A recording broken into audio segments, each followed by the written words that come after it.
to show us that he might be one of the greats. Well, speaking of which, let's take a look at a Regali highlight in our CS Money Play of the Day. You guys have been voting over on the Blast Premier Instagram, and I believe he's up as our third best play of day number 2. That is correct. With that very close quarter 1v3 fight on the A side of Inferno, you can already see how he's moving around with the AWP. This was a stellar clutch. Shoes, perhaps one of the best players in his position, also had a field day yesterday. It wasn't a hard game, and in this position from pit, he's always stable for a couple of kills, controlling the USP nice and easy, using the advantage of the map, using the geometry of the map, some may even say if you're Danny, and he's just doing it clean right here. Well done by Shoes. And finally, we have Simple showcasing a little bit of flair, a little bit of finesse. My personal favorite thing in the whole wide world to do in Counter-Strike, which is to sneak behind someone who hasn't noticed you. And he knows he's got to locate the second player first. He does straight headshots. Beautiful work. You watch a Maniac stream, he does that all the time. Like, he doesn't want to kill his opponents. He's always waiting and waiting and waiting. And most of the time it works, but I've seen it is he actually pulling it off? I've seen him pull it off. It happens. It happens. Yeah. Maniac and Simple. It's the same picture. Let's take a look at another picture of today's schedule, because we've got loads of lovely Counter-Strike going to be gracing your screen today. 3 more best of 3s on the cards. And as we were prefacing, a debut of the new look Liquid. G2 coming in with the exact same roster we saw before the break, which kind of makes sense, but I'm not exactly sure where to place G2 right now. I think it's going to be a mental game for them. I don't think G2 is mentally able to place themselves right now. I don't think they exactly know where they stand either. Of course, interesting, they have decided against making a roster change after the major, so I'm curious to see what kind of form they're coming into, but there's been some rumors circulating that I think G2 will have to perform within a near period, otherwise we may see some roster changes. Yeah, well, speaking of rumors and roster shuffles, let's dive a little bit deeper into Roster Mania.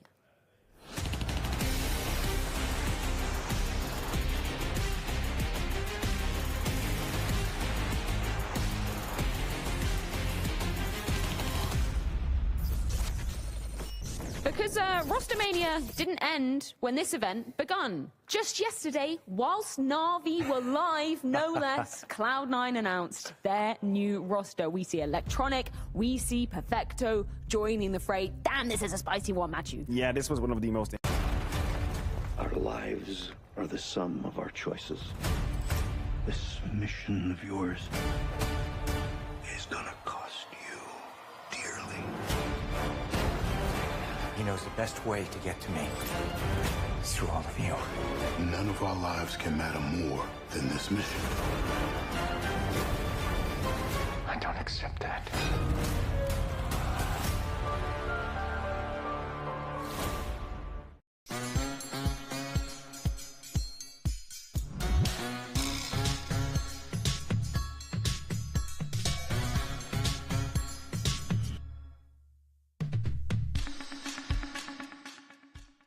Within that car of Cloud9 right now, that is going to be impossible not to imagine them doing well. You look towards the player and the composition as well. Perfecto right now playing some brilliant Counter-Strike. I think he did well in Na'Vi even when they were struggling. Shiro at the peak of his career. Exile playing some brilliant Counter-Strike. Electronic in the later stages in Na'Vi was slowly but surely finding his individual level again while still being the in-game leader, which we assume is going to be the case here as well for Cloud9. So it's just all positives for me. That's a question I wanted to pose to you guys. We've heard from an HLTV article, at least, that Electronic will be taking up the leadership mantle, but we were talking about it in the green room yesterday.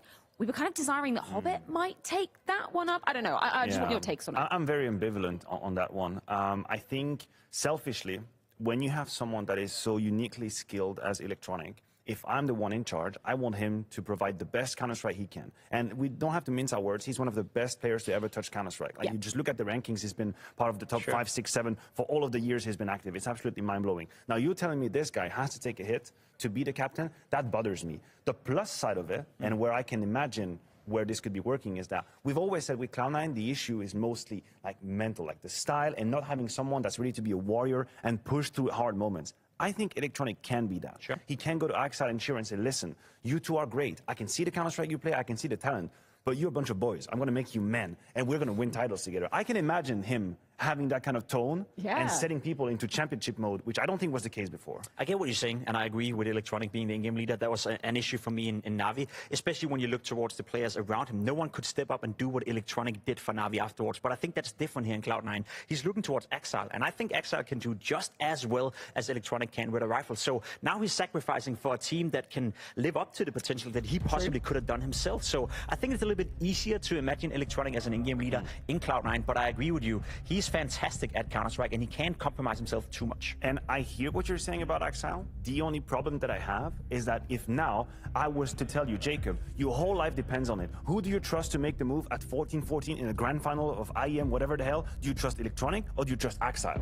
Because we have seen Exile drop the ball at these moments, go a little bit more quiet, go a bit more timid. Electronic would not care at all. He would feed off the pressure to make the move that he had to and actually win the hell out of the game. So that's my issue. He gives up his position. Whoever steps up in that better do exactly the same. Very quickly, Jacob, who won the tug of war, Na'Vi or Cloud9? Cloud9, without a doubt. You look towards the Na'Vi roster right now, and they look like, not a great team compared to Cloud9. Maybe potentially wise for the future. That could be interesting. They could pick up some new players as well going the international route. But right now, Cloud9 looks like the strongest team on paper in the world. Well, we will have to wait until Cologne to see Cloud9 gracing the stage, but we've got another very spicy debut for you guys. But not before a quick break. When we are back, it's Liquid taking on G2.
A change in Liquid's tides with two new forces on the horizon, Patsy and Rainwaker, not only changing this legendary NA org now to European waters, but also changing up the team composition, not least because Jacinda now finding himself the captain of the ship.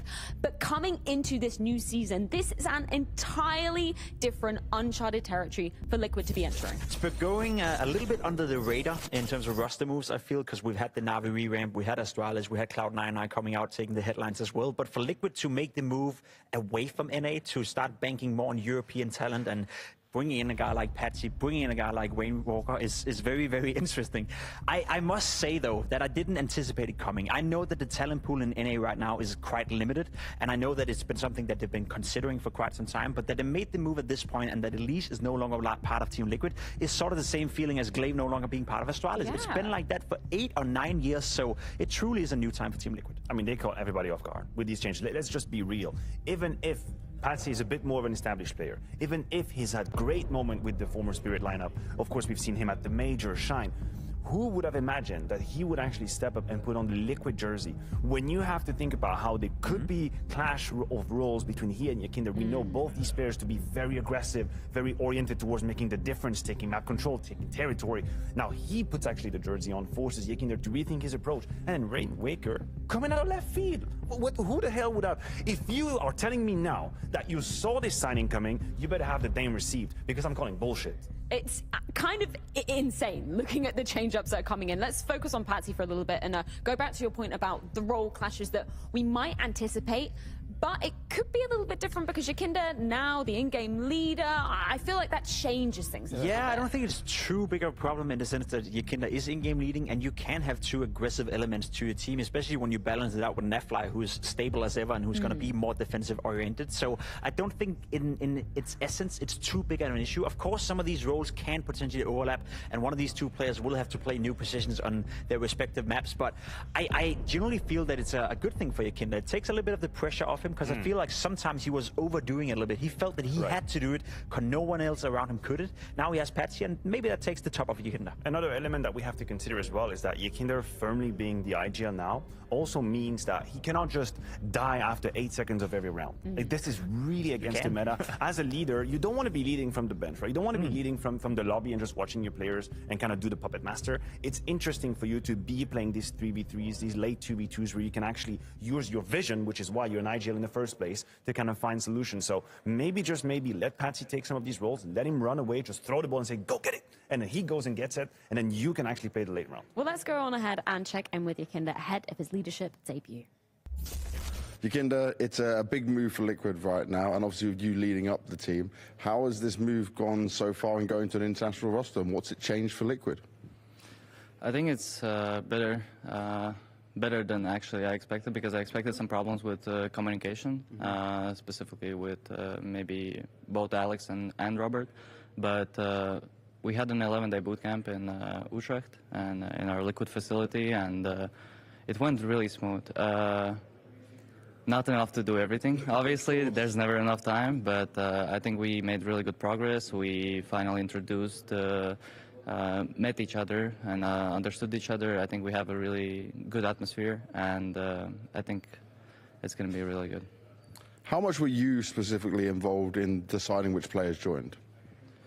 Well, I mean, obviously it's not just only I say pick this, right, or whatever. It's many people deciding on like who to pick. We needed to understand who do we need in game, what type of a player, and specifically me and Daps were like offering Team Liquid, like saying, hey, we would want, for example, this player, or we would want this player, and then Team Liquid obviously had the last word. And in terms of the roles and fitting into positions, were these players just slotting in for your existing players, the spots you had, or is there more changes that you've had to deal with inside of Liquid? Obviously, there's been more changes, not only because of their initial spots that they played, but also because of personalities. Because of new players, new personalities, you need to adapt the system, you need to change the system. New people come in with new ideas, and obviously you need to listen to them and adapt the way you would want the team to play with, obviously, their will, how they want to play. Okay, that's very interesting to hear that changes have happened during that bootcamp period, because prior to that, Daps was saying, you know, he saw Rainwaker coming in and taking up everything other than the leadership from Nitro, right? Yeah, I must be completely honest, right? We don't know too much about Wayne Walker. We don't know too much about how he's going to integrate into Team Liquid. Obviously, they've done some scouting. Obviously, they looked at him and thought to themselves, we can use him in certain different positions. But even for Team Liquid, as Yakinder said right here, you learn a player to know way better by playing with him, by practicing with him, by being close to him, than you do by just watching a demo. So the fact that they've been able to adapt a little bit with this guy is probably a good sign.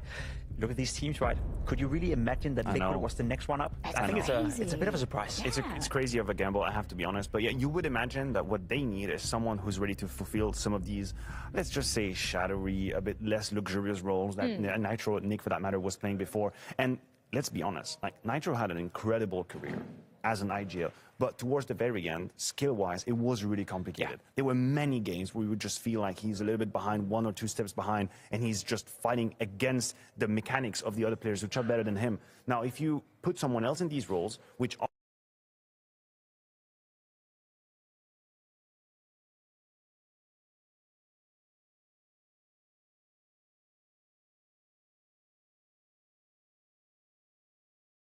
aren't the roles to be shining, which aren't the 30 bomb type roles, but someone that's a bit more skilled, that's a bit more incisive, that has that sharpness, then suddenly you can have a huge input. And when you've been reading interviews about Rain Walker, is that Waker.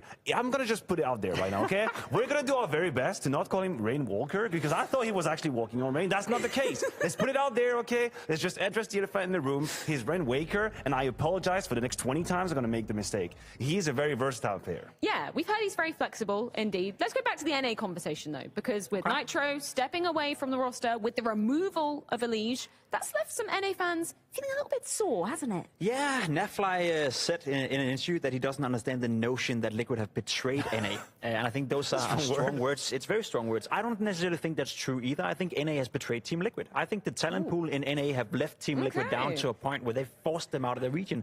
Had they not been so shit at playing Counter-Strike, there would have been other players you could have picked up. There would have been no reason for Team Liquid to make this roster change. But the fact of the matter is that they could not go anywhere else than the European talent pool. Please never stop being so savage. It's beautiful. It's such a circle way around logic. It's like, no, you made me do it. You made me drink last night. It wasn't my decision. He's the one putting the stick in the wheel. And is it NA? Is it NAF? Is it Nitro? Who knows? Definitely NA. Who knows? Let's move on to talk a bit about their opponents, G2. They're coming in looking exactly the same as they were before this summer break. Haven't made any roster changes of that. I think that kind of makes sense.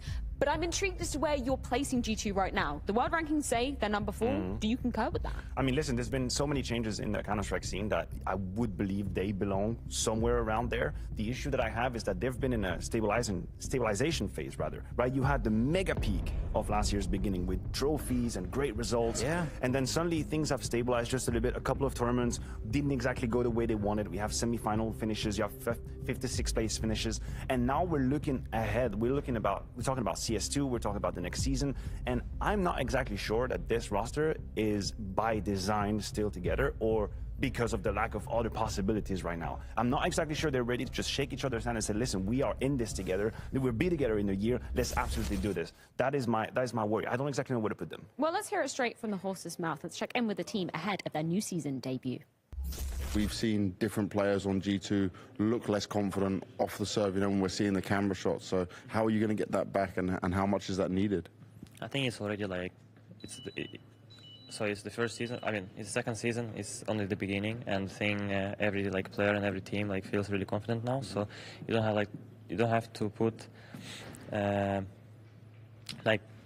just only the beginning, right? So blast groups, you're just getting your confidence back, what you have done before, you know. And obviously in the end of the first season we struggled in Blast Washington and in Dallas because obviously it was in the end of the season, everyone was tired, you know, and maybe couldn't find our game. But I think we look fresh now and we definitely ready.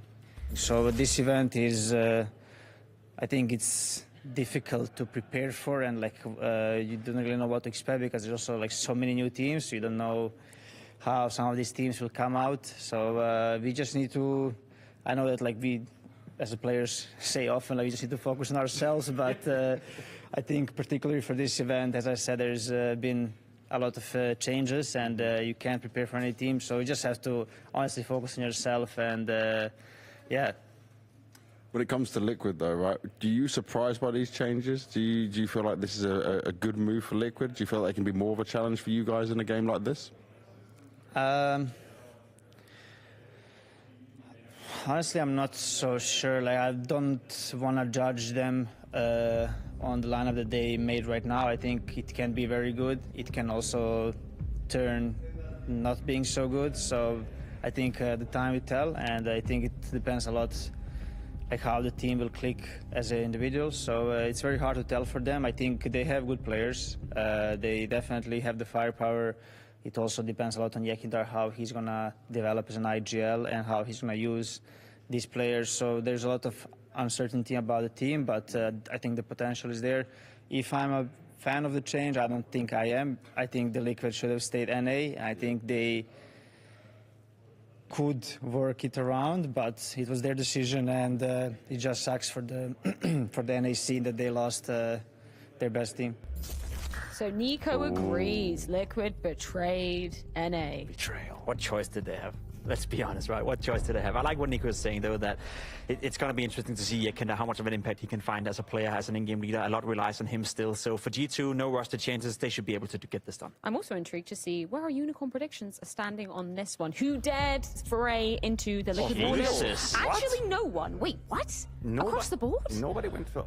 Wait, what about... Wait, what? Wait, can we indict our NA talents anymore then? We can't anymore, right? Yeah, I love how Launders wouldn't go for Liquid, but I guess it's not NA anymore. I don't Exactly, know. I'm confused. I just That's think we a need to loophole. see exactly what's going on inside the server. Liquid taking on G2. It's going to be the maps of Ancient, Mirage, and Vertigo, and it's coming up after this break.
Ladies and gentlemen, it is time to talk about everyone's favorite European team. And as Team Liquid are entering the server, can you believe it? They are no longer North American, they are European representation. What do you think about that?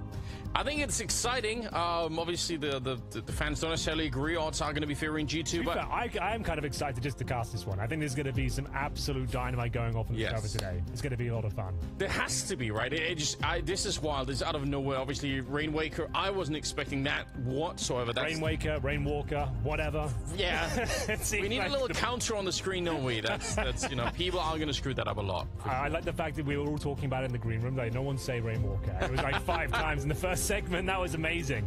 But yeah, dude, I totally agree. I am a little bit worried for G2. I'm not going to lie to you. Everyone's saying, oh, of course, like this is a new team. G2 haven't made any changes. They should have a walk in the park here.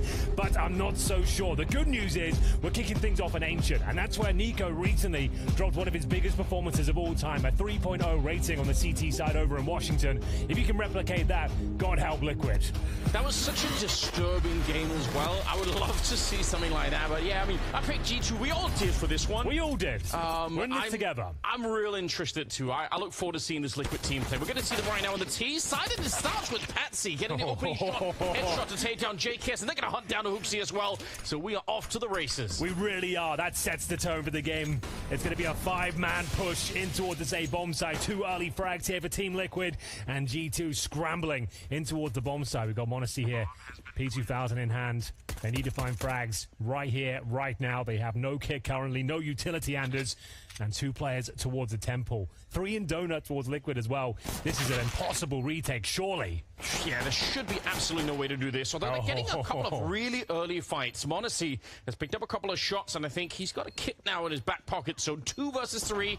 Naf is going to be going down. They're just hunting them. This is looking so easy. This should be really, really difficult. Rainwaker now, he gets a kill on Nico, but they're already on that defuse. 1 more second, and that was never supposed to be that easy. That should have been such a hard retake. They just walked onto the site and shot everybody. I am flabbergasted, Anders. Not often am I lost for words, but an early 5-on-3. Bomb planted, smokes down. You had all the time in the world to reposition. It all starts to fall apart here. That P2000, we called it. It starts to connect, and Monacy with 2 epic frags out of the temple. And you can see a 5-on-3 retake going in their favor. They barely dropped any damage after they entered the bomb side there. So, bomb planted. Force fire and response. Here comes Patsy leading the way towards middle. And we'll see if he can crack things open here. Galil's in hand. And they are dissuaded, pushed back by the utility here, taking a lot of damage en route. Patsy's down to 29. Still a really impressive buy, right? With 3 Galils, you really can't underestimate it. Absolutely. Be careful if you're on the G2 side. You don't want to be giving it back too early. This is nice control from Hooksy, though. You can see he's denied ledge at the start. The smoke's down. Yekindar now trying to garner access towards the K position here. Hooksy does need to be careful. Oof. Looked like he almost got stuck on that corner, but I think he's back in a reasonable position now. Doesn't really have any real backup here, and the Molotov is actually a great little trick to try and get him out of there, but not going to be enough. Your will still go down. He's done well, though. The fact he even gets 1 after being Molotov'd out, you take that all day long. You might not anticipate a second player here. Monacy will take down Naf. And now it's the man advantage once again for G2. They smoked off the top of the ramp, and look at this nice control they've got towards the A side of the map as well, locking in the information that they're going to be committing towards B. Monacy doesn't have to fully commit to these fights. He's got backup from Nico as well. They know the pincer maneuver has been initiated. Love to see them going for that aggressive A push early on in this game, because it's going to put a lot of doubt in Liquid's mind. They have to worry about that flank all the time. So, yeah, try and do it early. 2nd round already. Bomb looks like it is going to be planted, though. You don't want to be risking too much of a wall bang here. And they're going to be able to retake the bomb side, no problem. OC is completely triangulated in. He was going to get shot at the back no matter where he turned. So, still, that's a pretty good round, right? You get 3 kills, and you get the bomb plant. It's a temptation, you think, for Liquid to try and force into the next round? If they got 1 more kill, potentially, they've got about $3,000. So I would say definitely a half buy for sure. Whether they fully commit is yet to be seen. It could be more of the same. They could get a couple of AKs, some Galils, and pretty decent utility. Time will tell. I would say it's more likely for the half buy here, but well done to G2 there. Like, great maneuvers, good reactions, especially when they got the information there was 2 players towards the K position. They pushed 2 in towards A main. Nice reaction there, because even if they do find a player in towards T spawn, they'll likely trade him out and continue to lock them in.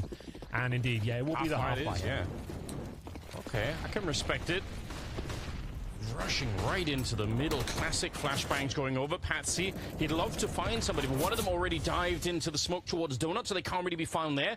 And JKS is going to come help out. As Monacy was in the middle to begin with.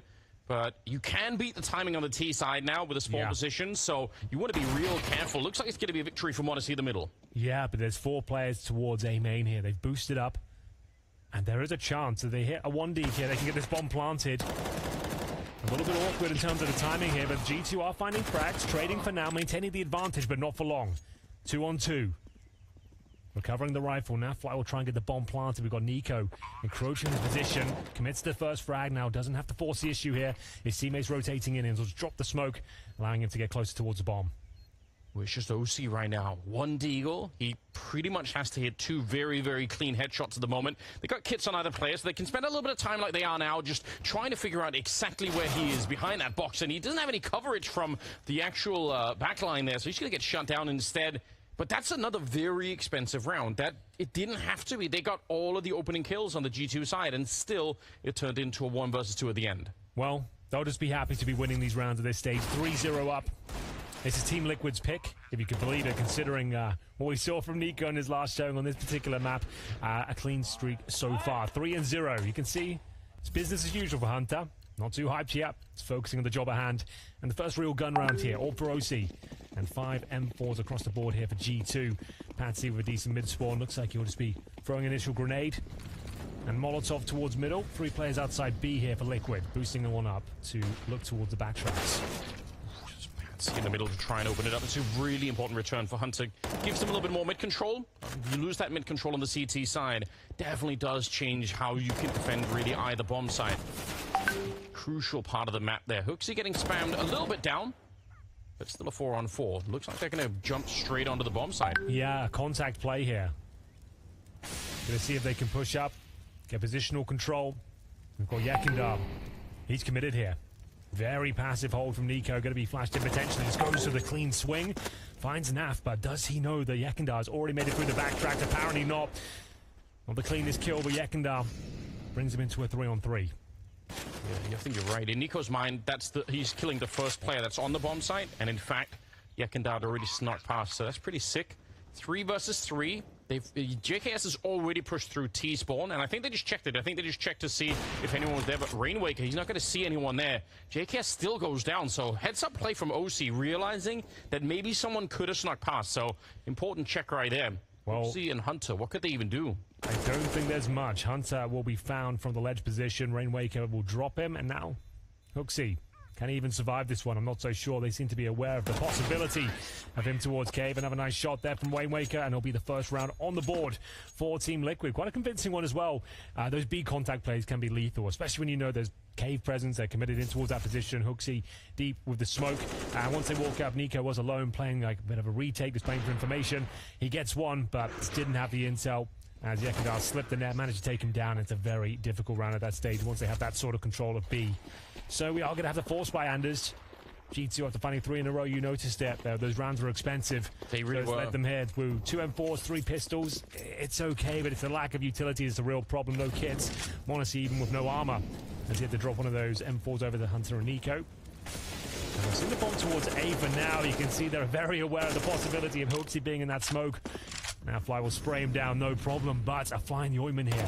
Nico has snuck through. That's a great play. Been a lot of those mind games coming in from G2, reoccupying a position that was previously cleared by Liquid. It happened earlier, you mentioned it with the Molotov, where Monacy walked in to take over a position that was already Molotoved out, and Nico doing the same thing here, and it's very tricky, right? Because your brain almost betrays you. You think, well, we just cleared this position, it should be fine. Patsy didn't even land a bullet. Kill. Yeah, he didn't even do any damage. He fired off like 15 bullets. I thought he would get it. Okay. Okay, yeah, that was a bit okay. Bit of a reset, would have said. It didn't happen. It's all good. No one got hurt. Yeah. Play on. Still got 50 seconds as well, so should be able to reset it. Look at the double A position. It's a bit rare to see it these days on this particular map. Usually it's just a single person, and even that person could be all the way back in CT spawn sometimes. Well, they're rotating more people over towards A as well, so I think now that these execution grenades are going in towards B, they might just give it up. Team Liquid have made the right call here. They've still got 2 M4s for G2. I would say you're pretty much guaranteed to save these now. Could look for some exits with the 5-7 Deagle, I suppose. But there it is, Team Liquid just needing 1 kill here on towards Hooksy, courtesy of Naf. That was a spam through the smoke. Lovely shot, though. Monacy making sure he keeps him in check, but Patty will find him. that's a little bit too bold. But the shot was good. But he obviously just wanted the AK. Not going to happen here. So a second round for Liquid. A good call. And you're probably right. I think G2 probably accepted the fact that, you know, either they were going to be able to defend the A bomb site and keep the rifles, or just give up B and just keep all the rifles, as many as they can. Well, they'll still have these. In terms of loss bonus, ladies and gentlemen, we are going to be at just the second stage for GT going forward. So that's 1,900 per player. So they'll save a couple of M4s here, but can't really justify much else. Maybe drop a couple of P250s at the top end. Maybe a flash or two and try and set up some sort of novel play. Hits the spam. You can see, could maybe get some vision through the HE and the smoke there. Yeah. Didn't have to work too hard for that last Sometimes those shaders will betray you. It's weird, in weird isn't it? ways. Like, there's no real science to it, but every now and then you'll just get a silhouette through a smoke when a grenade lands in there. I think especially sometimes with the debris from an HE, like you can time it so that you can kind of have the game work out in your favor. But you're right, the science on it is pretty questionable. Not something you can necessarily rely on. Ooh, great awareness there from Patsy. Really He's nice. anticipating the potential boost there, not going for the boosted player, shooting the one underneath, so the fact that the boost player can't do anything at that stage as he's dropping down. So lovely opening kill. And another B play coming through. Very basic execution, but Liquid are making it work. It's Nafly. Another smoke spam goes in his favor. Yekindar taking over that cave. And that's going to be a 5-on-2 confirmed. Yes, just saved weaponry here. Technically an eco, I suppose, but Team Liquid making very light work of it, Anders. This is an explosive start. I think this is a good reminder. Someone losing the pistol, yeah, it's nice to win it, but even if you lose it, you can bounce back so quickly, and that's pretty much what they've done. And they're going to start the game. They're going to have the money on their side, and G2 suddenly look like they're very much on the back foot. Let's get into the psychology then. I know that's your specialist area, Anders. Do love a bit of psychology. So G2, everyone's be talking about it. I got to interview almost every player before the tournament started, right? G2, the big headline was they've stuck with the original roster. They're one of the few that haven't made any changes, right? Now that sounds like a great thing, but at the same time, you think all the pressure's on them going into these games. From a psychological point of view, they're expected to win. They're going up against Team Liquid. They don't have any information on the setups. They don't know where these new players will be positioned. Is there going to be a different play style? I think there's a lot going against G2 here. It's one of those awkward games where, yeah, sure, we're the favorites, but this could fall apart. Things could go wrong here. And I just didn't notoriously not, I think, psychologically a super strong team. Like, you see it early on. Obviously, Nico has a long history of looking frustrated, but even in the interviews, like, they started showing up saying, oh yeah, like we feel pretty good and it should be okay. But I'm not. That's not very convincing. You know, it's like I'm not thinking like, oh, sick. This seems like a a really refreshed team coming off the player break. It's how it's always been. So I guess it's no different really. But I just wish that you could see a little bit more because. Again, you look at the names on the board here. This should be such an insane team, right? They should be able to roll over almost anyone in the world. And they've shown they can do that. The end of 2022, start of 2023, Katowice under their belt, like they can do it. Yeah. But after the timeout here, a change of pace, Anders. Team Liquid turning up the heat as they go for the A rush. A nice trade to kick things off, actually. JKS only good for one as OT battles through the flames here. CT's out of position. It's getting very awkward for them, but it's going to be Hunter, Nico trying to get through the flames, and Yekindar. Double kill. OC confirms the round. And just poor old Hooksy here. And that's a great call. So you know they've just taken a tactical timeout. You've got 3 rounds in a row. They'll be adjusting to your ever-present B plays, your pincer maneuvers towards the cave, and now you just go for a straight-up A rush after that tactical timeout, Anders. It's simple, it's aggressive, but it's very effective. It really was. And that's in spite of the fact that G2 actually did have a double setup towards Donut, which, again, if you keep a count on it at home watching, you're going to see a lot of the times there'll just be one player at the A bomb side early on. The rest will be pretty much doubling up on middle to try and secure that position. So in spite of the fact that they had, more than you would normally have, it's still just not enough. So they're just running that 4-1 setup. We can see Patsy there was towards the B lane, just making sure he patrols the rotations. No one come towards Donut. He's holding ledge, looking for those B pushes. And this is where Team Liquid are in full control now, Anders. After losing the pistol, 3-0 down, 4 clean rounds in a row. It's going to be a partial buy here for G2 to get maximum loss bonus next round. The only silver lining I can provide so far is this is starting to spiral a little bit. Just for the context of everything we talked about coming into this one, Team Liquid certainly going to have the wind in their sails. G2 know this is a game not a must-win necessarily, but they're certainly expected to do so. I think so. I think it would feel weird to them if they end up losing to Liquid in the current state. Just a brand new team. Good couple of kills here, actually. Hunter's going to go down to the M4. It won't be able to continue the battle. Yakinda trying to catch the rotations. Wow. He's doing a great job. He even was reading the fact that there was a third player there. Hooksy, though, will run him down with the C-set 75. We get it 1 versus 2. Naf a little bit low on health, but crouching in to look for the shot. And this is a good move right now. If he would have got caught, it could have been an awkward 1 versus 1, but at this rate, he's almost secured the round for his team. Almost. Time will tell. What hooks he got up his sleeve? We'll never know, but now Fly will find him. And that's going to be 5 in a row now for Team Liquid. The European squad, Anders, marching forward really here. Hammering that home. Yeah. Just one more time. Said that they, betrayed NA, but it's worth noticing, we had a couple of NA talent on the prediction board there that also betrayed NA. I expect it from Launders and Scrawny, though, to be honest. Yeah, that's just the kind of guys they are. They are Canadian. It is NA light. It's not really. They're not really there. Yeah, that's totally fair. So okay, well, I don't think anyone's got a problem with that statement. Okay, I can respect it. We'll give him a pass on this one then. Monacy will be tested here. All but the backtracks connect the first shot. Yekindar trying to help himself to some early spacing. It is a B push. Everyone's committed here. 2 players found for G2. Make it 3. This is looking much better after giving up 5 rounds in a row. This one surely is locked in. It's just Nafly and OC remaining here. So it was a full B assault here. All 5 members of Team Liquid just trying to keep that momentum going. All 5 members of G2 were pretty much at the bomb site to begin with. And I mean, it's another reason why people usually play so light on the A-bomb side is you really need to be able to get there pretty quickly. Well, this one can be a bit of a mind game on Ancient, right? Because the main point of contention usually is towards middle, and it's all about the utility, and it's constantly evolving in terms of how teams are throwing it, what sort of ideas. You're throwing the Molotov first, the smoke, saving the HE for later, pushing up towards ledge. As soon as you condition those fights and you've got them reacting to it, going for those B rushes or these A rushes like we've seen, just when you've got them conditioned to this area, these are very viable. Like, B rushes on Ancient are super difficult to manage. So having the AWP over there, extra players as well, you could see they were set up ready for it, especially with that AWP towards the backtrack. So the surprise attack from Liquid doesn't work out for them, but they've got plenty of money as we enter round number 10. It's 5-4 in favor of Liquid after being down 3-0. Good recovery here. It's going to feel pretty good for G2 because for a minute it looked like Yakinda was kind of in their minds a little bit too, and you're making a bunch of back-to-back really good calls, and if you don't slow that down just as a battle between the 2 in-game leaders, it's also going to feel really bad if you're just getting out-called tactically all the time. You're like, oh, they always show up at the right spot no matter what we're doing here. So, nice probably for G2 to get it back a little bit. 9 kills on Monacy, so he is leading the charge at the moment, top of the server, and he's picked up the AWP, so something to look forward to. Obviously, one of the most exciting AWPers that we have in the space right now, no question about it. B push coming in, Anders. Thinking about it, surely going to be a flash to set it up. No, just a straight peek into Naf. And that was filthy. Nasty, perhaps, from Naf. As he finds 2 very clean headshots there with the AK-47. Another 5-on-3 in favor of Team Liquid. Still a lot of work to do here. Monacy, as you mentioned, super sharp with the AWP. He's alive and well on the B bomb side. Rattles out another shot and does connect towards Rainwaker.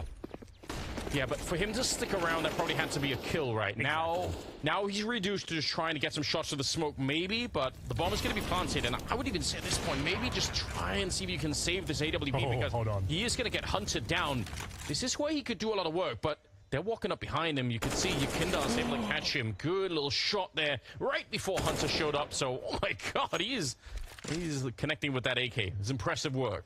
Yeah, very impressive round there from 2 of the bigger names in Team Liquid. Nafly kicking things off with a juicy double headshot sequence towards that B round. Yakindar finishing things off as well. It was Monacy.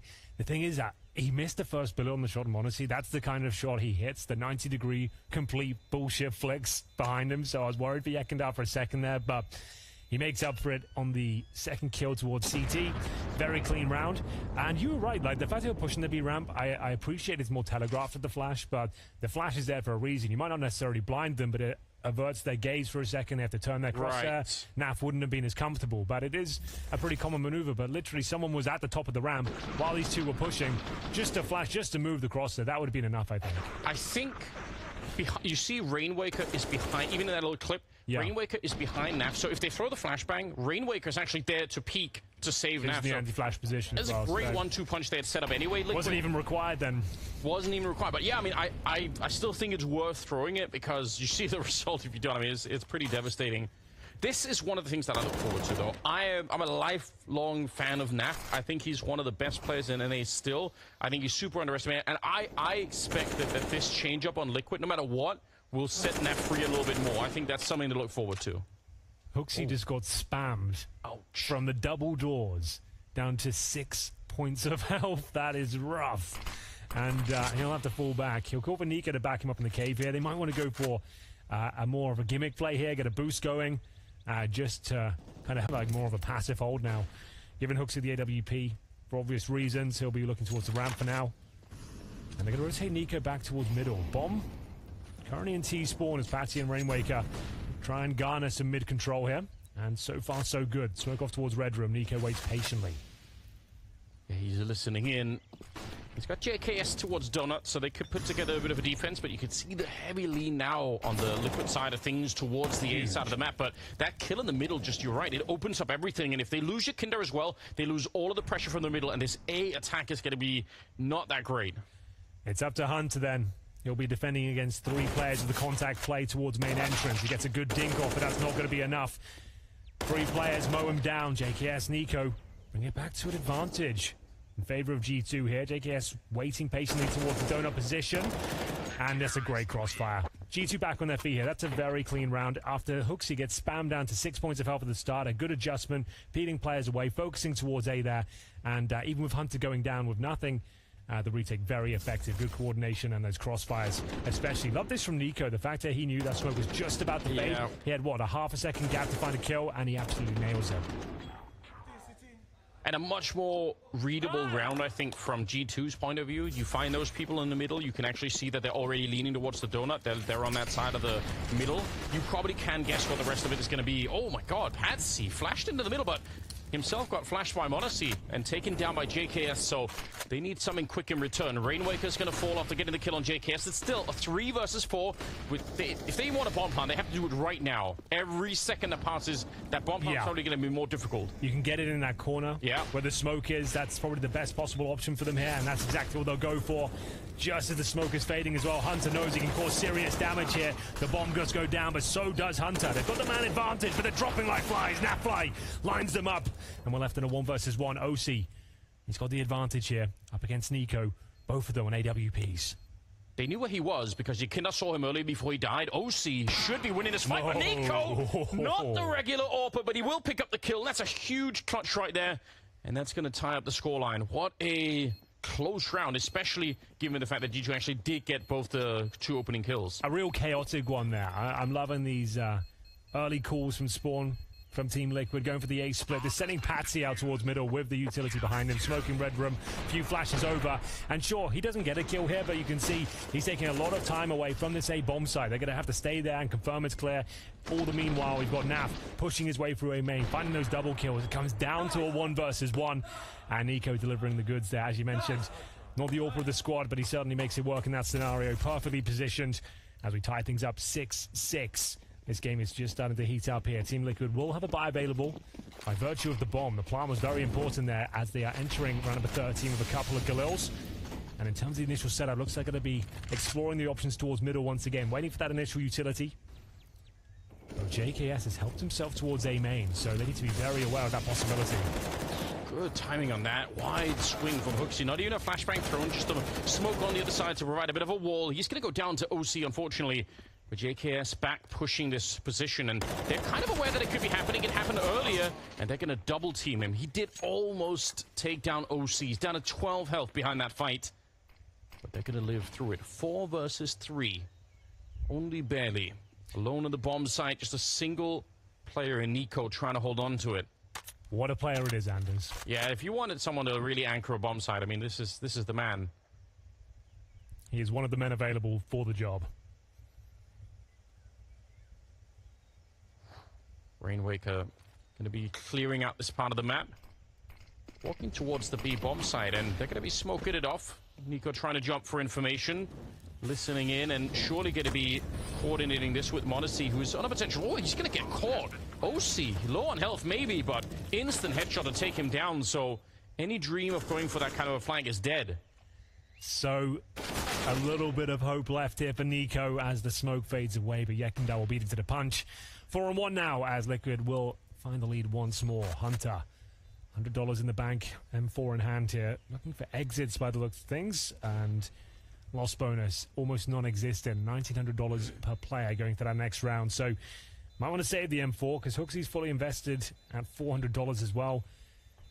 See if he can get away with it, but he can, as we all know, the bomb radius here on Ancient is ridiculous, Anders. You can get blown up at the other side of the map, but everyone will survive. Sorry, what? You guys? Everyone won't survive, Henry, guys, what? He just knifed his own team in spawn after the bomb went off. It is classic banter, isn't it, though? And now they've got to buy a little... Oh, laughs around, I guess. Why not? It's worth it. I guess in a way it's worth it. Incredible comedic timing with your statement that that everyone's going to survive. You've got to give it to them, you know? I've never seen that before, I'll be honest with you. Did I curse the round? Yeah, almost certainly. Tactical timeout. G2 just trying to rub it in. Understand what's going on, maybe. They're like, what? Some brand new version that we haven't seen in psychological warfare. They're trying to show us they care so little about what's happening. I think that's what's going on there, because it's quite maniacal laughter coming from the Team Liquid camp after that knife came through. But either way, tactical timeout. Let's have a look what happened here. Well, we know what happened, I suppose. He just did it straight up. Oh. He was looking the other way. I think he was looking off to the side of his monitor. Just accidentally clicked it. Oh. Well. So. Barely a partial buy here, Anders. Saved M4. Upgraded pistols. Some basic utility. We've seen a lot of teams go for some interesting boosts when they have a solo M4 on the CT side. Speaking of boost, OC will present one of his own, looking toward the backtracks of the B-bomb site here. Looks good for that first frag. Nico certainly thinks so, and that's an early advantage here for Liquid. Yeah, nice attempt, but didn't really work out. Puts OC at 69. Nice. Nice. And a 4-on-5, 2 ensue. How many funny numbers are there? It's 2, right? As far as I'm aware. Yeah. We're kind of, so we do need more of those. I think we should work on it. Maybe we can come up with some. Internet's been around for a while. 2 funny numbers. Oh! Wait, there's 2 headshots. Nothing funny about that. As we'll see, Monacy's Desert Eagle. Didn't see that one coming. 3 players survived. Those are going to round number 15. Team Liquid on the T side here of Ancient will take the lead 8-6. But bear in mind, it's their pick. We don't really know much about Liquid here. It's Yekindar as the in-game leader at this point. Bringing in Patsy and Rainwaker as well. No longer a North American team who are just joining us. Remnants of the previous roster will be NAF and OC. Currently sat on about 10 frags each right now. Yeah. And a pretty good showing overall. Imagine if you woke up from a coma during the play break. Yeah, right. What is going on? Like, what's happened here? Like, is this team Liquid? B-Rush.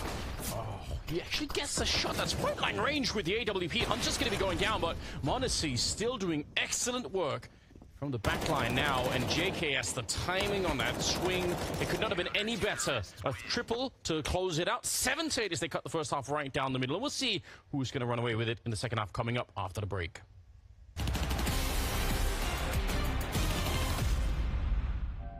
When you want to lose weight and when you want to change something drastically, there's always a lot of first steps. You got to work up to it. And I found all the different ways of motivating myself. I want to be able to play football again. I want to be able to go for a bike ride. I want to be able to make my mom proud. I want to be able to impress a girl. I want to be able to feel comfortable in my own body. I found all these different avenues of motivation over time, that it was enough for me to be like, okay, now I'm doing it. And then I'd do it for a day and a half and I'd be like, nah, not worth it, another bag of chips. I failed countless of times. Like there's been so many times where I thought, you got it, you know. Today I got it. Today I'm waking up and I'm feeling for it, and then I'd instantly relapse the next day. You're bound to fail. You're bound to feel losses. You're bound to feel disappointments, and all those disappointments, all those losses, all those failures change the narrative. then I would, think of something new that would motivate me. I would figure out, something new about myself. It took probably a year from when I was thinking to myself, you gotta do something now, before it all clicked. It's like when you were running the first time, I felt like my legs were just a couple of cement blocks. When I picked up the bike right here, I went 1 kilometer and I had to stop because I was physically feeling unwell.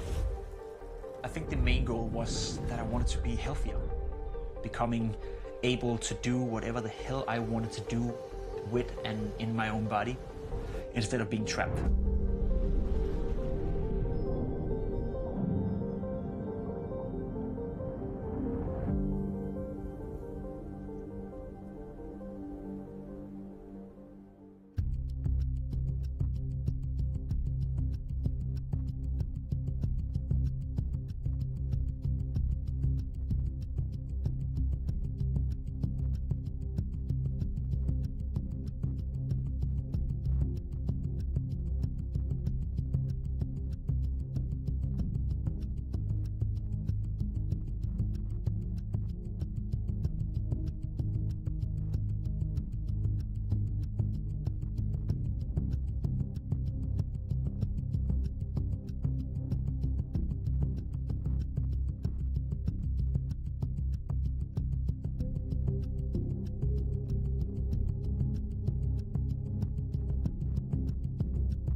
All right, ladies and gentlemen, welcome back to Blast Premier 4 Groups 2023. We've got the El Clasico European Derby going down right now. G2 taking on Liquid.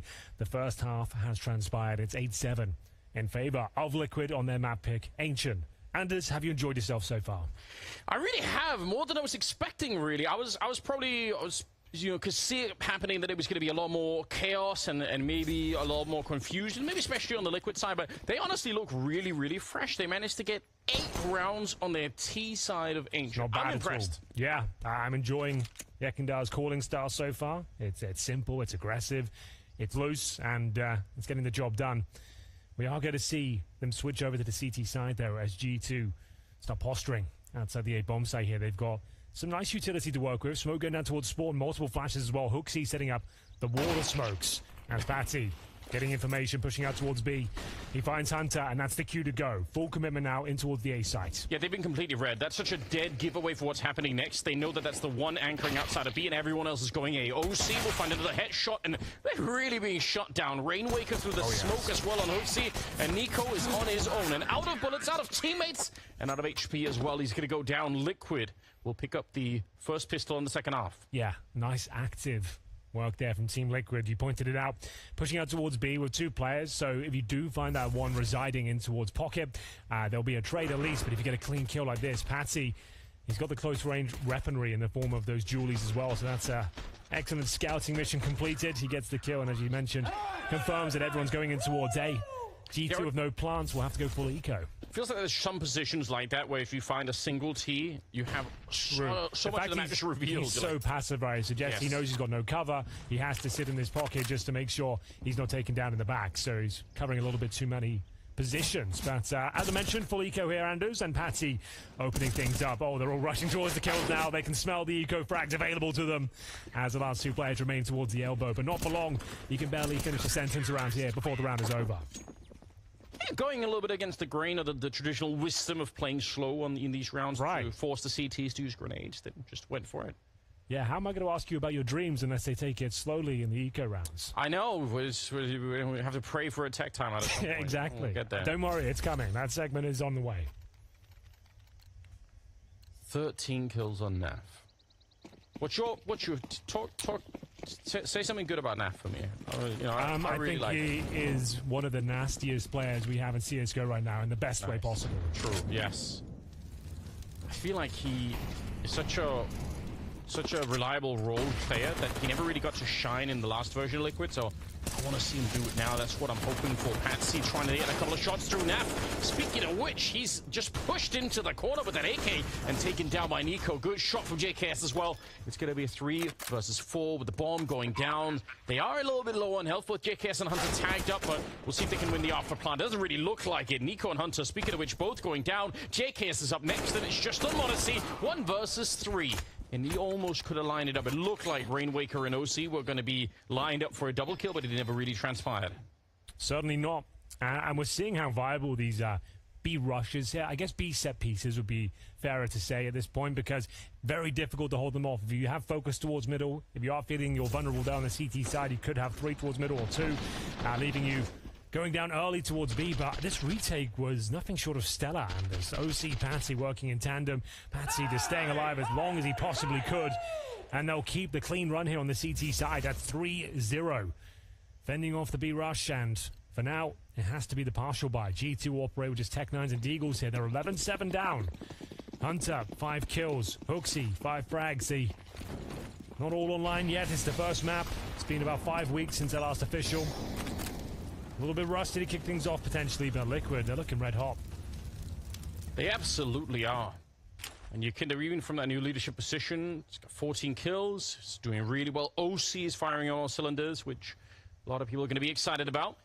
Speaking of which, he's got that AWP way out in the open. Going to get flashed off the corner. Smoke behind him. Oh, they're going to be running him. He's so dead. In fact, Hooksy just even gave up on him. He's like, already dinked him. You take care of the rest. Is Rainwaker to show up and try and slow this down? Even pulling out the USP. He's going to continue the battle. Relentlessly taking them down. 3 kills on him.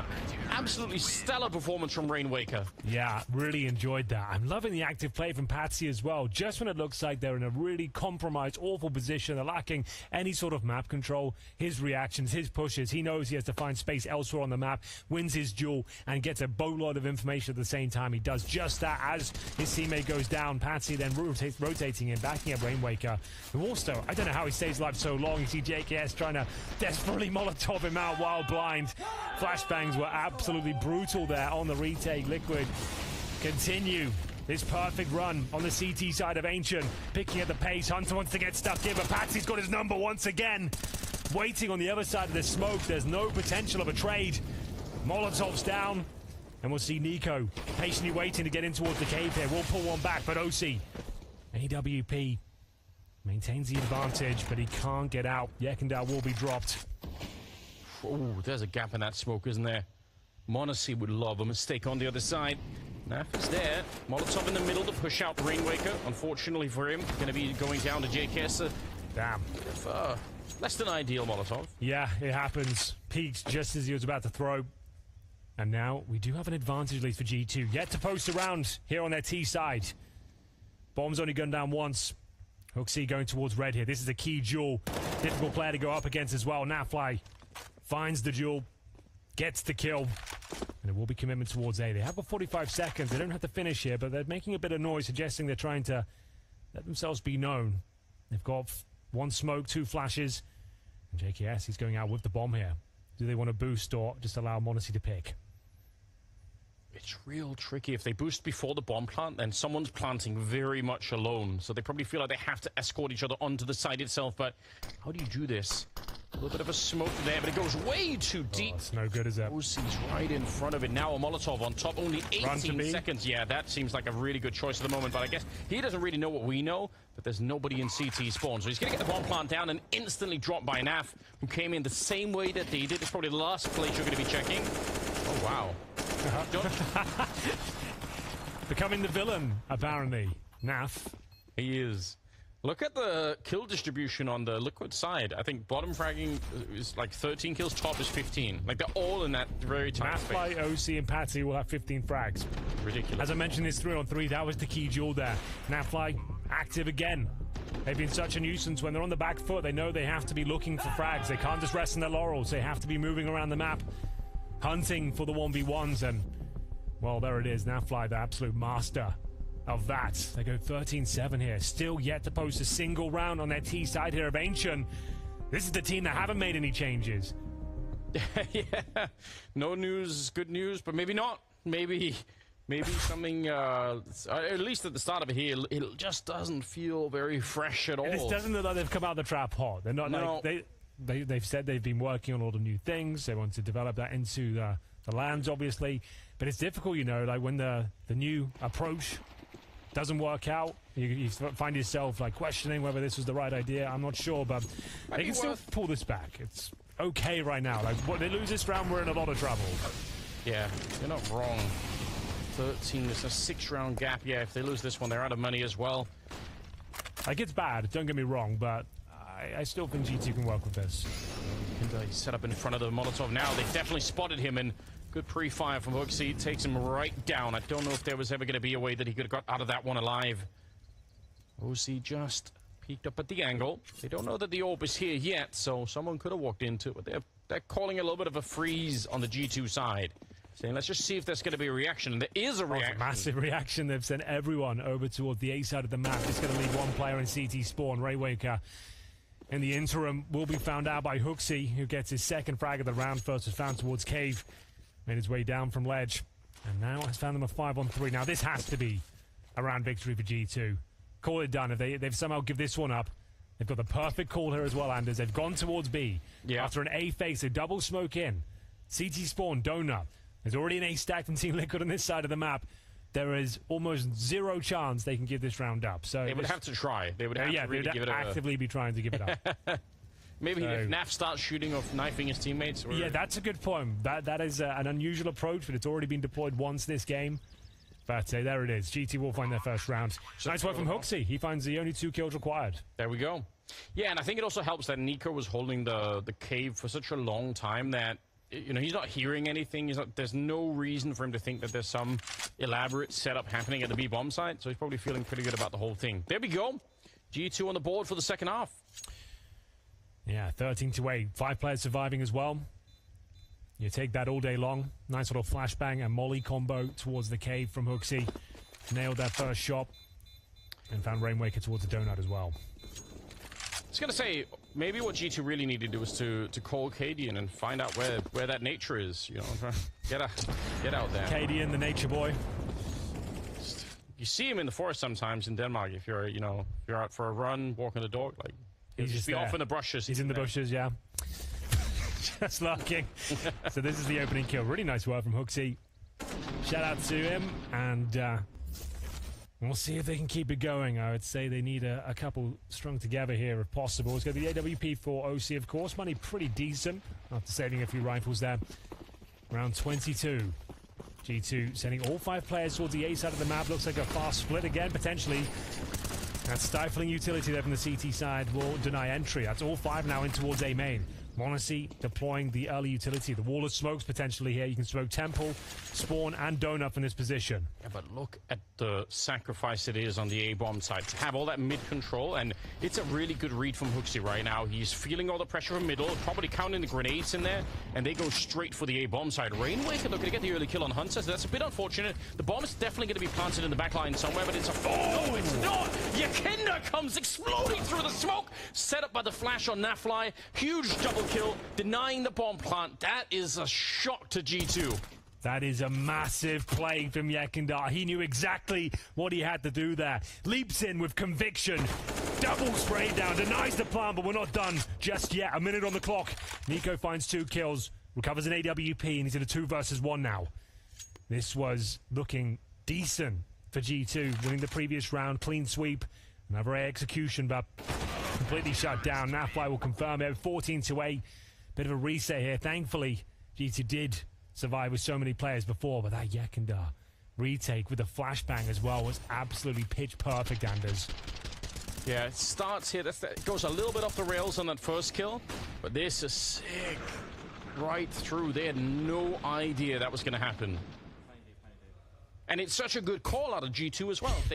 I think they read everything that's happening in the middle, because you're counting the smokes and the HEs and the nades in there, right? Like, you know what's going to be happening and how many people are there. Yeah. They decide to go A, and there's absolutely no one there, but they get shot for the smoke, and then they get flashed out of there. It was an open bomb side until it wasn't. Monacy, though, answers back. Lovely shot there towards the donut. Rainwaker found out, and he'll focus his efforts now towards the cave. Player waiting. It's going to be Yekindar. Good for one, but Monacy will find a double. And they're going to try that luck towards A once again. Patsy, though, surely heard. And Tuxi confirms the round potentially. I said they were bated breath. It is a 4-on-2, but Naf and OC on the other side of the map. Corner plant coming through. That's pretty deep, can't you? Potentially a pretty sick play from Patsy if they weren't aggressing upon him, but if they actually stayed back, because he can run into a position that feels very clear on the side of G2, but it didn't really work out that way, so it's all for nothing. Yeah, Patsy has been great at finding a couple of key frags when they find themselves with a disadvantage, but not to be this time.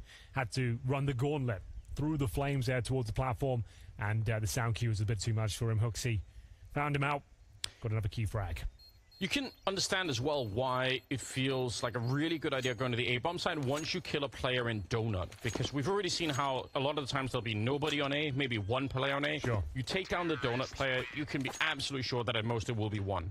Well, T side of Ancient is all about conditioning, right? Like, once you've had all these fights towards B, once you've got 3 players, like, dropping all that insane utility on the CT side towards the middle area, that's when you can start exploiting those B rushes. That's when you can start actually going for the A set pieces off the bat.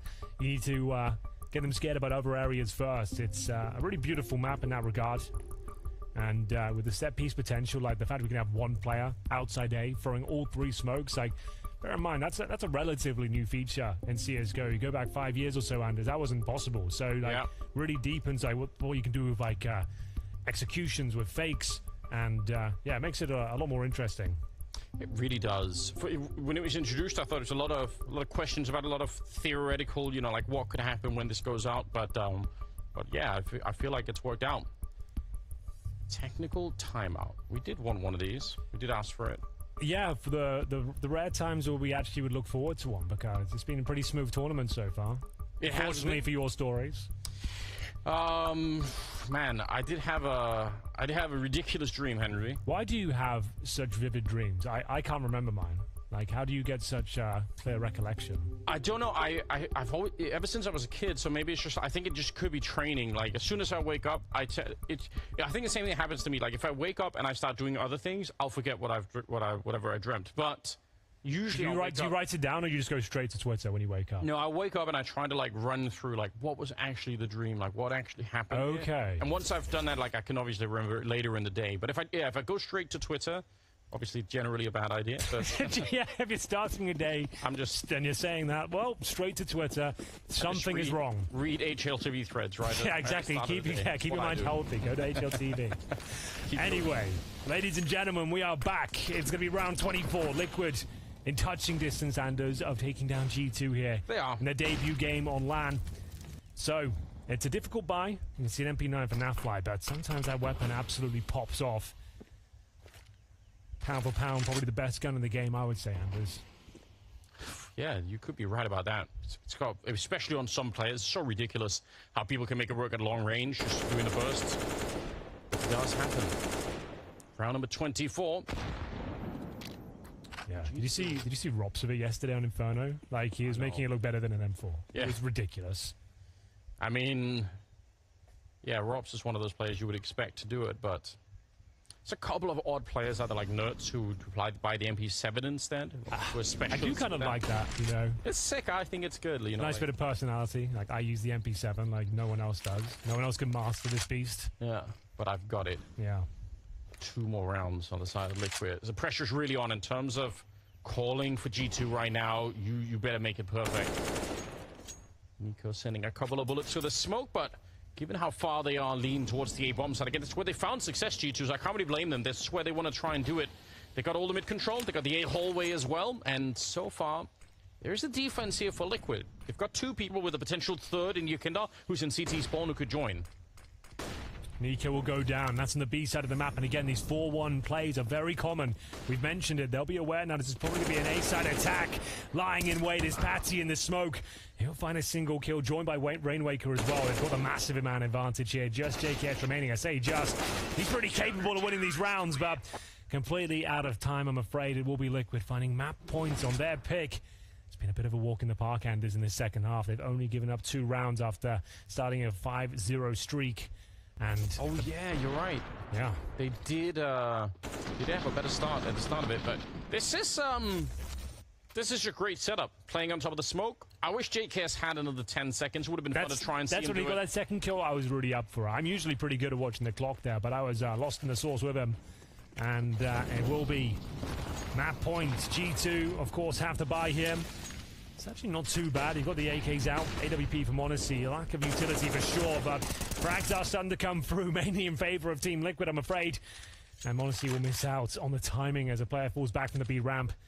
Is this where it all comes crashing down after a 5-week break? G2 looks likely they'll lose his first map here, but 4-on-3 for now. Good damage from Patsy, and he converts. Everyone individually, when they were on the T side, they were making great calls, but individually on the TT side, they all look so dynamic. They're all ready to take fights. You could see, you know, Patsy and Yakinda and Rainwaker, they're all working really well off each other. They're doing a really fine job at just dynamically playing against each other. It's absolutely sick. Modessy's got 20 kills looking for his 21st victim, but Yakinda's not going to be that. Just crouches right under, gets the kill on Modesty, and now again it's Shaky. He's got more time. But I don't know how you bring this back. The bomb is all the way in T-spawn. I think actually looks like Rainwaker is about to discover that bomb if he keeps going the way that he is, and then they're going to know everything. Well, here we go, ladies and gentlemen. It will be Team Liquid on their debut as a European roster with a very convincing win here on Ancient. It's a best of 3. This is the marathon, not a sprint. But so far, so good. That's an excellent performance. Very dynamic, very assertive. Yakinda looking comfortable as the in-game leader. Truly is. What a performance. This might be one of the best changes we've seen so far. They look sick. We'll see if they can continue in the second map coming up after the break.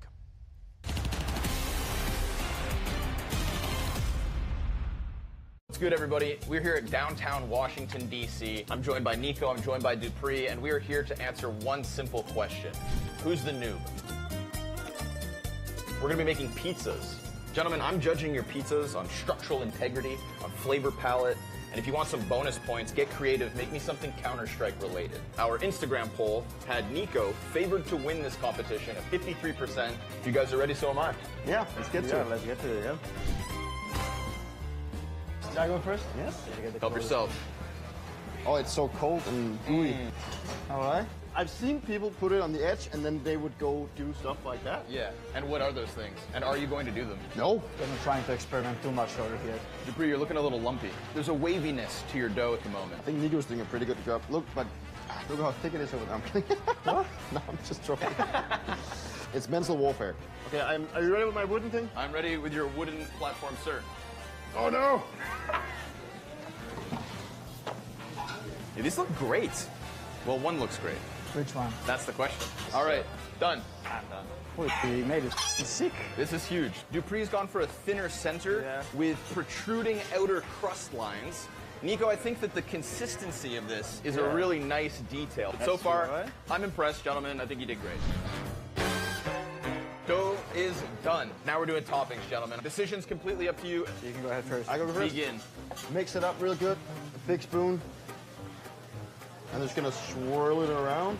Oh my God, professional pizza maker. Nico's gone center, heavier on the sauce, I would say. Look at him. So, cheese. Cheese first, okay? Nico, you've definitely gone lighter on the cheese so far. I'm adding. I don't want to go too heavy. Right. Dupree going with the consistent spiraled pepperoni strategy. Does this look like a G to you? It looks like something. There is no way I can fit two. Well, I tried to do something with the G2 logo, but I'm not sure exactly how it looks like. Okay. I think I'm gonna try it. X Factor, honey sauce. We got Nico's G2 pepperoni no green, and then we've got Dupree's symmetrical honey glazed deliciousness. So, one final step, gentlemen. Time to cook them. All right, gentlemen, they're out of the oven. They look great. They look good. So, time to find out who ended up whipping up a better pizza. I think I'm going with Dupree's first, so I'm gonna come at it. Please don't burn yourself. That's fantastic. Good, yeah? That's really good. Excellent. Perfect. The pull? They surely both taste The pull is nice. This is too difficult, and I didn't think it was gonna be, but I'm gonna side with the 53% of Instagram users and say Nico took this. It's just good. Dupree, it turns out today, I'm sorry, you are the biggest noob. Nico, well thought. Congrats to both of you because I'm impressed. These are solid pizzas. It was a fun experience.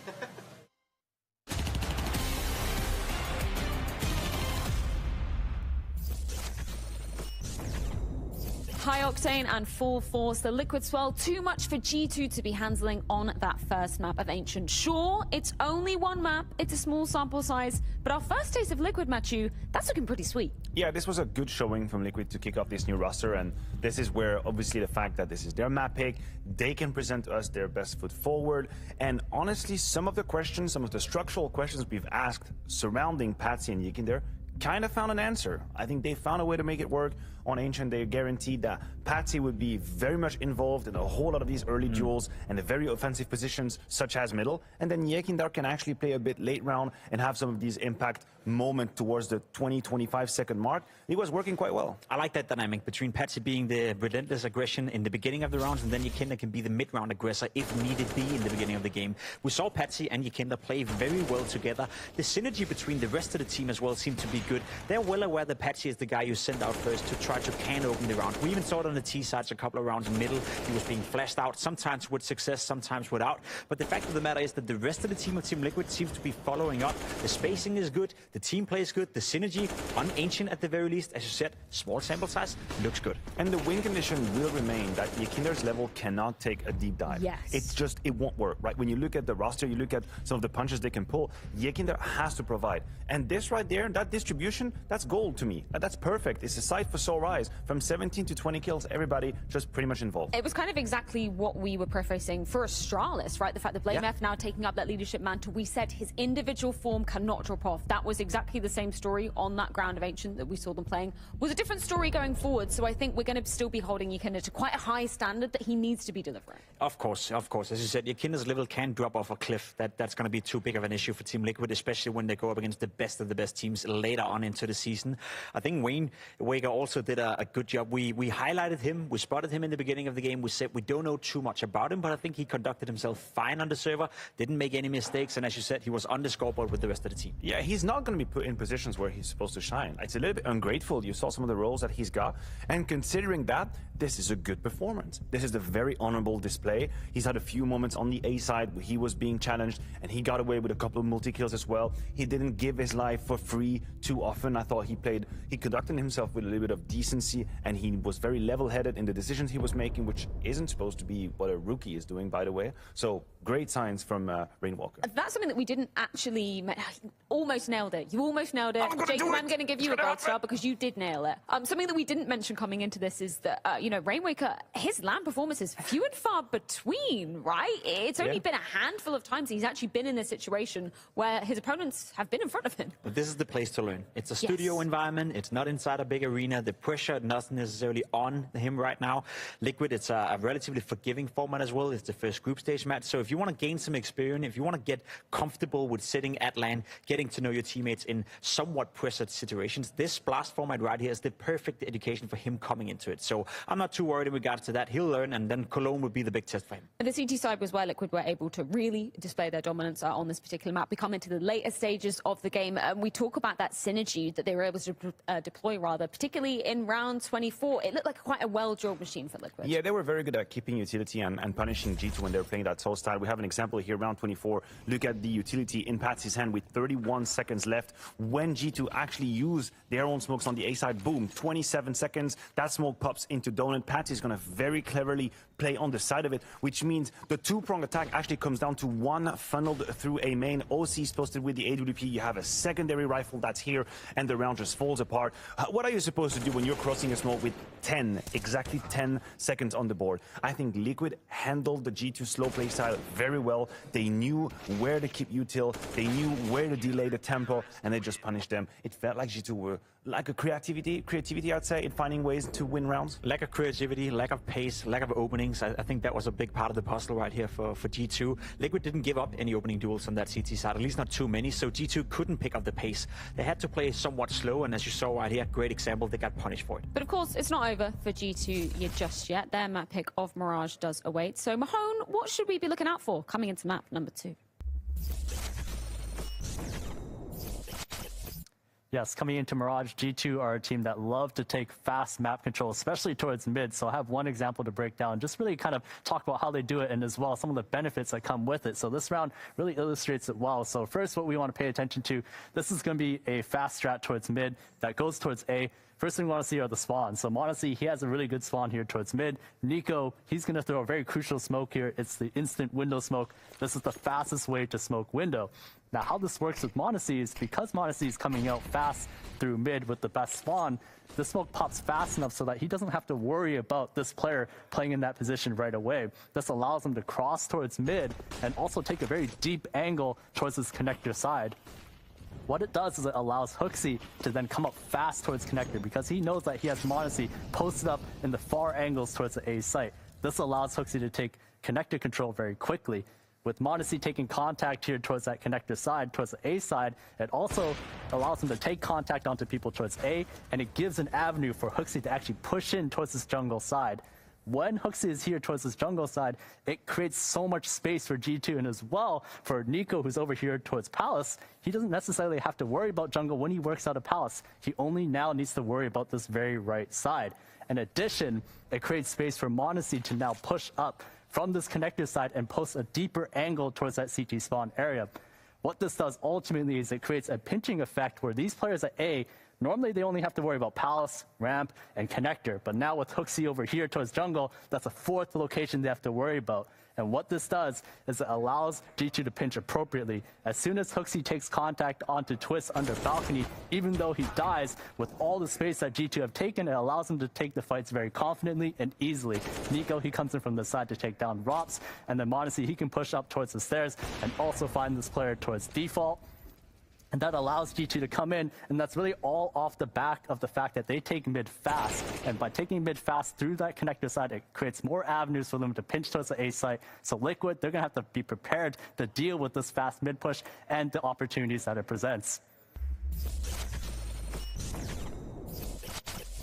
Okay, so I pose that question to you two gentlemen. How are Liquid going to be dealing with this mid control that we know G2 are going to be hungry to take? Well, it really feels like it's going to be like a nerve central station of this whole map, and for different reasons. The first one is, of course, the fact that we assume Patsy and Yakinda are going to be paired towards Catwalk and Connector, very fight-oriented positions with the help of their AWP right here. But another example or another fact I want to put under the microscope is that both HooXi and Hunter struggled massively on Ancient. We're talking 15 kills combined. That's 6 and 9 respectively. Very strugglesome first map for them, very strugglesome kickoff to the season, and then they're going to be the ones actually in that tug of war trying to take map control off of Liquid when they're on the T side. The entire game plan for G2 is to take mid control. Whether they do it fast, slow, or in the middle of the round doesn't matter, but I believe that Yakinda and Patsy will play towards middle, so that's going to be the key point of the entire game. If Patsy and Yakinda can continue the form we saw in Ancient, I think they have a realistic shot at shutting down G2. Well, a chance for G2 to spin this one back in their favor, and hope on the horizon as Mirage does await. We're going to see exactly how it goes down after this break.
Welcome back to day 3 of Blast 4 Groups. We're here in Copenhagen where the vibes are quite simply sensational, Anders. Counter-Strike is back on the menu, roster mania is in full swing, and Team Liquid have picked up their first map against G2. They look so fresh. They look like such an entertaining team. I definitely a very different look from the last version of Liquid in every way possible. So I think that's fair. You can see they're quite sprightly on the server. Yes. They're playing with conviction. Patsy and Yekunda working in tandem. That's quite the 1-2 punch combo, I have to say. Now, Henry, talk to me about Mirage. It's coming up as the second map. How do you feel about the map? What do you think we're going to see here? Well, we all know what to expect when it comes to Mirage. A lot of teams have very similar playbooks. I guess it's the CT side that's going to be more interesting for me right here. We saw a very active CT performance there from Team Liquid. They were constantly backstabbing, a real nuisance. That's where Patsy was really getting into 5th gear as well. G2, not a very convincing performance across the board, but this is the Fraggers map. This is where we need players like Hunter to come online. He posted 6 frags in that first outing. Not quite good enough, I'm afraid. If Team Liquid continue this sort of performance, G2 are in a lot of trouble. Map number 2, the pick of G2. We'll get into the action here, where I assume G2 will be kicking things off on the T side. Indeed. Well, they got some nades, including a Molotov, which is interesting. Don't always see that in the pistol rounds. And they have AP250 on Nico, which you have to love. I mean, you want to give him that weapon.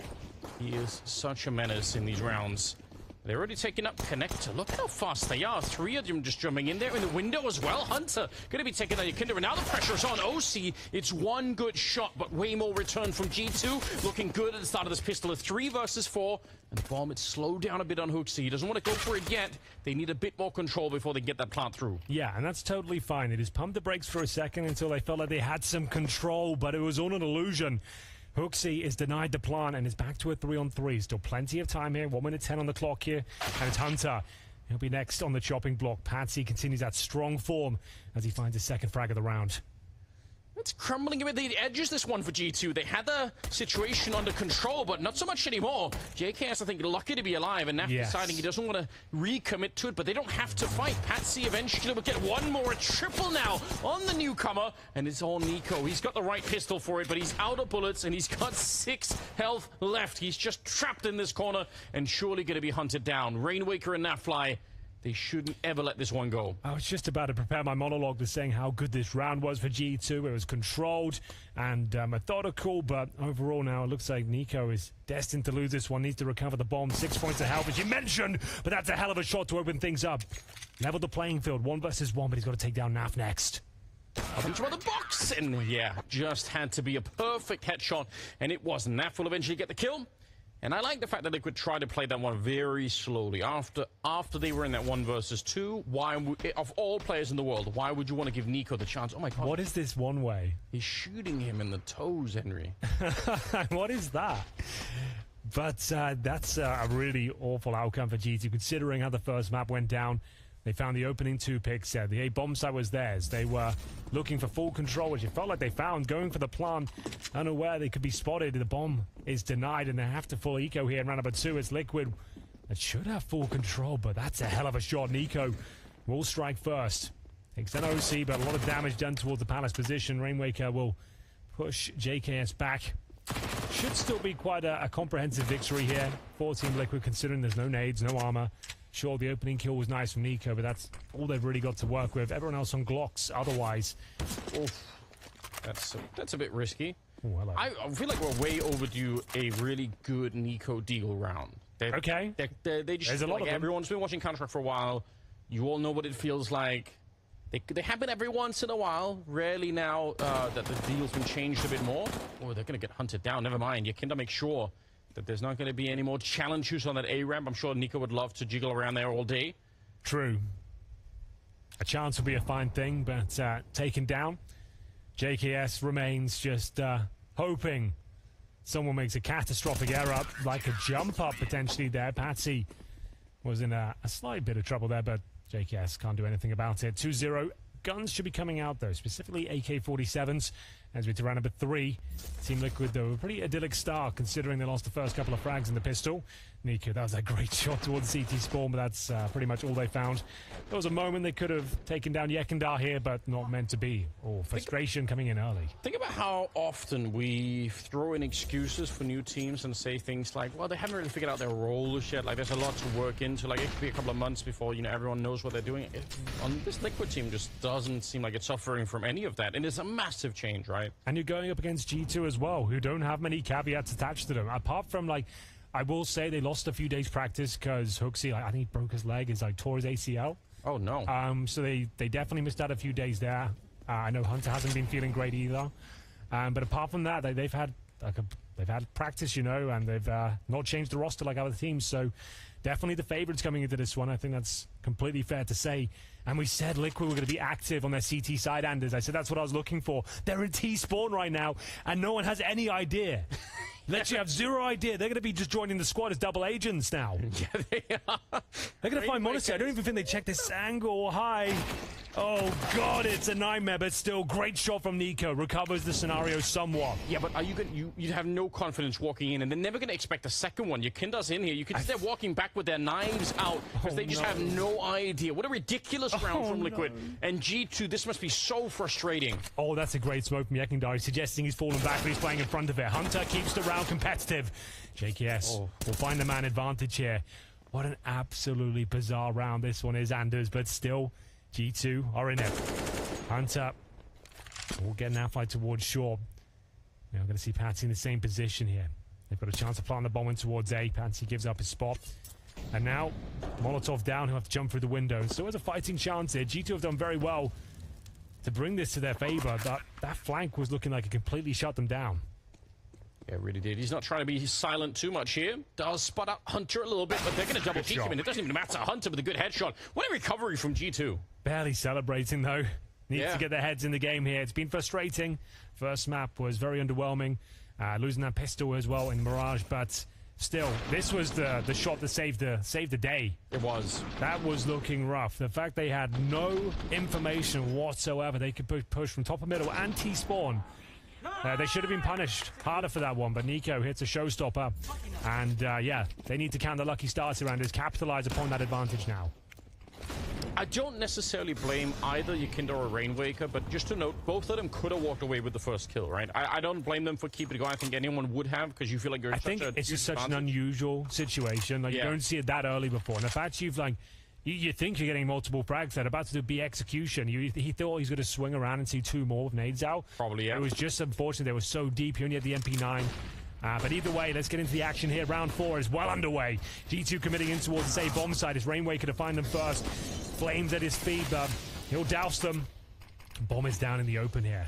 G2 pumping the brakes once again. Flashes being exchanged, catching each other. Nico will have to walk into the comfort of the stairs. Was it just the bullets that stopped Hooksy? Oh, never mind. Atsy's walked through the smoke. They're so aggressive again, Liquid.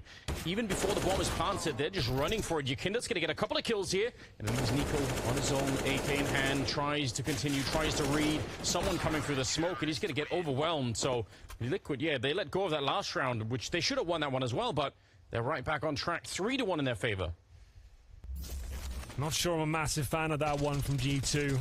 Set piece from pretty much the get-go of the round. Didn't seem to have control of the bomb site at any moment. You knew they were on a weak buy here. Their money was going to be compromised. They entered with scouts, a pistol, and 3 rifles. And they just looked very calm. In the right space, the right time. Had 3 members there. They weren't bled out of their utility at the start. They just had a chance to have a scrappy round. That's exactly what you want when you've got those sort of weapons out. And G2 didn't even get a plan there, Anders. So they're down to full eco here. 3-1 down, almost certainly going to be 4. Team Liquid will take that all day long. Another idyllic start.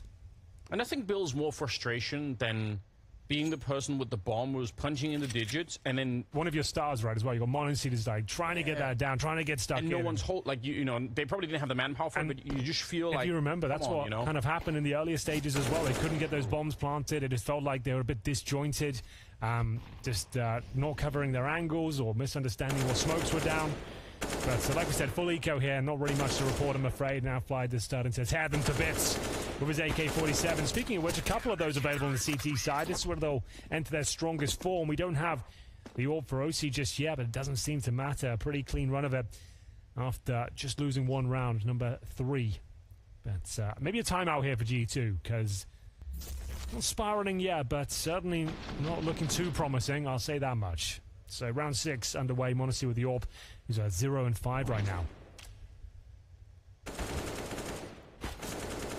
Looking so fresh at the moment. 4-1.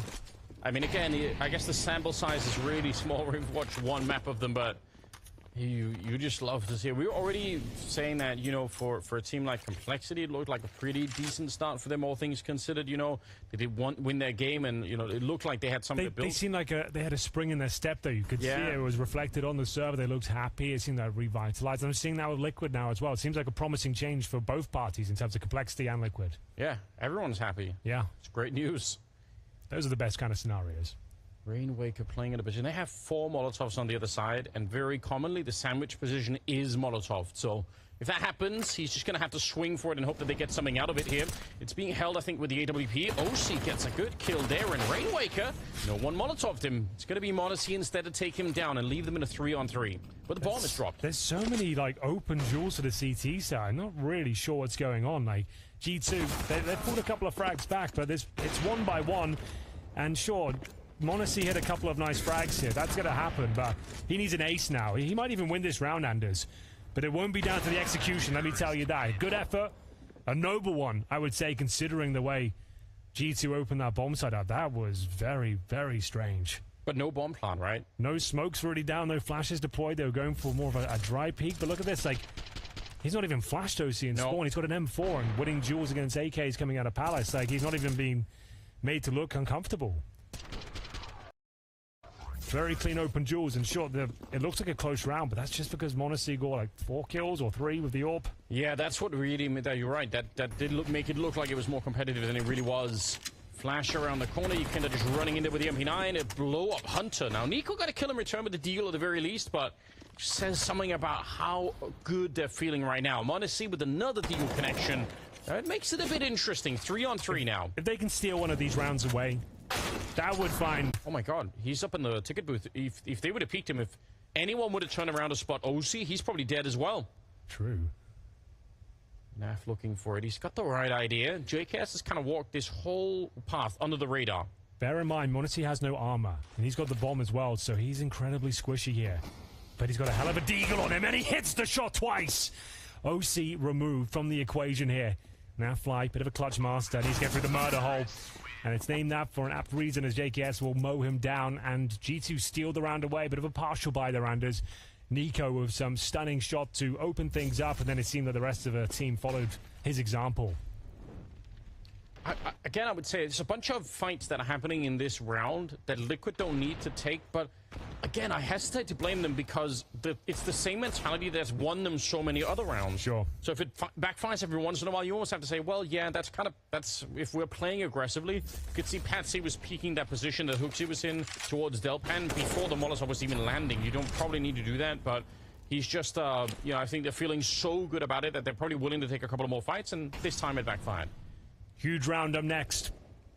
Liquid, after giving it the previous round in quite a convincing manner, will be fully invested here in round number 8. All for OC, M4s otherwise lacking some incendiaries here. But overall, pretty healthy buy. We've got OC looking towards the underpass right now, and he's about to be challenged by m0NESY. Huge duel. OC, with the advantage of the positioning, will come out on top. And now, they might want to consider peeling off here. They've still got solid mid-control. AWP joined by the rifle of Yekindar here as well. Nice opportunity there for OC, but Nico will beat it to the shots, and he gets himself a double. And he's so sure there's a second player there because he knew that OC was looking underpass, so he's going to be sure that there's someone else there that's covering OC. He's never just going to be there alone. Good point. Nico just, I think, doing the math really quickly in his head and thinking, yeah, there's got to be someone else somewhere in this area. It's a good heads-up play for him. 3 versus 3 now. Nico's tagged up, and it's Naf again. He's been very active on this side. I think that's been the operative word for Liquid in general, and what we've seen so far, especially on Ancient. Very active, very difficult to predict. As soon as you think you've got an advantage, you're being backstabbed. And Naf does a great job of that once again. 20 seconds, the bomb. Oh, they can never get it planted, Anders. As soon as they ever go for it, they've run out of utility or just don't deploy it. And they go for that open plan time and time again, but it seems like Team Liquid have got their number each and every time. This is the opening kill from OC. About as easy as it gets for him, holding the perfect angle. As you mentioned, yeah, there's likely going to be 2 players here. Nico reading that very well indeed. Manages to get the frag on Yekindar, but still, no plant found. And even with the maximum loss bonus, they are going to be entering with a couple of Galils here. AK-47s and a Monacy AWP. And he is starting to come online, but currently sat on 5 and 7. This should be his kill. Oh no, OC beats him once again, Anders. He does, and you're right, this one was definitely his to take. Nice dink on the JKS, I'll throw him a little bit back. Look at Liquid's economy. They've got their backs to the wall. G2, in spite of the fact that they're down 6-2, truth is, if they win this round, they are in such a good position to claw their way back in the game. So it's a pivotal round that's coming in here, and it does look like, at least for the start of it, Liquid are doing a great job once again. Another nade. Oh, wow. It blows up. Nico. That's insane. It was the Patsy dink alley-ooped his teammate into finding the conversion. 5 on 3, Team Liquid continuing with the momentum we found on Ancient. Very difficult to shut them down right now. G2 managed to win with pistols a couple of rounds ago, but it's been very quiet since. The rounds they're losing, we haven't seen the bomb planted once. Yeah. Just bear that in mind. They're not even getting close. It's now 5 on 3, and I dare say that result will be replicated here. They haven't gone to B once. They haven't even tried anything on the B side of the map. 0 entries over here. And even though they'll attempt it this time, I dare say they're going to be in for a rude awakening here, as OC hasn't missed many shots, and this looks like an absolute done deal. Yeah. OC hoping to see if he could challenge that one, but you're right. OC's been on point with the AWP every single time he's been challenged. Seems to be stepping it up. Too easy. Yeah, find another one. JKS goes down last 7-2 in their favor. And just as, I mean, if you have a low economy, coming out with all 5 players alive is such a huge boost, isn't it? This is very flat from G2, Anders. This is very flat indeed. You know, we did all pick them. We did, across the board. So it's going to be a lot of memes on Twitter. Yeah, that's true. This is why I didn't want to get involved with this stuff. You can't win, whatever happens. That's why I got a diamond coin at the Paris Major, right? But apparently if you get the diamond coin, you're an idiot. Like, that's... I thought I was about getting ready to boast on Twitter. I was like, look at this, I did it. But apparently if you get one of those, you don't know what you're talking about. Yeah. So you literally can't win. What am I supposed to do? I think that is how it works on the internet. I think you figured it out, you know. If you do the thing people say is impossible, you're actually really stupid. It's actually evidence that you've no idea what's going on. Yeah, so... Well, they beat you, Henry. Every time. I can never win. But, well, G2 aren't getting much success here, I'm afraid. And like I said, this is flat. From a tactical point of view, the individual duels we're seeing, like, something's off. So something doesn't look quite right. It's the first game after a 5-week break with that caveat, but they're one of the few teams, especially at this event. Only 3 teams didn't change the roster. G2's one of them. And you're up against a new-look Liquid. Sure, they're going to be unpredictable, but they're playing pretty solid meta game right now. Very active CT sides, aggressive, making sure they play upon advantages, not throwing anything away, decent crossfires. Like, it's all just looking like a pretty usual outing, nothing too bizarre. And for now, Nico, he has been the shining lights in this darkness. He's finding some great deagle headshots, at least. Yeah, he's doing some work. That is about it. I think what's really noticeable is how everyone in Liquid right now seems to be playing the kind of style that they want to see. You could see both Rainwaker and Patsy are having a good time, just kind of playing a little bit loose. Obviously, we know Yekindar wants to do that anyway. Oh no, Monacy. Oh, just as he gets the dink as well. Okay, well, the kill was converted, so maybe they can make this run expensive at least. They can try, give it a shot, yeah. Get maybe a little bit more. They've got the MP9 in the corner. There should be a free kill. I'm almost surprised they don't do more, but Rainwaker taking him down. Flashed in from OC. That is such a sick flash. It couldn't have been a better flash. Like, they were so blind, and it comes in just before they swung on him as well. Beautiful stuff here. Team Liquid confirmed the half victory, 8-2. G2, take a timeout. Let's work out what's going wrong here. Discuss the options. Because, like we said, they haven't attempted even like a B split or even going up towards shore. It's just been defaults into very underwhelming A executions or an A execution off the very get-go. I'm not saying just go to B now. I'm just saying let's just maybe talk about what's going wrong. Why are we not getting the bomb down? Why are we not planting the bomb at all on this team side? I know. Like, that's seems to be, that should be one of the basics, right? Just keep your own economy going. And still yet to plan on a round, like... Oh, no. They've lost, they're still yet to plan. Look at Naf again. They haven't really gone to B, but he's still got 8 kills, which is evidence of how active he's been, even in the A attacks. He keeps trying to flank them. He keeps being active on this side, which is really sick. Well, this is big now. OC's fired off a shot towards the apartments. Not trying to get the kill, baiting in Naf, who's pushed up. Either way, we are going towards the A bomb site, towards Tetris. A couple of players are out. That's going to be JKS. Bombs recovered from T-Spawn. Oh, no. Hunter spammed by Patsy. Fortunately, JKS can pull one back, and they're still in this round. Plenty of time. The bomb's down towards top of middle, though. Nico sneaks out and finds the man advantage once again. I've said that many times to G2, but they are not converting these rounds. No, they're not. Well, Naf is coming in towards T-Spawn, and that's what the bomb is literally right now. Yeah, he might be able to catch Hooks. Oh, he's running with the knife out. He's been hurt already. He's got no idea. Okay. So that's going to be a real shock. If he was a little bit more careful, maybe Hooksy's going to be the one making the mistake instead. But Yakinder is on his own. He's kind of central to the map. I mean, this is a winnable position. He might be able to get the first surprise kill on somebody and then roll it into the 1 versus 2 afterwards. 30 seconds left, and there's the first. Oh, no. That was the moment. Yeah, oh, well, the HE might just get him anyway. Monacy, he's going to get blown up. 1 versus 2, and now Hooksy's stuck with the bomb over on the ramp. Just hold the phone here. 20 seconds left, Henry. This could unravel. This is one of those rounds that looks incredibly uncomfortable. Nico, though, as we said, he's looking solid. One of the few players turning up in an individual capacity. He makes sure the round is locked in. No plan required. As we see 3 arrive on the board for G2 here. Yeah, not much celebration yet. That's still a very precarious spot they're in. But looking better. JKS with some nice positional control at the start of the round, getting towards Tetris early, remaining patient. And we'll see round 12 come through. Plenty of cash for Team Liquid, but starting to be broken now. This is a very important round. If G2 can win this, they can still find 5 or 6 rounds, which is absolutely fine. Yeah, that's what they're going to be thinking as well. And once again, the Liquid economy is being put to the test in this one. Yeah. Able to pick up the AW pieces, no problem here, but in the following round, they would be in trouble. It's real slow. It's such a slow start. And so much of it is just Nico finding important kills, trying to get something working. That's not what you want to see after a long break where you've been redefining your strategic game, you know? You've had time, you've already worked out the roles, it's down to fine adjustments. But this is getting better. We are seeing these opening picks now more consistently. It's Monacy chiming in at the start of round number 12, but the response from Rainwaker is very quick indeed. That's towards the connector. And OC starting to find multiple frags now. He has looked incredibly sharp today. Hunter is a very, very low boost, very uncommon on that side. Maybe you normally boost on the box side, but they're actually getting shut down here. Nico alone in the middle. One with his 4 on his hands. Spot the first one out. It's a bit of a free kill for him there.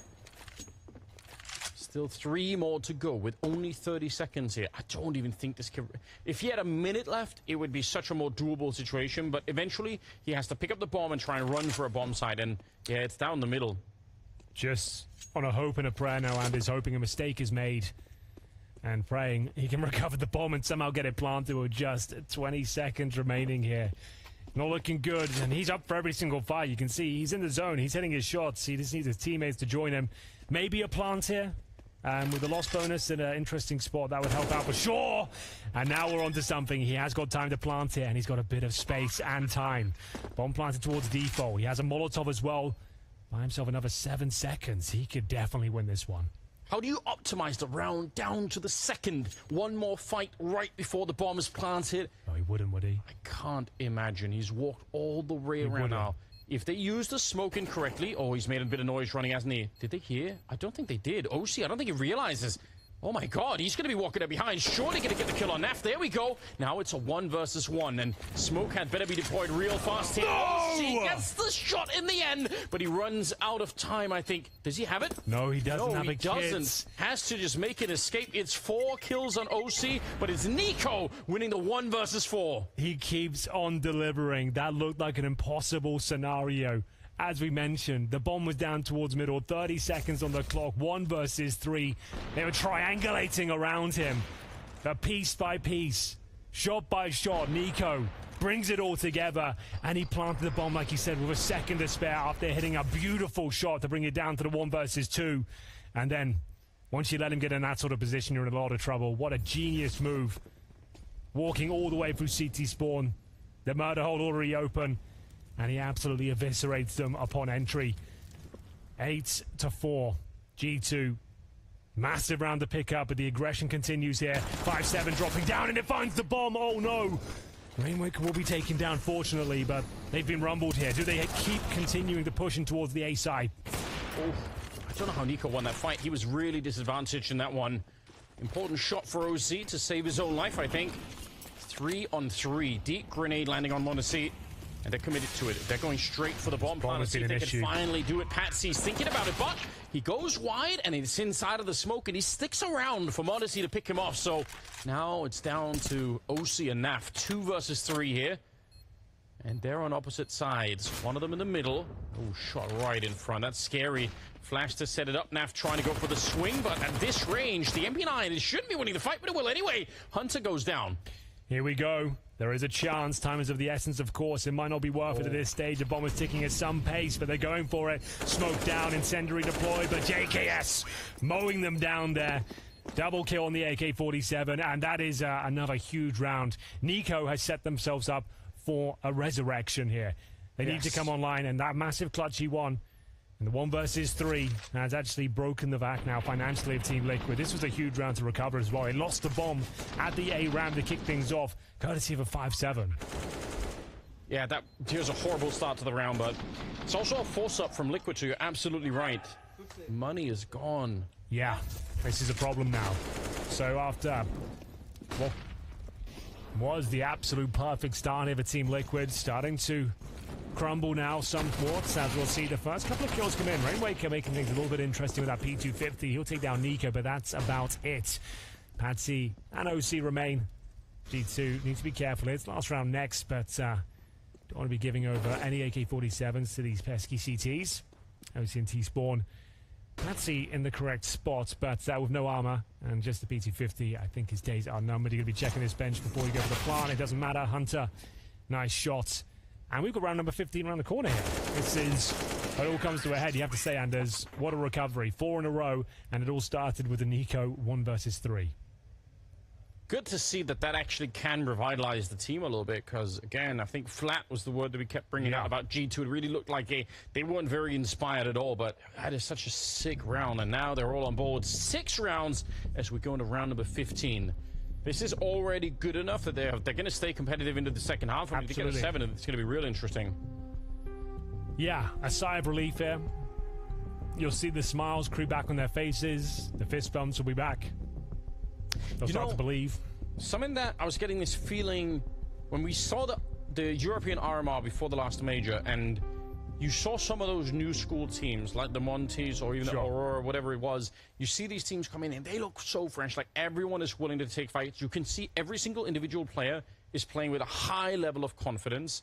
And then a lot of the teams that they just ran over were teams that were playing a little bit like G2 are right now, where it's an attempt to try and structure the game, slow it down a bit, like hold on, take reasonable fights and all the rest of it. Like it feels like that's what they're doing. And Liquid right now are playing much more of that new school style, and it's probably because of players like Rainwalker and Patsy who are going to be ready. Who are going to try and see if they can take those fights, and it's been working really well. Maybe G2 can slow down the game enough that they can play their own style a bit more, but right now Liquid still seem like they are in control. Nico not slowing anything down here. He's looking for that early pick, and my God, is he ever going to get it? Rainwaker, though, responding towards the A ramp, and OC would have a solid shot there. He'll shut down the B push, and it's back towards middle we go. Patsy will be defending the window, but not for long. Hunter, the master of the position, will be bringing it back to a 3 versus 3. Plenty of time to work with here as Yekindar trying to rotate, scramble even towards CT spawn, hunting for information as to where G2 are heading next. He just swung the AK, didn't he, in the window? That was wild. He wasn't supposed to win that fight, but he just did it anyway. Well, he's had a very quiet showing today, so good to see Hunter finding some form. Low on health was Rainwaker as well. Probably in an interesting position, all things considered. Very hard to check, and if they go for the bomb plant, then they got the uncomfortable fact of the CT being in Palace. You never really want that. Smokes up, trying to clear it out, but Are you going to be expecting this one? As long as Yakinda can stay alive, he can distract from Rainwaker on the other side, and it could be a really fun... Oh, he's got the right idea. Bomb gets planted and doesn't pull the trigger. Yeah, there was a real chance that could have all fallen apart there, but it is the 3-on-3. Rainwaker waiting patiently towards the A-Ram. Monacy has no idea. In terms of utility, plenty of flashes and smokes here. There's still a good chance for Liquid. Flash to set it up. Rainwaker is a couple of steps away. Still hasn't really peeked. And now Monacy, it's too late. He knows. Takes down Rainwaker, and yeah, they know everything. Obviously, 15th round, they're going to go for it here. Oshi with a good shot. Can't quite spin around. Still a 1 versus 1. And Hunter relocating into it. But yeah, time is up. No kit on Yakinda, so there's nothing he could really do about it. It will be a 7th round for G2 at the end of the whole thing. That is quite miraculous for them. Well done. We'll see if they can continue this into the second half. It's after the break.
One more up. I'm coming city as well. That can be jungle. Pump is you. Both fire. They're pushing. Do you have flash above fire? Yeah, I can flash. Flashing now. Pick up bomb sandwich. Dead bomb. Nice. Keep firing over here. Up jungle clear. Up 10 HP. 10 HP. Up. One fire. That's nice. 10 HP. Last mid. Lurk. Electronic. He's electronic. Watching it. Jungle. Stop jungle. Nice! Nice, Robert. Nice. Well, there we have it. There we have it. European squad, Team Liquid, showing us how efficient they are with the communication. Hammering the whole thing home. Now, Listen, the old Liquid lineup had a particular pistol round strat that they like to run towards the A-bomb site, where they actually throw the normal smoke towards jungle and connector, and then they would actually rush CT spawn. Like, they would put pressure on. Instead of even kind of trying to plant the bomb, you're just rushing to take any catching those rotations. Yeah. I'm not expecting that they're going to be running all the strats, but if they do, it could be fun. All 5 players are there, Anders. We'll see if they get a chance to. And they've got 2 smokes. Look at what G2 are doing on the other side. It's a huge mind game. You'll never double-check this one. They are throwing in some of the early ones, still saving a smoke and a Molotov. And Naf checking it, and Rainwaker coming up behind him. This should have worked way better for the G2 defense. I'm shocked. It didn't really work at all, unfortunately. They get absolutely walloped upon entry. The smokes are down. They're not pushing CT spawn, but the bomb will be planted here. Is there anything they can do to deny the plant? I'm not sure. They are starting to swing through now. JKS Hunter chiming in with a couple of kills. They've still got 2 more to find. Hunter remains with the dual elite team. He's got armor as well. There's a little bit of damage, but it's not going to be enough. Team Liquid are a pretty convincing pistol round here on the T-side campaign. The double stack towards Sandwich, Anders. You said you liked it. What did you like about it? Well, in any other round, you could expect for that position to be Molotov in some way, and obviously then it's no longer going to be that great. But in a pistol round, I doubt if anyone will check for the second player. I see what you're saying. Yeah, so it could have been a really, really sick, little lineup. Unfortunately, when the first player swings out of the Palace position, even though there are 2 there, your teammates are coming in face checking, hard checking it, right? So even though there are 2 there, you're still getting the information. You need at least a first kill to go in your favor, I think, to have that element of surprise. Worst of both worlds come through, you get spotted, then you're taken down, but there's Monacy. A monstrous shot with the scout, opens things up, takes down Rainwaker, and there's no quick reply here, so a chance. G2 with the force buy here, of course, and we're going to see Patsy try and recover the situation, but he's done it with the bomb. That's a nightmare maneuver. And it's still possible to recover this, but that might not have been the play. Yeah, point-blank range against the 5-7. You just never want to be close to that pistol, do you? JKS hoping, or maybe thinking about doing the jumper, but he also knows he's got a lot of responsibility here. Bomb right next to his feet. Kindas walked into the middle, but he's got no idea Hooksy's there. This is still massive, though. They have no idea he could make it through the murder hole. Like, Hooksy's, as far as he's concerned, he's covering that. Yeah. Maybe he calls that. There's a window, there's an opportunity, he could have made it through, so they'll be at least aware of it, but it doesn't look like they are.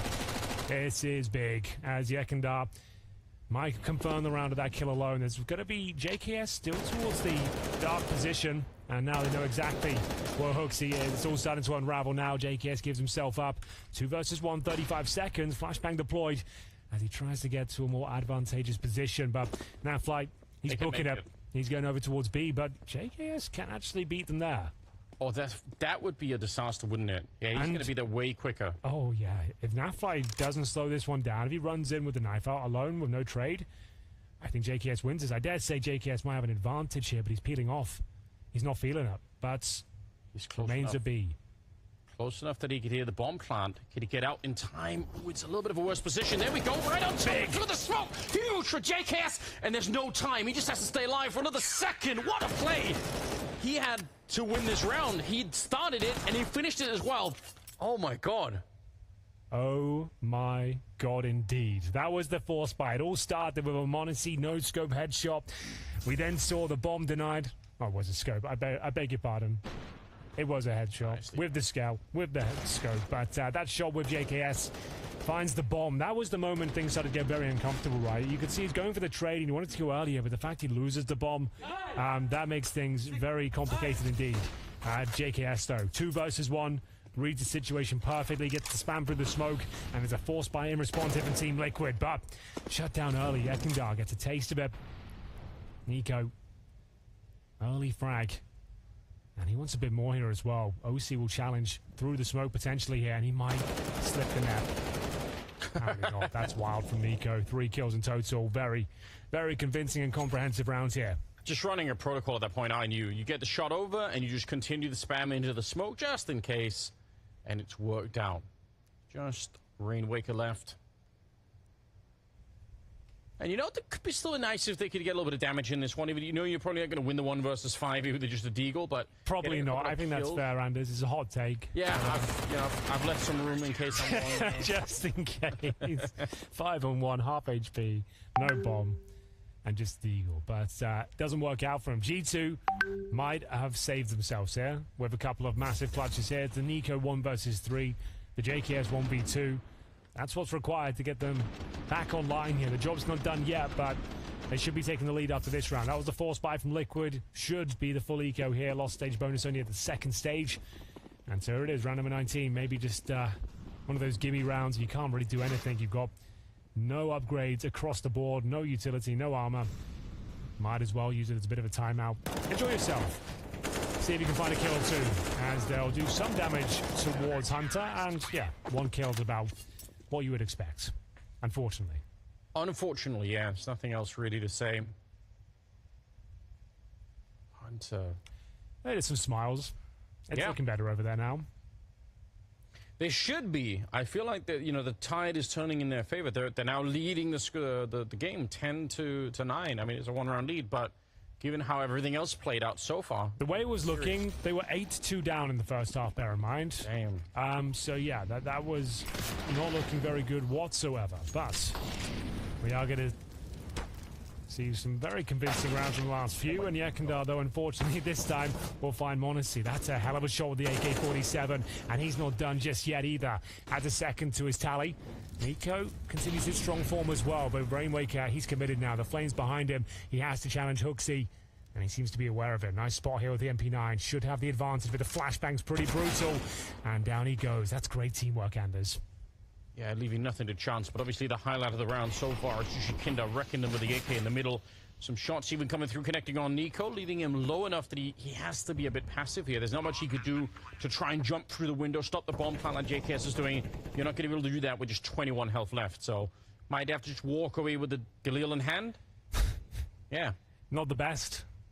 No one's loving that idea, but I think it's one that has to be seen through. But round 20, there it is. You're right. It's all about Yekindar there.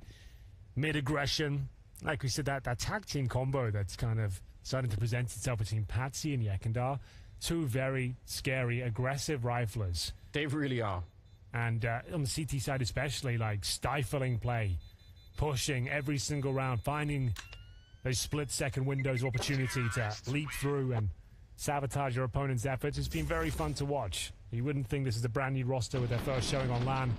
Here's a look at the Yekindar shots as well. Super calm. Confident with his shots as well. This flashbang as well.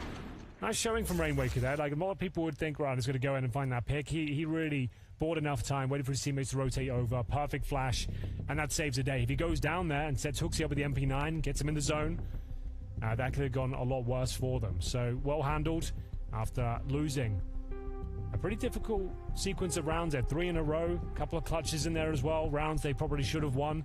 It is going to happen against G2. They've got some absolute world-class talent within their ranks. We all know it. Occasionally, they're going to land those clutches, those 1v2s. You've got to be prepared for it. It's going to happen. Tied-up game. You still want to see more people. I mean, this is still a better performance overall, obviously, than it was on Ancient for G2. Yeah. With more players joining, it's good to see Hunter started to wake up a little bit. It still took a resuscitation, right? Like 8-3 down. It took massive contributions from Nico. He had to keep finding those Deagle headshots. He was the only one whittling away at their economy, keeping them modest. But you're right. It's still a much better showing. That's totally fair. And slowly but surely, we're starting to see some glimmers of greatness here as we get into the next round. Monacy to be challenged, and a rare miss from him, a difficult one. And now he is stuck in a very compromised position. Molotov at his front door as well. How is he still going? It's Nico to find the first frag. Monacy with 3 shots in total. Can't connect any of them. Nico trying to pick up the pieces. And he's doing a great job so far. 2 kills in the round. Maintains a man advantage as Hunter chimes it as well. Funneling them towards B. Yeah, just Hooksy in here with the Galil in hand. They're going to be right on top of him, so bomb plant should be coming through. But this was just a 2 versus 4. It should still be G2 walking away with a win here, and Hunter making absolutely sure. Great headshot on Rainwaker to begin with, and then Naf will go down last. So back in the lead of G2. Scary round though, Anders. You have to say, Monacy.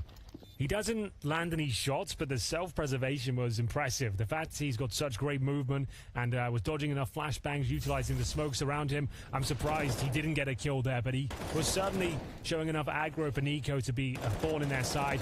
Hunter as well, swinging from the window and managing to get some very impactful kills here, denying this last round. The bomb got planted, at least, to Liquid, so they do have a buy going forward. And they have plenty of cash here, but Rainwaker... Oh, I've said it for the first time. Rainwaker, God, I promised myself I wouldn't do it. We're still it's because we were talking about it so much in the green room, right? I wasn't even thinking about it. Everyone was just banging on about it, but inside my brain. And the analysts saying it. Yeah, now I've ended up saying it. I blame the analysts. Very unprofessional. It's a classic, isn't it? Yeah. Well, I apologize. Nico, he certainly doesn't know. That's the opening kill for him once again. Takes down in-game leader Yekindar, and they're going to have to fully commit. Mac 10 leaping out of the window here at the B bomb site. Working in tandem once again, but Hunter looking for the triple kill. They've done enough to get the bomb plant here, Anders, but maybe not much more. OC and Patsy remain, the latter with just 19 points of health. Very, very tricky, yeah. And even that bomb plant might even be up for question now. Look at how many nades they've just thrown in there to slow them down. And they even have another Molotov behind it, so they can really keep this bomb from going down for a long, long time. Well, shots coming through.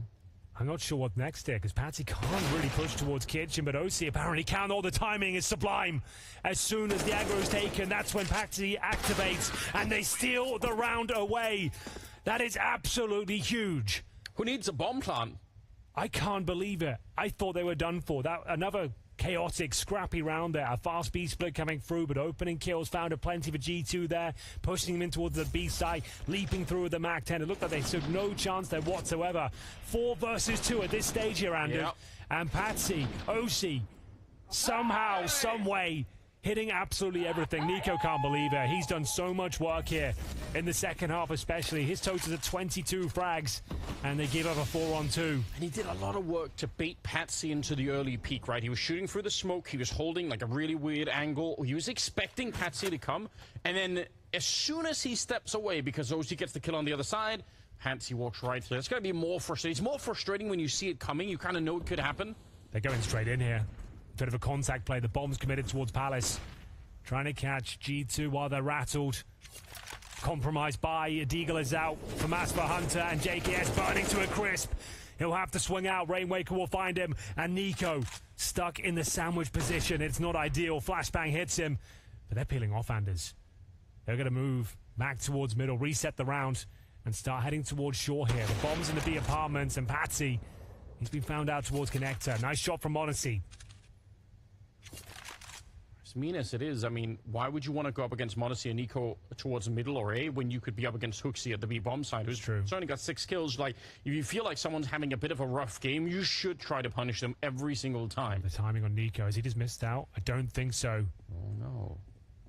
They removed JKS from this position, so they might feel like Liquid that it's not even worth checking. Flashbang, a little bit of a failed spray, and a shot straight through Naf with a good wall bang to take down Nico. That's important to keep this round alive, but the B bomb side is empty. Naf, he's just playing to keep them occupied. Now, he's winning the fights anyway, but the bomb is going to be planted, and if they try to come back, Kindar's going to be there to hold it. This is a Naf classic here. Just causing a chaos on the other side of the map, making things very unpredictable, very frustrating. The bomb's planted, and Nico, maybe if he gets a cleaner kill there in that encounter, he can reset, maybe get that second. It's a rare miss by his standards, it has to be said. He had the advantage there, and sometimes it happens. A shot in the back can be one of the harder ones when you're going for the headshots and they're moving. After that, Team Liquid stealing another round away. 4-on-2 in the previous round, Anders, and this was a lovely little play as well. The Molotov towards JKS, the contact play coming in as well. They weren't ready for it. Nico dropped. He got the first kill in the end, but took some damage en route. 2 players will survive, but only second stage loss bonus, $1,900 per player. Wallbang that you saw there from Naf, it's really worth knowing at home if you're new to the game. That particular box, you can actually wallbang it with a Glock from that range. Like, it's so hollow on the inside. It's just like you're shooting like through 2 wooden boards that are really thin. So even a Glock will do it. You don't even need the AK to get any damage through. So you don't always have to swing wide to check deep into shadow like that. Just, yeah, do what Naf is doing. Don't use the Glock necessarily, though. You don't have to. I don't think you just because you can doesn't mean you should. Yeah, that's a good point. 12-11, round number 24. They got the AWP, they got the M4, and Deagle to follow it up. This is where Modesty got shut down last time, but this time it's going to be way quicker. Yakinda not able to repeat the earlier round. Well, this one's all on Modesty and Hooksy. I was going to say, he unfortunately gives himself up there. A nice pick found in response, and the USP getting a dink as well. I thought Hunter might get this kill. Nice shot from Rainwaker to readjust, and Modesty now, well, he's known for these little peaks. It's great movement. Understanding of the round as well. Patsy will be dropped. Second kill found for Monacy. Keeps it into a 3-on-3. And the fact that he made that jump means he spots Rainwaker down below, and you could see him calling out on the camera instantly. Yep. Those are the small movements that really can set someone apart as like a really high-level player. He's not just walking away from the window, he's getting the last bit of information that's possible to get at that moment, so really good stuff. JKS is going to go down, unfortunately, for the Mosi. We'll be able to pick it up, so Monacy and Nico, quite the duo to be up against. Yeah, Nico with no armor, just to note that. Incredibly squishy, and the Molotov is sublime. Monacy commits to the fight, and that might be the end of the hype, as Nico will be left alone. As mentioned, no armor.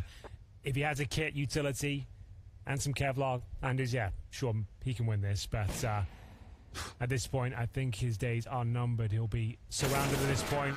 Now Fly, good understanding of the scenario, and yeah, Monacy makes it uncomfortable at least. He gets a couple of kills. There was certainly a bit more wiggle room for the third, but a well-placed Molotov their money shuts him down. That's the nice movement you were talking about there. Yeah, it's sick, isn't it? And this too, like, he's going to get the kill, and then he jumps for the next one just to see if anything's going on. Look, I hate being on the CT side with the kind of money that you have right now, where it's just enough that you can buy the M4, but you're not going to have really almost anything else. Like, it's really weird. But they don't have a choice, do they? 13-11. Yeah, I think you're right. Like, you're not going to have the AWP, unfortunately, but you're going to have the 5 M4s. Interesting to note as well, not a single silenced M4 for G2. They are M4A4 across the board, like on Mirage. So take from that what you will. Personal preference, maybe map dependent, but you don't see that too often. So that does add to the financial woes, right? It's a couple $100 more. It's different. Like, doesn't sound like a lot, but in terms of the utility, you notice it. Sure, yeah. Probably some maps, if you're on Vertigo, which is the final map, maybe you pick up another couple of silenced M4s. Fast play. Oh, yeah, here we go. Oh, no one's here. Straight. No one's home. They're not wrong. They don't even realize now. They do, and they come back in. Look at the spray. How does JKS continue that into a headshot? I don't know. But we'll take it all day long here. They had literally no one on the A side. Everyone was focusing towards top and middle and connector. Open bomb site, and some way, somehow, JKS and Monacy spraying wildly into those smokes. Find 3 kills total. Not done just yet, but maybe we are now. Nico towards short, and find Yekindar, and now it's just Nafly in towards Palace. Try and keep this one expensive. It's unlikely he gets a kill now. They know exactly where he is. He's got some flashes, sure, but they've got 8 cheese, and that will land right at his front door. That's so much control at the start of the round. It's shocking that they don't get more out of it. I guess they lost the top mid fight as well, so that's a little bit unfortunate, but for getting that deep onto the bomb site with no warning at all, you would have wanted to see Liquid do a lot more in this round. So good defense from G2. You got to give it to them. JKS, I'd love to see that spray replayed just because it's so ridiculous to make a transfer at that range and still get the headshot on the second one. Naf is playing for all the marbles. Going to get the kill. Still 25 seconds, and was rotating towards the B bomb side. Surely there's no way he can do anything more. Well, it is Naf. But, yeah, I think you're onto something there. There's 10 seconds remaining. His days should be numbered. Oh, hello. It's a little bit sloppy from Monacy giving that one up. Just speculatively spraying towards top of middle. Loses his AK. Yeah. If they didn't recover the AK, that's actually kind of a big deal. You obviously can't buy those on the CT side. And he had the AK-47. That's a great weapon to give to one of your riflers. So it doesn't really affect Monacy. He's the author. But give that to Nico, for example. That's what he's going to do his best work. So just a small note there. As we'll get into round 26, tactical timeout. JKS, that's the big spray down. Yeah. We were talking about. And that's in spite of the fact that we did see on the replay the really cool smoke thrown by Yakinda in T-spawn to actually allow for the pathing there for Naf and or whoever was coming in first, but it didn't really make a difference. Apparently not. If anything, invited them into the spray, right? Because you can't see them, so you might as well just give it a little spam. They might be led to their demise, I'm not sure. But it is going to be the Team Liquid timeout after giving it that previous round. Their A execution after finding an open A bomb site sprayed down on the retake. G2 have had some very impressive recoveries in terms of being out of position or down to a 1 versus 3, 1v2. and coming out on top, showing some tenacity in what has been a pretty underwhelming showing so far after getting battered and bruised in the first map of Ancient. We are going to see an underpass push potentially, I think. And Nico, at least considering the idea. Oh, that's a very decent grenade. You love to see that. Already tagged up before they really get into it, but a much better return. Kindar right at the edge of the box, gets a wallbang headshot on the JKS. That might be it. There's no one else on A. Nico's in T-spawn. I don't think you go for this one. The money's too bad. Yeah, and they don't even know it, but Patsy is flanking them. So even saving could be a really, really hard call right now. And they go for it. Nico, like, I guess it's all on him. He's the linchpin here. If he finds a couple on the flank, but if they lose this round, Anders, they just don't have the resources. They'll get $1,900 per player into the next one. They're fully invested. Time is of the essence. We're over halfway gone and no kills have been found. Are they going for this? They still are, but it's really slowed down now. Patsy's going to be walking up behind them. Nico gets called on the flank. There is someone defusing. Oh my God, it's out of the smoke. How does it happen? Hooksy's stolen the round. That's unbelievable. They commit with, what, 10 seconds remaining on the bomb. A 5-on-3. They get a couple of kills. The smoke is down, and no one is considering the full defuse potential there. Let's see if we can work out exactly where it started to go wrong. So it's Hooksy on the defuse. The smoke deployed. We had all the flanks coming through, and no one was watching the bomb. It looked like there was no way they were going to do anything with the round, but it's an absolute nightmare scenario for Liquid. G2 still yet another round away. We're all tied up. There is enough in terms of the finances to buy up into this one. Round number 27, like both teams feeling it. For Masses for G2, the AWP is out, and Nico with that first frag, he'll find Patsy this time. Kindar's made his way through the smoke dome connector, and I think Nico already has an idea. JKS definitely does. Now, oh, it's the USP headshot. Come on, man. Taking down Nikindar.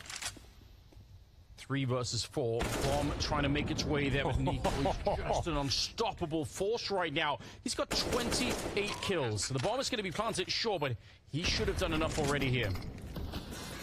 Unbelievable scenes. Nico is playing like an absolute beast right now. OC can't hold on. And a big sigh of relief there. Nico picks up 4 more kills in the round. Absolutely destroys them upon entry. G2 go up 14-13 here. Bomb planted again. Money still available for Team Liquid. The job not done just yet, but here's the replay with that FAMAS. Just as the smoke fades away, it was the USP kill that intrigued me. So yeah, it's clean through the smoke towards the steps, of course. That was a beautiful shot. And now they're feeling it. They've had to dig so deep here to find some of these insane rounds. That retake has still baffled me. I know. It takes an in-game leader with balls, Anders, to make that call and say, let's go for this one. The money's completely ruined. If you lose it, the game might be over. It's unbelievable. You had the Nico 1 versus 4, then you had the diffuse inside of the smoke at the end. Yeah. I mean, some couple of really questionable rounds. JKS 1v2 as well. Yeah, you're right. But here we go, out of the palace. They don't even realize what's happening before Rainwaker is taking down a couple of players. Modesty trying to recover the scenario. Maybe could have got the shot there, but he's going to get shot in the back of the head instead. Hunter and Hooksy, 2 versus 4, and Liquid are just out fighting. This is a real duel now.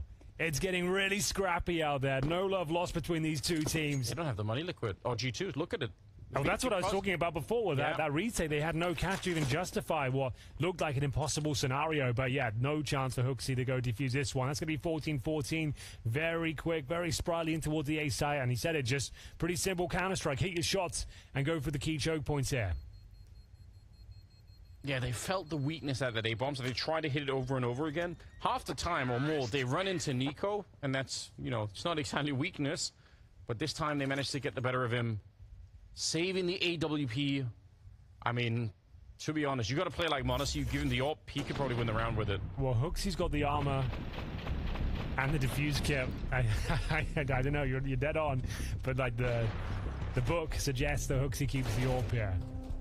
Man. Okay, the book of Counter-Strike. We all know it. We've all read it. I'm gonna veto that. You're not wrong, but like that's. I agree with you. Like Modesty, like regardless of armor, like Hooksy's 7 and 20. You know, like and Modesty's 23 and 21. So yeah, just give it to Modesty. It doesn't matter about the armor situation, and they've done it. So Nice. That's very admirable of Hooksy to hand that one over. Like I said, most teams would just keep it on the play of armor, but yeah, give it to your star sniper, and of course they were going to buy as well. So here we go. Okay. We are going to see the full investment come through. Not going to be saving. Feel about this buy? Well, yeah, they've played with balls so far, and it's like I said, like it's like a do or die moment. Like you could take the eco, there was enough there to maybe justify a save, but they're going for it. It's going to be for Masses, the Eagles, and the AWP, and I don't disagree with that. I think this might be the right call, to be honest with you. Yeah, Honesty can save the day here. Maybe not if he doesn't have everything he needs. On the flip side, right, if you give it up, you're playing for overtime, which is... Exactly, but... Doesn't feel great. I think this is the right call. We'll see what they can make of it. It's not a great scenario, but we'll see if this little active inquiry towards the A ramp will work out for them. It's going to be JKS with the MP9 in hand. Tucks himself in. I was questing a Nico Deagle round earlier. Didn't really get it yet. This might be it. Yeah, I mean, it's just it's high on the menu for me. So it's all down to Nico. JKS is more of the distraction, the bait, if you will. Yeah. Could do some real damage. He gets one, that's enough. Not quite. Rainwaker able to pick up one there, but Naf able to return the favor. Nico just the one kill with the Deagle. They're going to Molotov up this sandwich position, and what do you do here? You might as well see what you can do, I guess, because, it's a really important round. You're fully invested. Lost stage is, again, $1,900 into the next round. You have to keep... Now you're not going for it. All three players need to survive around us. That goes without saying, but... do you want to justify the hunt if you're Liquid? You can justify it, I suppose. You're going to get $3,500 per player into the next round yourselves. So maybe a couple of players can be thrown into this one, the hunt. If even you get one of them, especially if it's Monacy, that would be huge. But they'll be holding on. Yeah, they're playing it cool. What a tough position for G2 to be in after all the work they put in, right? 30 kills on Nico. Absolutely, but it hasn't been like they've been resounding team victories the rounds have been picking up, right? Which is fair enough. Like G2, that's what this team is designed to do. Win the big clutches, have those individual performances. That's totally fair. It's just that those are the rounds they're mainly picking up here. It hasn't been any real clinical team-based rounds, but we're seeing more of them now. They'll need one here especially to try and take us to overtime here. If you're just joining us, this is the pick of G2. It was Ancient to kick things off, but Liquid actually kind of owned them, to be honest with you. Ran away with it there. Active CT side, the aggression from Patsy was undeniable. Him and Yekandar were constantly in the back lines, disrupting the defenses, and another great showing of him, Mirage. It was G2 who came out the trap cold once again, and we're 8-3 down, but the individual started to shine. Nico especially, who's supposed to do 30 frags, has won a plethora of intense, impactful rounds. Massive kills with the Deagle, huge clutches, JKS shining in as well, and we're going to see Monacy with a chance to save the day once again. To bring us to overtime, they've got 3 for Masses, an MP9, and the big sniper available. Tactical timeout's over. Team Liquid... No, there's every chance they can lose this one. What's the battle plan? Do they want to play it more default, slow things down, go for another set piece?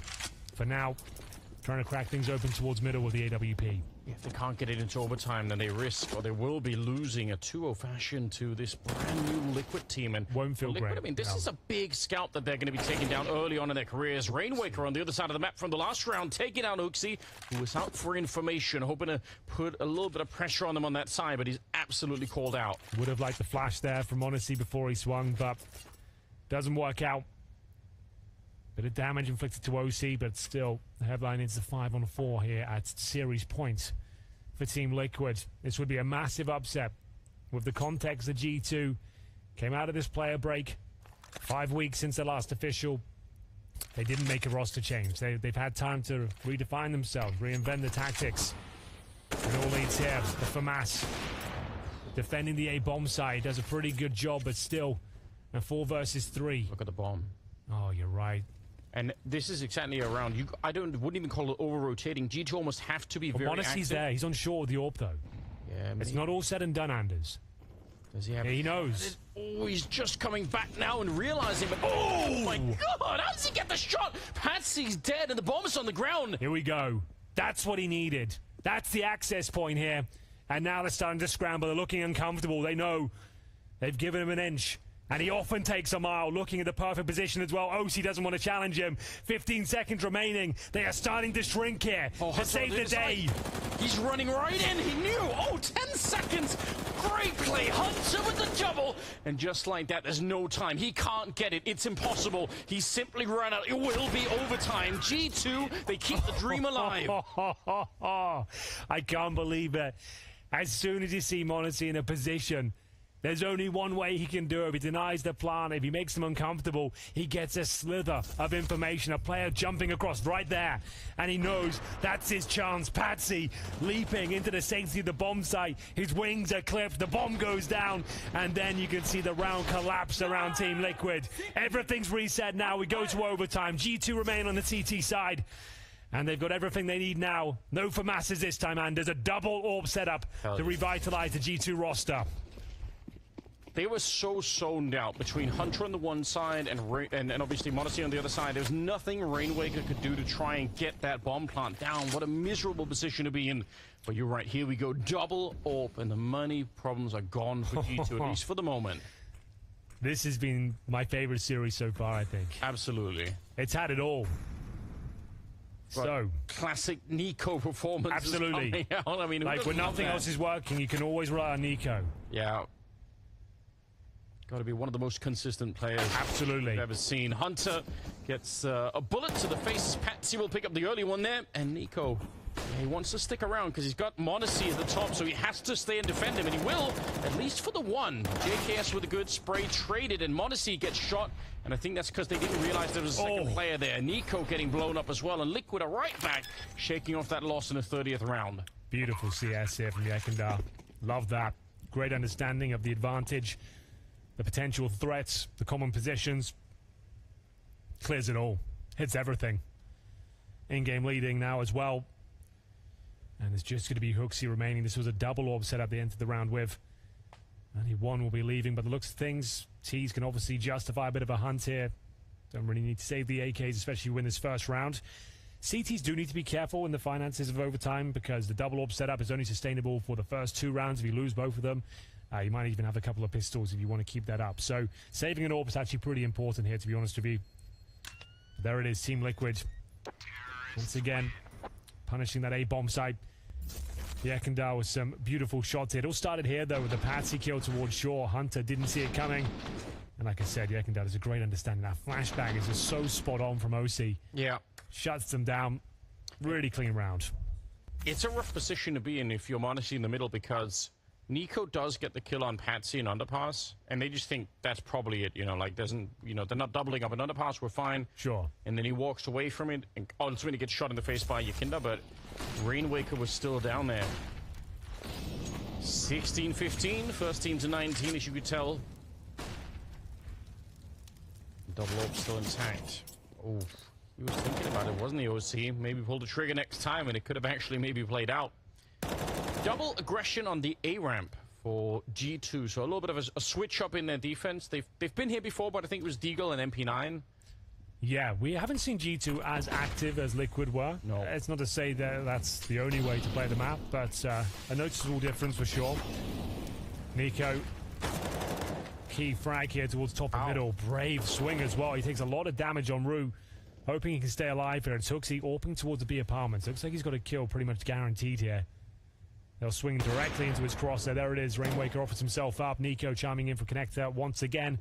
5-on-2 now. Naf and Yekindar segregated for now, but they're going to join up in T-spawn. Speaking of which, JKS, big spray, will confirm the round here. That's going to be 1-1. As just Yekindar remains. Now, he has for 40 seconds here. It's not looking too interesting just yet, but if JKS did give that kill away, you never know. He'll be repositioning and should have the frag here. It's a nice spot.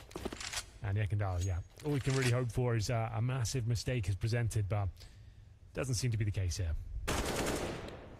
Yeah, again, trying to run the clock down a little bit, maybe hoping and baiting G2 into that mistake, which is what Nico did, right, in his 1 versus 4. Exactly, that's a good point. That's all he was doing, just making a lot of noise, suggesting the round's over, you've already given it up. But how calculated was that? He found that kill with, what, like 7 seconds left on the clock, planted with 4. That was the perfect clutch. Like, you couldn't have done much more of it. I was even suggesting, like, well, at this stage, just try and bait out mistakes, see if you can hold on to your weapon. Like, he was going for much more than that. Takes a very special breed of player, Anders, to be able to pull that one off. It's kind of shocking that he doesn't die there. I mean, OC had the lineup. Obviously, he clipped the wall, so that's why Nico gets to stay alive. Could have been a very different round if that shot connects from OC. True. Double AWP set up again. I suppose Hooks has had a bit of a rough time over towards B. 8 and 21, like when all else fails, get the AWP in his hand. As long as he's good for one, like he was in the previous round, that will help things out. That certainly helps as well. It's a little bit more consistent as we see another double kill for Nico towards middle here. Trying to drag G2 over the finish line if possible. Looking for that 2-1 here in the first half of overtime. It's a 5-on-2. Looks like they've done enough. Now Fly, OC, remain. Might as well give it their best effort. Had stats at the very least here. First kill won't be going in favor of NAF, and poor old OC didn't even get a look into the round. Yeah, not much he could do at this stage. A little bit of a flick. He can certainly warm up the AWP, try and, make a little bit of highlight reel for himself, but not going to be any chance to really bring it back. Minute on the clock here. Give it a go.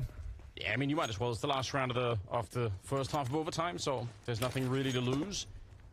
With 35 kills. It's so ridiculous when he's having these games, and he has them way more than most players will ever come close to, where he is just, like you said, dragging his team to a win. Like, it doesn't matter if anyone's underperforming or Nico will just try and get a double or a triple kill every single round. It's wild. Like, you could see it in the early stages. Like we said, they were 8-3 down. No one was fragging, but Nico kept finding the 1-digs. Yeah. He kept showing that he's gonna keep you on your toes, and he certainly has done more than that. As you mentioned, 30+ kills. What is it? 35. So yeah, continuing the amazing form we've come to expect with him, but his teammates, some of them especially, a little bit absent here. But OC giving it his very best effort to be annoying, at least slow it down, take away some of the momentum, and another stellar performance here from Nico. Big double kill with that AK-47, and it will be 2-1 overall, so taking the lead. So it will be first to 19, 18-18. We do it all over again, as we'll have another timeout here to discuss options. And there's Nico. 35 kills, 24 deaths, 108 ADR. That's pretty ridiculous. Yeah, it's very hard to sustain that throughout a whole. It's one thing to have it early on when you've only played 7 rounds, but once you keep going, it just becomes more and more tricky. Vintage Nico performance, you could say.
It has a real process of qualification where everyone in the world gets an honest shot at competing.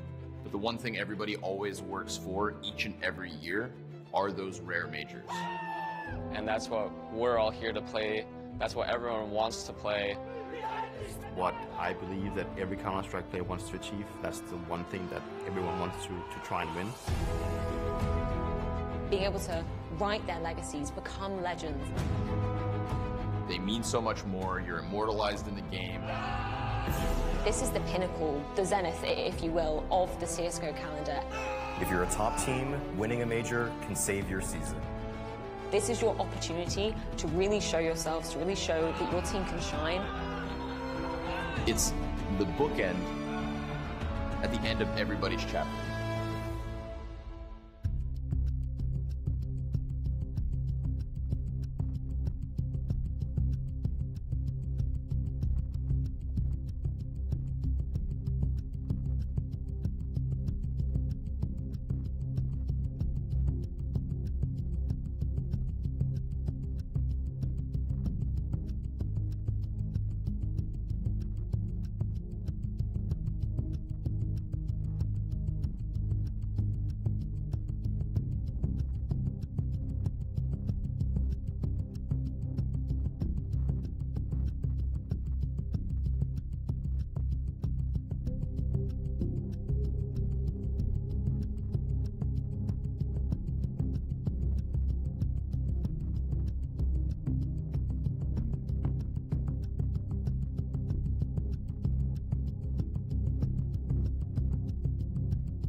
We thought it was all over, but then Nico said hell fucking no. He was the hero that keeps G2's heads above water in this series, despite some unadulterated aggression coming out of Liquid, despite a hot start in that first half on their opponent's map pick. Somehow, someway, Nico keeps G2's dream alive. Yeah, listen, he brought them back to life. As simple as it is. You look at the first 11 rounds of this map and it looks like Liquid is just gonna run away with it. There is no resistance. The round are just going very flawlessly, effortlessly. We'll talk about Patsy, we talk about Yakindar. They chime in together, they make life for G2 unbearable. And then there is a Nico moment that, for my money, changes the whole story of this game. His incredible clutch.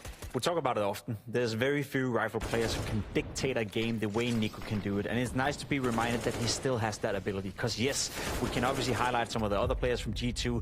m0NESY had moments, Hunter had moments in the later stages in overtime as well where he stepped up. But overall, the man on the screen right here was the difference maker. Let's bring up that particular clutch. We have to go all the way back to the first half. Despite this map going all the way to overtime, it's round number 12 when Nico pulls off some absolute magic. Yeah, and he's going to abuse a couple of mistakes being made by Liquid, if you ask for my opinion. 17 seconds, 1v3, bomb on the line, it should be over. And then there's a little bit of impatience here, getting baited by the bomb plan from Rainwaker. That was not the greatest time. And then here, there is a very good vista from Nico, understanding that odds are against him. He has to try and make an outstanding move in the clutch, and he just does that. Unfortunately, Ussi doesn't have the kit on his shoulders, has to run back for it, and it's already over. But there is an underlying theme in that clutch as well, is that Liquid were very good at losing rounds they shouldn't. And oh Lord, there were many of these. I think there's two sides to the coin. Obviously, Nico playing well, G2 stepping up, but I agree with you. Liquid should have won this game. They had many opportunities, many rounds where they should have won, where they could have won, where they put themselves into a good position.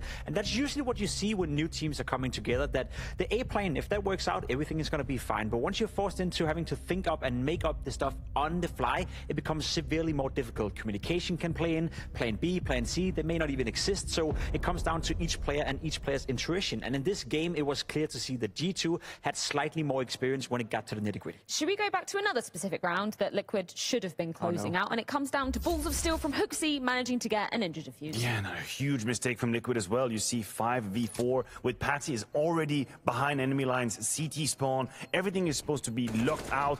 Massive backup from CT spawn. The smoke is being put out. And then I think Liquid gets baited by that notice. m0NESY dying through the smoke. They imagine that the diffuser has been killed and Hooksy just pulled one out of the hat. But this was supposed to be Liquid. You are 5v4, bomb planted on the A side, a main rotation coming in from CT spawn, and you have an anti-flank coming in CT. Like, what else do you need at that point? And I would love to tell you that this was the only round where this happened. But even the last round of the game is actually like a 4v3 with everything needed, every information being found. And I will say a couple of fails, a couple of miss-aim, shaky aim, when situations just should have been closed for Liquid. And that round 26, if Liquid had closed that out, that would have been the end of the series, right? We look at that as being such a pivotal moment for them to be closing, but G2 pushing them again and again and again going into OT. That's the thing. When you have a guy like Nico who's performing the way he is in this game, you can't give him too many opportunities. He took his own charge into the meta in that 1v4 clutch. He was then gifted, I say gifted, he was then able to pull off a couple of multi-kills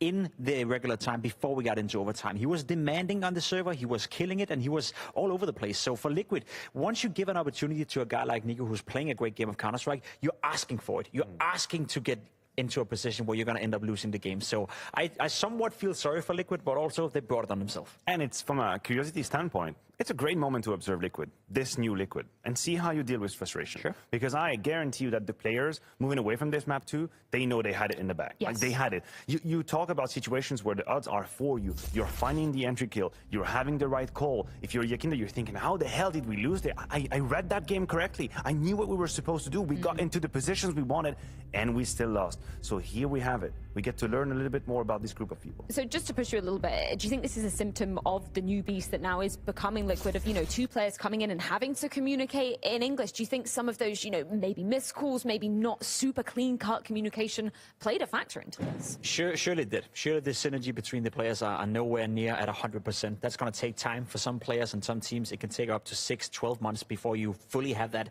understanding of each other. So that's part of it. But it is, as you said, it's going to be an objectively fun thing to oversee, because it's also been the DNA within Team Liquid. They have been in these positions so many times before. I know it's only Neff and Yakinda left of the original lineup, so to speak, but they must feel like, oh no, not this time again, not this roster as well. What is going wrong, since it happens for us all the time? Still too early to tell, but it's something they have to shut down before it becomes an issue again for Team Liquid. I feel like this game has just been absolutely thrown into the blender. So where are we sitting coming on to map number 3?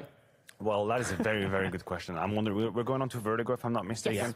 Yes. Still a whole lot of questions as to how Liquid is going to approach this map. I feel like out of all of the maps where you would say to someone, hey, how does Yakinda play? I feel like you'd go to Vertigo and you'd point out a couple of crazy plays that either on the A side towards ramp or on the CT side, same position, very much hungry for map and territory. Is this a place where we see a compromise happen again, and we see a Patsy being put more into these positions? And then again, I have to look at the intensity that Liquid is going to put into this map, because something I don't want to fault them on Mirage is that whenever they decided to go for duels, hell, they were going for it. Yeah, I would agree. And even in reading the body language inside the studio, it does feel like G2 is a little bit flat. Sure, they're celebrating sometimes when they're winning the rounds, but you can feel there's a lack of energy, there's a lack of intensity, for a better word for it. While I feel like the Team Liquid boys, Patsy in particular, Wayne Waker as well, is good at, trying to keep the mood up, keep the energy inside the players. Same goes for Yakinda. So in terms of intensity right now, I'd give that edge to Team Liquid. I think that's exactly something that Henry was pointing out during the first half, right? Before we saw the absolute heroic clutch being pulled off from Nico, G2 really did look flat. Do you think now they've woken up, it's a case of them getting that kind of mental energy in check? Well, you'd have to hope for, because I think another more cynical way to look at it is to be judgmental to G2 and say, hey, what the hell? Like, you had Nico on 36, you had Nico on 1v4s, you had Nico on multi-kills. Why do we get to that overtime situation? Like, feels like you were being gifted all of the cards you need. Why did that still become so complicated? So there's always two ways to look at it, and you can be a little bit critical for the rest of the roster to just not close when you have the beast next to you is actually unfolding. We've spoken about, you know, the theory of how Liquid are going to be deploying on this map of Vertigo now.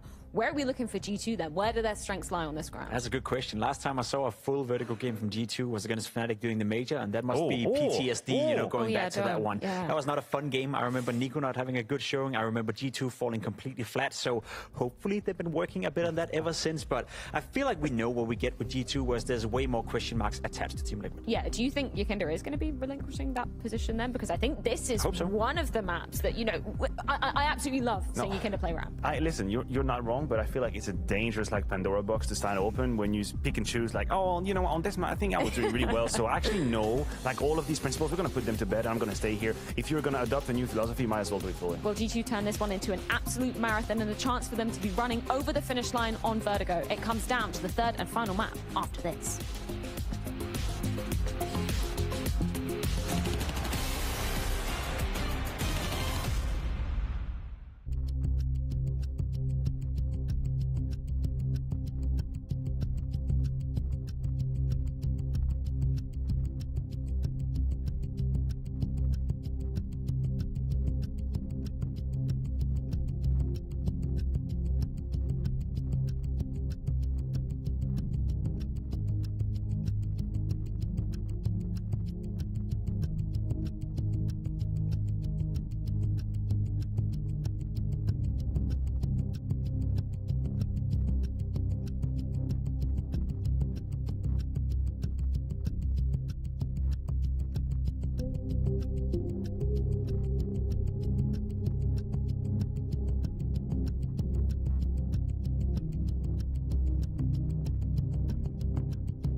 Ladies and gentlemen, welcome back. We are here, day 3 of Blast Pro Series. We are going to see The third map, Anders. We're moving on to uncharted territory, really. It's Vertigo to close things out here. Now, we don't know much about Team Liquid in general, but Vertigo for G2 is not exactly a staple map for them.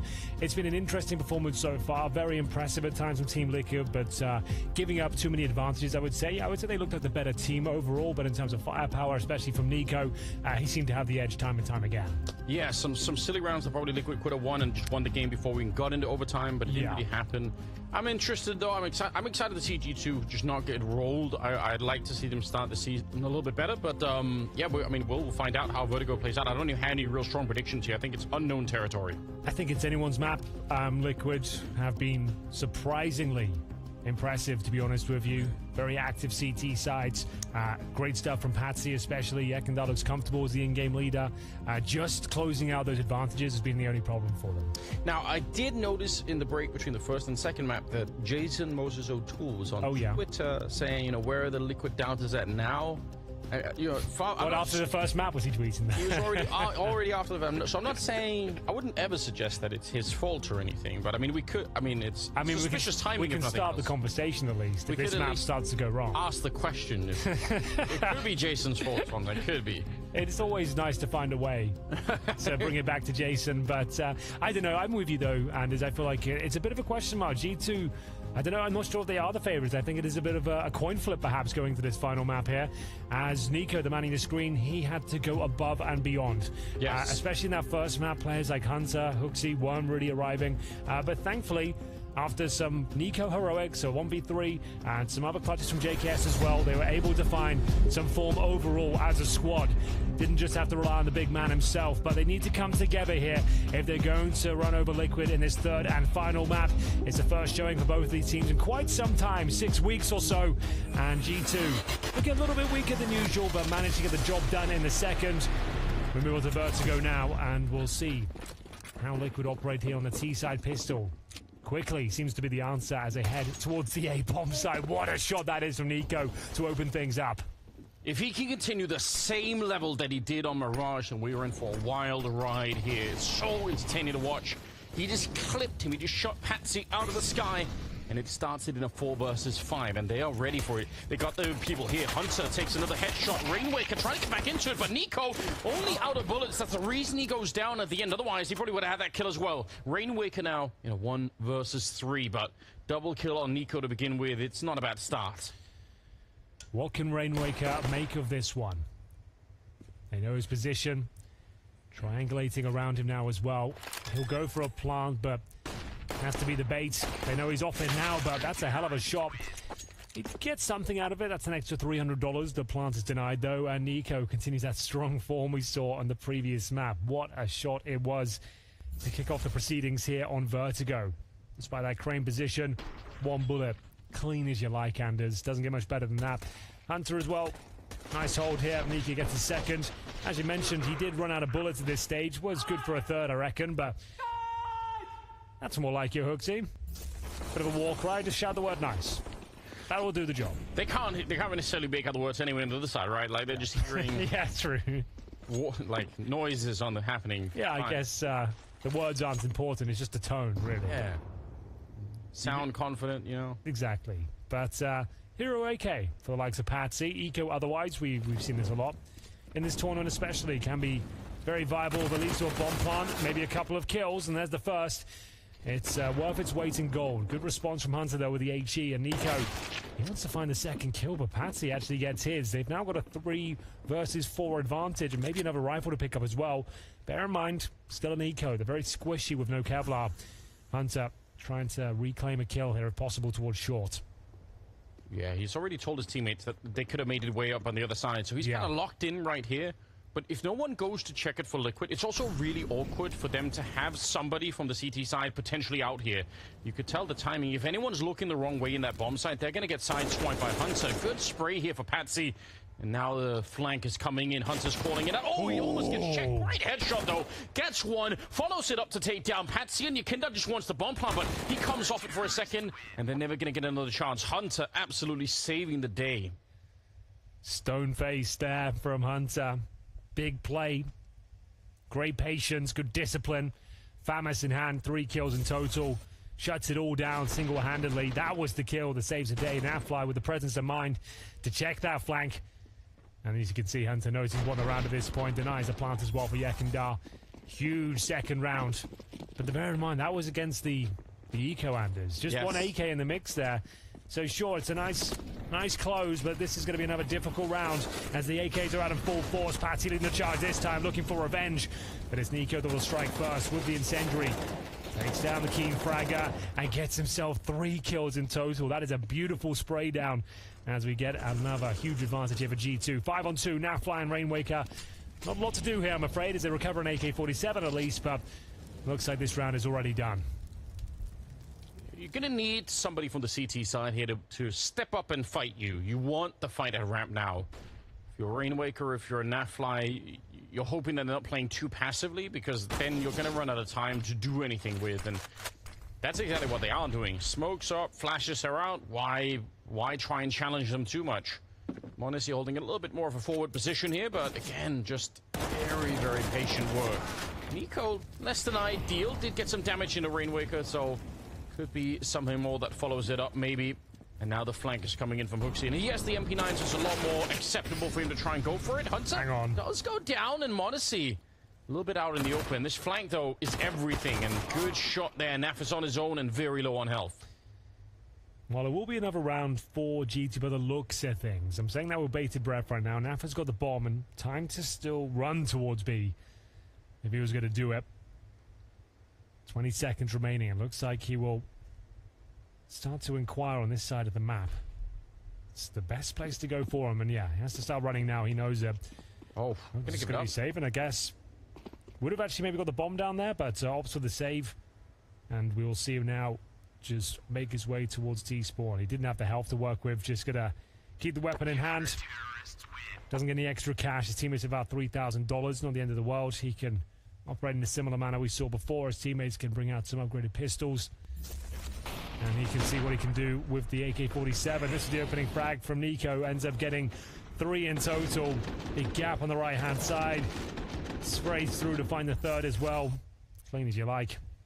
Very nice start here for G2, and they've had some difficult starts, to say the very least. On the previous map, Barrage were down 8-3 before they really got going, and that was courtesy of a Nico 1v4.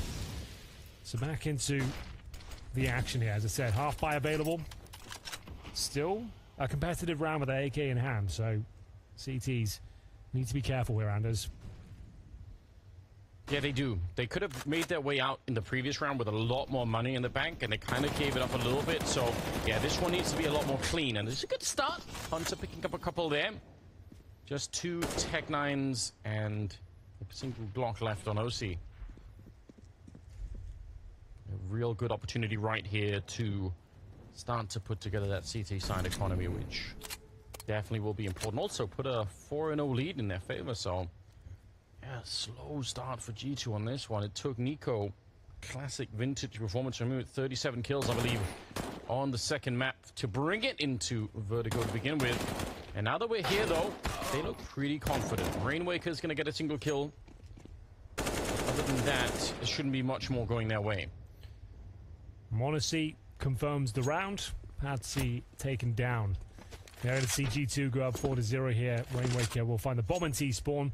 That's probably about it, I'm afraid, because there's not much to do. No time, no utility. But with the maximum loss bonus going to the next round, I suppose there is always that. But if you get a plant, that would be fantastic. The bomb is on his back. But that might be it. Walking in towards B now. 71 points of health, and there's only one player on the other side. So maybe there's something to be said here, but great hold from JKS. Lovely shot to boots. And the perfect run continues. 4 people stay alive on G2. You like to see it. They're going to be enjoying the game the way that this is playing out. And we'll see what Yakinda could come up with. T side calling on this one. Some really big obstacles that have to be overcome on this map on the T side. And some teams actually fail at the first one, which I feel like is controlling the A ramp. If you can't push you don't even have to win the fight, but if you can't push the CTs back from the A ramp, you almost have nothing left. Like everything else you do is going to be so visible to the CTs, right? Well, it's always the main point of contention here on Vertigo. The battle of utility. Spam through the smokes. the exchange of high explosive grenades. And so far, so good for G2. They've barely given up any space on this side of the map, to be honest with you. Great flashbang as Nico swings out once again, looking for the spray through the smoke, setting himself up. Overwhelming. For the T side on the other side, they're going to see Nico get nice and close once again. Trying to see if he can create a one-way here. Close on that one. Forward position, very often checked, but it's very hard to win this fight. The CT's Jaws a pretty good angle on that one. Flashed into it, but Modesty's the one who goes down. It's OC able to pick it, and now, yeah, a couple of wallbang shots through. They know that he's there. Not quite able to get him. Nico just ice cold walking back, and somehow he stays alive. Wow, finally, Liquid have an advantage here, but can they hold on to it? Patsy's incredibly low there at the bottom of the ramp. Drops the smoke towards the crane to remove some vision. 40 seconds remaining here. Rainwaker on the other side of the map. It's going to be Molotoving off towards the boost position. Trying to show some presence here. But where's the bomb finishing up? 30 seconds. Yeah, they are really running it low. I almost feel they're a man up, but they might run out of time here. This is really uncomfortable. They Molotov this spot as well, where Hooksy is now. They might assume this is clear, Anders. Yeah.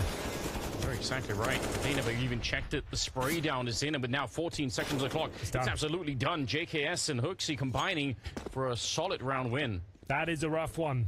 A little bit disjointed. You could see they got the opening pick, but they weren't exactly sure what to do with it. Now, bear in mind, Liquid have looked good today, but this third and final map, this is where the veto could have gone slightly awry for them. They don't look as comfortable here. You can see the calls aren't as spot on as what we saw in Ancient and Mirage. Especially on Ancient, they look very well drilled. And even with this advantage here, they get the opening frag, and you think, oh, right, look at this, 5 on 4. But then don't even get close to the bomb site. Mowed down by JKS, and it was all down to Hooksy as well. Spotting a gap in the offense, realizing they'd Molotov that position, but they got that key smoke down in the steps to take vision away from the T's. He repositions, they don't check it, and it all falls apart. The comms get too frantic, and we go 5-0, sorry, for G2 here. Maximum loss bonus, of course, once again. Some compromises in the buy, though. Galils are out. Tech9 for Nafly, and they're trying their luck towards the A ramp once more as Patsy sat behind the smoke. Monacy spamming off of the M4 this time.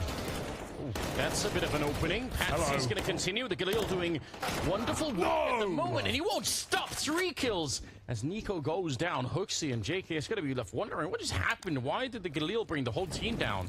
That's huge. Just what they needed, to be honest with you. This game was starting to spiral. Looking down the barrel of a 6-0 scoreline, Patsy takes matters into his own hands with the Galil of all weapons as well. Finds the timing in the smoke, catches a CT after the spray, and it opens up the window of opportunity for a 3-man Galil sequence. Single-handedly finds them round number 6 here. And that's just what they needed, because that was the force buy, right? Even with the maximum loss bonus, they're not getting the bomb down. Yeah. So they entered with Tech9 and 2 Galils. So the fact they win that is massive.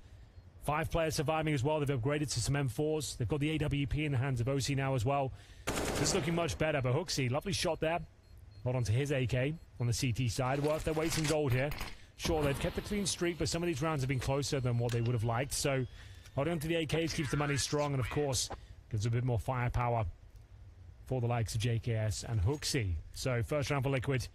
See if they can keep it going. Yeah, not all 5-0 leads are created equal, right? Like, no. There are some 5-0s where, at this point, you would have maybe almost 10,000 overall players on the CT side, but because they've, like you said, they've lost a couple of rifles here or there, it's not really the same thing, so they are still close-ish to being reset. Yeah. What a flash that was from Yekindar. He gets all 3 assists towards that A round. That's wicked. Oh. 5 players rushing middle unders. This is more like it. It's a bit rare to see. You don't normally see this kind of thing happen. Hunter ready to receive. Rainwaker goes down. The flashbang is just absolutely immaculate here. Hunter going to continue, and they can completely roll in the middle. Maybe why you don't see it too often. Could be. We're gathering some evidence. Naf has been put on AWPing duties now. Oh. Tactical Molotov. Keep them at bay. Yeah, the mid-rush. Super viable, I think, because it's not an area that's utilized too often. I would say you don't normally see all 5 players rushing that position. An interesting idea, but G2 with 2 players there. More than ready for that one, and it's just a bit of a shame because you had such a clean round before, and you don't even get close. You get nothing done. Like, it's completely shut down. All of your efforts now completely shut down. We're going to see Hunter. That's the opening frag, but it's the flashbang as well. 2 players working in tandem. Left, right, good night. Ducking and weaving around each other. That's the sort of round that raises the morale, injects some confidence into the team, and you're 6-1 up now. But listen, we raised the question earlier before we got into it, but you know, if this was Jason Moses O'Toole's fault, this is the sort of stuff you would expect, right? Like you would expect for. I'm just saying, like it could. There's more evidence, at least. This is looking like the Moses effect. I'm not going to lie. It's fair. It's unfortunate.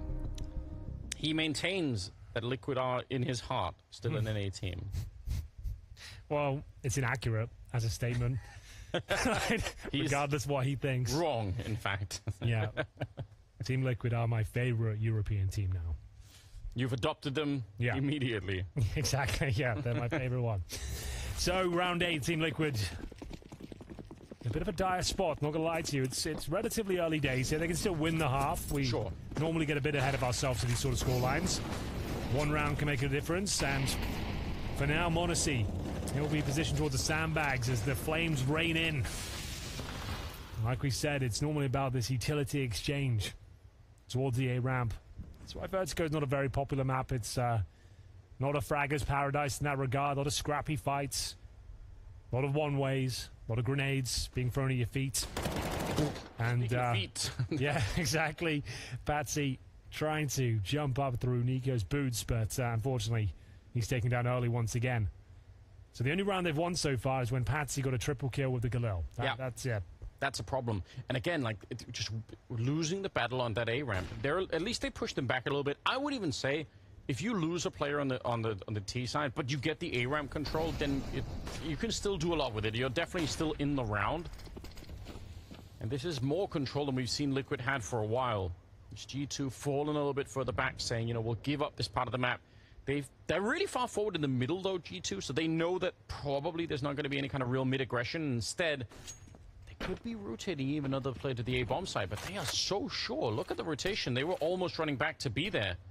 Yeah, got to stick around, because this is where the real action is going to be happening. Double wall and a Molotov behind it up on that sniper spot just to make sure that no one's there. This should be a bomb plant coming in for Liquid. That's a good point. They actually haven't planted the bomb yet in the rounds they've lost, so HooXi will maintain the advantage. Unfortunately, they're finding all the kills. Nafly would have to come out trumps in a 5 versus 1 now. With the bomb planted, it's not the craziest idea, Anders. I'll let you take it away. Let's see what you can make of it. Thank you, Henry. A 1 versus 4 for Naf. I mean, I'm on board with this guy. I think he can do it. There's the first one. A couple of good headshots. It wasn't 1 versus 5, actually. Yeah. Nearly could have continued that one. But yeah, explosive stuff coming out. I honestly thought that third shot was coming. That was a bit of a Naf special, but they handled it very well. They were all there. It wasn't going to get out of hand. How mad are you if you're a Rainwaker? The bomb is planted on A, and you're getting shot in the back on B by 2 people. Yeah, There's true. 2 people at the B bomb side. Why? You're going to be wondering, like, what's going on? Yeah, super sick stuff here from G2. I would say Liquid probably haven't focused that much effort on their T side preparation for Vertigo, because it's not looking as clean, as well executed as what we saw in Ancient, which was very impressive. But like we said, there's still rounds to be played here. CT sided experience for sure. You know, I think ooh, hold on. That's towards B. Rainwaker. Good to see him step it up. Winning that fight against JKS. And here we go. m0NESY goes down on the other side. 3 versus 5. Really excellent work from the start of the round here. But Nico is still alive, and whenever that's true, you've got to stay on your toes.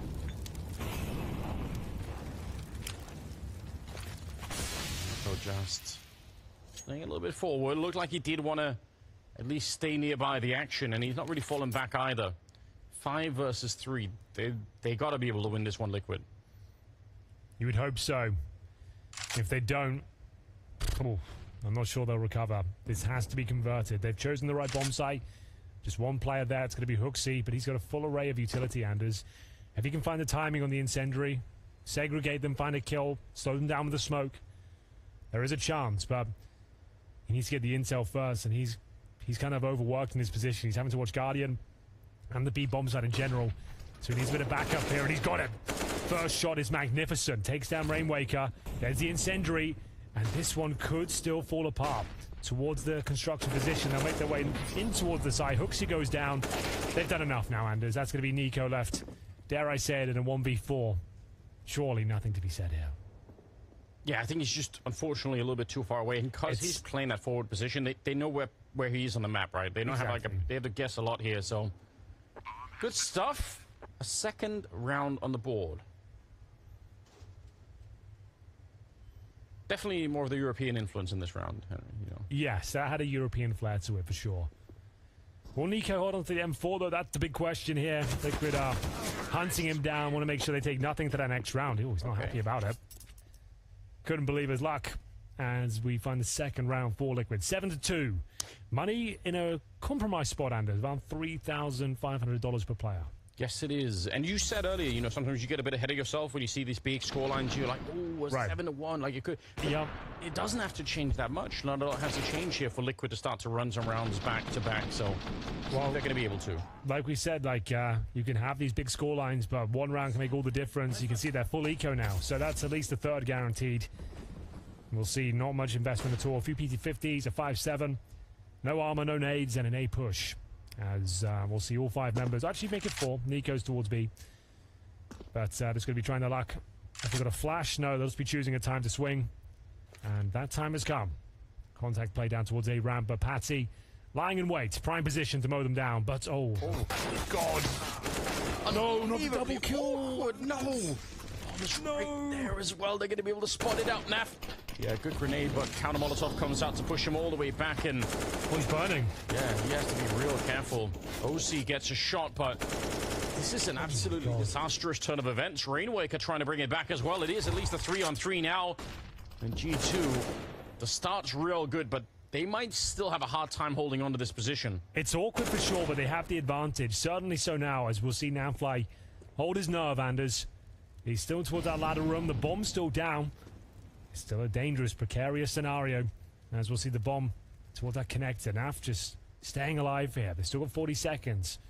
Making sure they don't give anything else away. Molotov doesn't land, unfortunately. Falls into the abyss, and now a chance. Can JKS mow them down? Gets the first. They're lining up for him. Oh my God, it's tantalizingly close. The full eco comes down to a 1 versus 1. It was G2 that got themselves to a 5-on-3 with the A push. The timing couldn't have been better for them. A nightmare scenario for Team Liquid, but they just about get it over the line. Look at them lining up smokes just as the USPs come down, and it's Nafwai. He does all the heavy lifting here. He comes down into the 1 versus 1, but still, he stayed alive for so long, gets the final kill as well, and you can see, yeah, they're still happy with that. A very expensive round. They never should have got close to winning. 7-3 though. Liquid going to try and see if they can continue. Patsy gets the opening, and it's on Nico. So really well done. Hunter and Monacy look like they want to try and see if they can follow it up. They're going to catch him in the middle of it. He was just turned his back there. Not exactly ideal. Classic boost coming out here. It's Rainwaker to try and do that. A little bit of a job, and it'll be the Molotov awkwardly that catches JKS. Hooksy with a nice return, but it is still a 3-on-3. Certainly is. Hooksy joined by Hunter. There's a nice flash deployed as well, but not going to swing on it.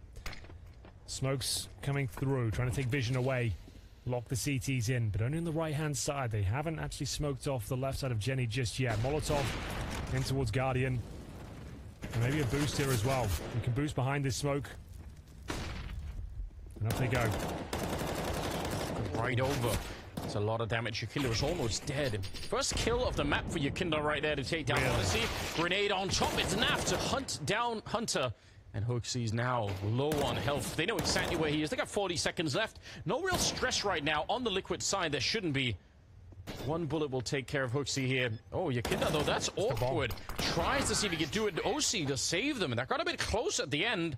But it's a fourth round for Liquid, so we'll take it. Yeah, there was a chance that Hooksy could have won that. It comes down to the 1v1, and against the AWP as well, HP wasn't a factor. So unfortunate there for Hooksy, but it will be Liquid stringing a couple of rounds together. Actually make it 3 in a row. That's where JKS went down. It was the opening frag in toward this B bomb site. Didn't have a ton of utility, and Hunter not happy about it too much as we see another lack of resources here. Just the P250s. A Deagle, no armor. They managed to make this round very, very expensive. Scary almost before, and they've got another trick up their sleeve. This time the 3-man boost. it's often checked, of course, and they're actually heading towards B, so we won't see it coming to fruition, but the execution for now. JKS removed, and indeed that should be the round here. Like you said, Anders, it was, what, 7-1? Yes. At one stage, you were kind of saying, this feels like this could be over, but all it takes is a single round victory with, as long as you're damaging the economy in the rounds you're losing, you can turn it around. That's now 2 full ecos G2 have had to offer up. And that's going to be 7-5 now as we come into the closing stages of this first half of the third map.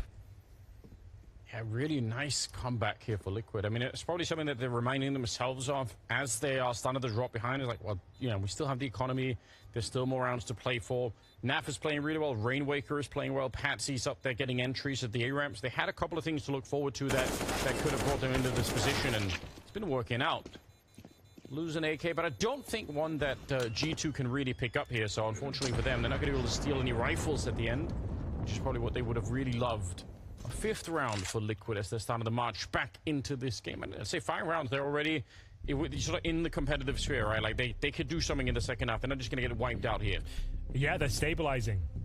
It wasn't looking good in the opening stages. They couldn't really break through that A-ramp control. G2 just seemed to have an overwhelming presence. Nico especially getting a 3-man spray down through the smoke. But yeah, you're right, it was Patsy. They started to show some incredible form there. It all started with that one scenario. He gets 3 kills with the Galil to open things up at the A-ramp, and then slowly but surely they started to break through. This is now a very competitive half. Wide open still. They can actually come back and win the T-side campaign at 7-5. Money is pretty much equal. We are going to see a very invested G2 though. They're pretty much down to 0 with a full buy here after losing 4 rounds in a row, but let's see what they can do. Round 13. All for Monacy this time. Currently on 5-7. Hasn't had one of his insane individual moments just yet. It's not to say he's been playing badly, but a quiet first showing for him this season. Yeah, I would say so. I'd love to see him, especially in the position that he's playing here. Very impactful if he can start to swing with that AWP. But then again, when you can on the other side, right? It's 1-8 at the moment. Sure. Probably putting a lot of resources, mental resources, into trying to figure out exactly what to do. Exactly that, I think. This is a stressful map, especially when you're 7-1 down and you haven't formulated the ideas. Everyone's looking to you to fix this. And they've done well so far. If they can end up winning this half, he's done his job regardless of his frag output.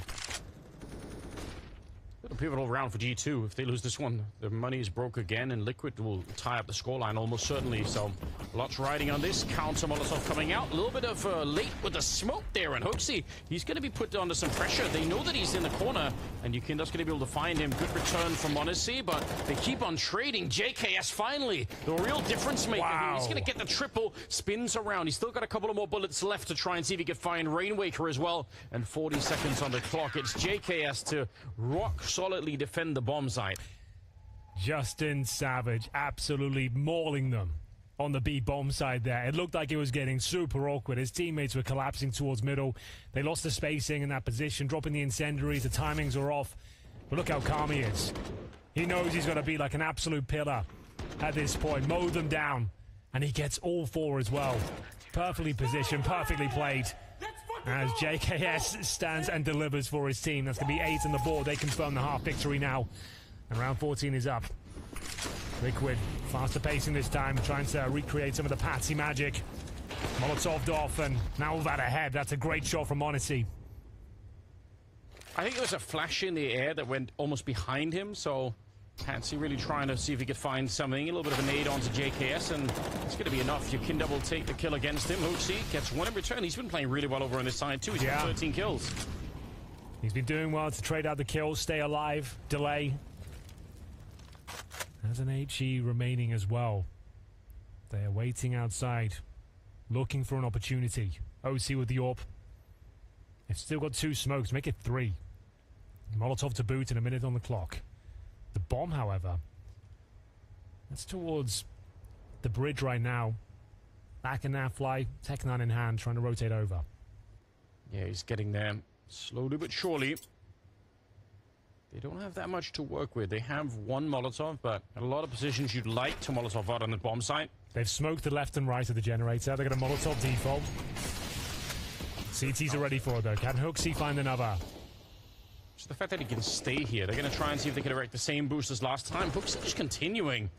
Top fragging now with 14 kills before it finally goes down. This is very awkward. Henry, what are they waiting for? What are they doing? OC gets the kill onto Nico after they had failed the boost about 5 times. They should have called that one off. Oh, it's all collapsed around them. You can see the frustration as they couldn't get up there. Now Monacy left in what looks to be an almost impossible retake. He's got no kit, no utility, AWP in hand, and OC takes him out of the equation. Hooksy died for this. He did his job. He managed to get the 2 frags. He delayed them as long as possible. And after he failed the boost twice, Anders, is it really worth going for? I guess at that point, we found out the answer to that question, because as soon as they went up, OC is ready for them. And then you know exactly what's going on. There's another player in that position. And what looked like a locked-in round falls apart due to the boost. Yeah, Nico.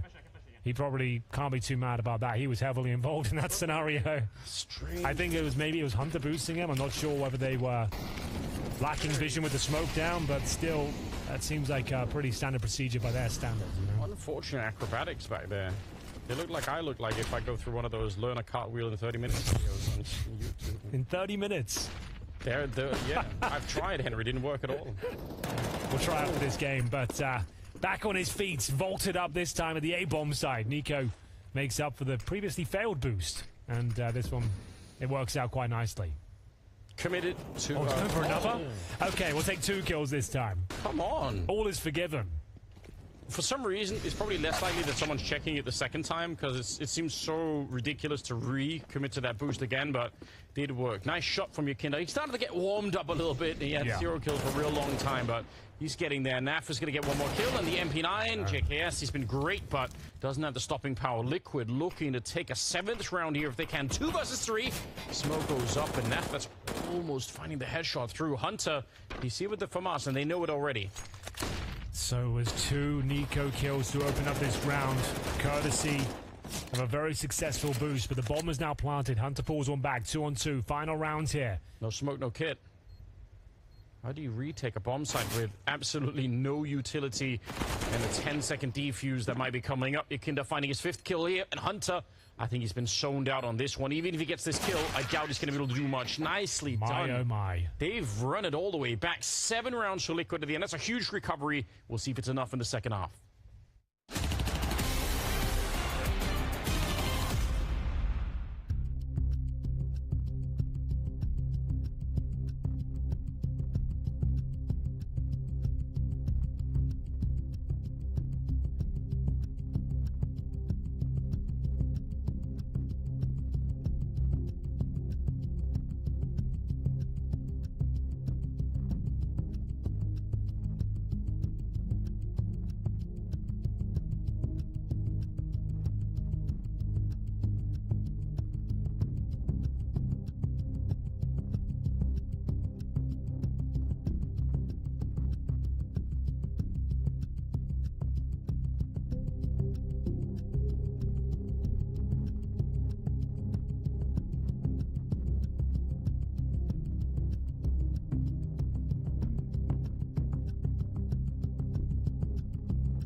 Our lives are the sum of our choices.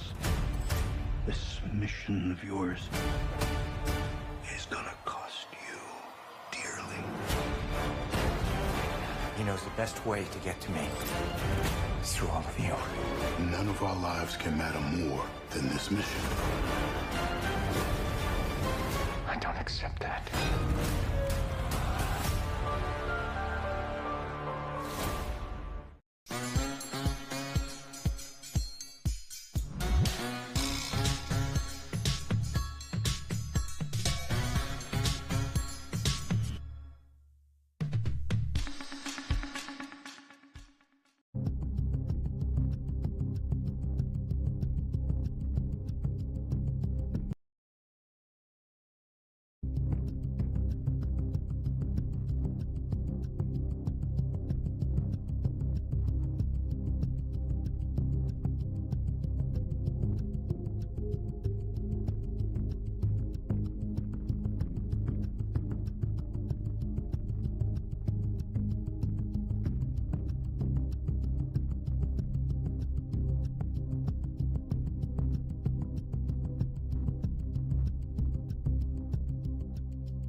Ladies and gentlemen, I hope you're enjoying your Saturday. You join us here for day 3 of Blast Premier. 4 groups. Third and final map here between G2 and Liquid. You join us here for the second half of Vertigo. Now, Anders, it was G2 who came out absolutely red hot here in the first half. 7-1 up, but the scoreline ends 8-7. It's anyone's game again. It's wide open, and that's going to be great for Team Liquid's morale. Maybe not so much for G2. Must have been very hard for Liquid to keep the dream alive on that first half when they really fallen behind. But you know what they did? They it's true. That's a good point. They found the openings at the end of it. It's real cool. Patsy's here with the duel. He's ready. Hooksy on the other side. Jump pass. I love the jump because it does offset that cross. There's so much on the other side, but it's a trade nonetheless. Here we go then. The scramble towards the bomb side. G2 trying to get a quick plant in. Can the Ekendar deny? Oh, he's close. Can't quite find the killing blow, though. Nico certainly can. That's great. Set on top of the bomb site here. Full control now for G2. They're around to give up. They still have a flashbang remaining and JKS with Julies. He's real close with it. Flash around the corner, but Nico's just there. Good work on him. Another double kill of the pistol round. Naf is coming back into it, though. Hunter and JKS are left. The dualies there on the ramp. He's just headshots all across the board. It's a ridiculous retake. And even without the kit, they should have enough time for this one. That is so nuts for Nafly. That is absolutely sick. Naf destroys them with the USP, and look how calm and reserved he is about it. That is a world-class, disgusting play from Nafly here. It looked like they were down and out. The bomb planted a 4 versus 2, and he takes matters into his own hands, as he so often does, and delivers on every front. Every shot a headshot. And you can see m0NESY knows how impactful that is. Team Liquid, after being 7-1 down, have tied it all up. 8-8, courtesy of an epic NAF 4-man sequence. Run boots coming in towards the B bomb side of G2. Try to answer back quickly. Damage inflicted, but no frag found. Hunter trying to make his way in towards the bomb site. Can't find the kill on Rube, but the Molotov might be able to buy some space here. Ooh, Hunter getting a frag in the middle, taking down Yukinda. It did see a smile on Naf's face after getting those 4 kills. Even that is a bit rare. Usually he's just ice cold. So I think it's part of the appeal. Rainwaker taking a fair bit of damage. It's Naf again showing up to try and shut it down. A little bit of a flash. He needed to help out Rainwaker because he was so low on health and just trapped in here behind the box. And yeah, he's done that at least. Rainwaker might be dead to the HE if they actually manage to land it. A little bit late, but there we go. Right in his skull. That's a connection. You could say that again. So, Nico, oh, these boots aren't being too effective for them today, are they? Look a little bit off in some departments. So, Hooksy. At least it wasn't run boost they failed. Yeah, true. That's a very good point. So, it's still possible they win this round. It's just not looking great. You've got 2 Galils and a flashbang here. It's round number 2, the force buy from G2 after giving up what looked like an absolutely locked-in pistol Anders. Nafly this time dropped. That's a hell of a shot, to be fair. And now it's looking like they might be able to do something with this. 2-on-2. 25 seconds remaining. And we've got Patsy lying in way behind the generator here. Just needs to find one. If he can deny the plants, that would be huge. Molotov on OC. He's throwing it a little bit early. I thought maybe he'd try and put it on the site itself to stop the bomb plant, but he tried to stop them from actually getting into the site to begin with. But they already were. 8 seconds here. And OC making the jump down. Bomb's been planted, and Nico is not going to miss an opportunity like that. A 2-on-3 that Nico basically wins on his own. It's ridiculous. Again. Well, we were saying that on Mirage, and I think that's more than fair to say that that was a huge carry from Nico. He had, what, like 35 frags, and he still just about got it over the line in overtime. Now, these are rounds where they've just lost a really shocking pistol, considering the advantages they've had, but Nico, again, not going down about a fight. He doesn't deserve to be on the losing team right now. Nope. Huge contribution once again. And yeah, these are big rounds, but need to find more comfortable victories. And Nico, you can see he's not celebrating as much because he knows how much this is taking out of him to get these rounds over the line. It's like he knows I have to do this another 4 or 5 times at least for us to actually win this map. Oh my god. I like the run boost that they did. It's the one that 9 really popularized. Yeah. Which is nice to see. I think they proved that it works really efficiently. So it's kind of cool that they made enough of a statement doing that more and more teams are saying, you know what, maybe we can learn to do the really fast version as well, where we're not slowing down at all. Eco for Team Liquid. Oh, I said that's actually a force buy. I saw the pistols and misspoke there. They've gone for a bit of a B stack here with 5 7s. across the board. What's the setup here? Is it a flash attack or just a full-on stack and waiting for the execution? They actually might be walking into the lion's den here, Anders. It could be, although leading with the MAC-10 is never really a bad choice, and they get some early trades going their way. I think that's all you're looking for, to bust up the stack a little bit. Okay. That was the last threat there. Yekindar with the 5-7, the snapping turtle. Doesn't quite connect this time. They should be out of the woods now, but still 2 CTs lying on the other side here. Could be expensive, but bear in mind, G2 win this round. It's full eco coming up next for Liquid. Currently 1-1 in the second half. Good damage. No frag found just yet. Nafly will go down. Just Patty here. Low HP players, maybe a chance he gets a frag or two, but it would be down to a mistake more than anything, and m0NESY not presenting any of those. 4 players survive. Just Rain wake up with a single kill there. Just no Nafly with 20 kills at the top of the scoreboard for Team Liquid. At the bottom is Yekindar, who's had a quieter showing here, but as you speculated before, like as the new in-game leader, there's going to be some maps that they're not as well drilled on others. He's probably being stretched thin in terms of the in-game leading responsibilities and the fragging role. You're going to take a hit. So understandable as we get into the full eco now for Team Liquid. And has to be said, with this new roster, playing against one of the world's best here who haven't changed their team, it's been a very competitive and promising showing from Liquid, honestly. Yeah, I don't disagree at all. And also, you know, we're playing best of 3s here, right? So we're not even in a position where Liquid could sort of be good on a single map that they could have prepped for. You have to build the whole map pool up from scratch when this kind of a change happens. So yeah, definitely a lot that's happening on that team at the moment. But G2, they're starting to get there. 11-8, they're 5 rounds away from picking up this 3rd map and winning the series ultimately, which I guess is what more or less everyone predicted. But I've, you know, regardless, I'm super impressed by Liquid. I feel like they're doing a fine job at the moment. What a start. Naf at 20 kills as well. You'll love to see it. So, a buy. Not the best of buys, I have to say. It's going to be M4s across the board here.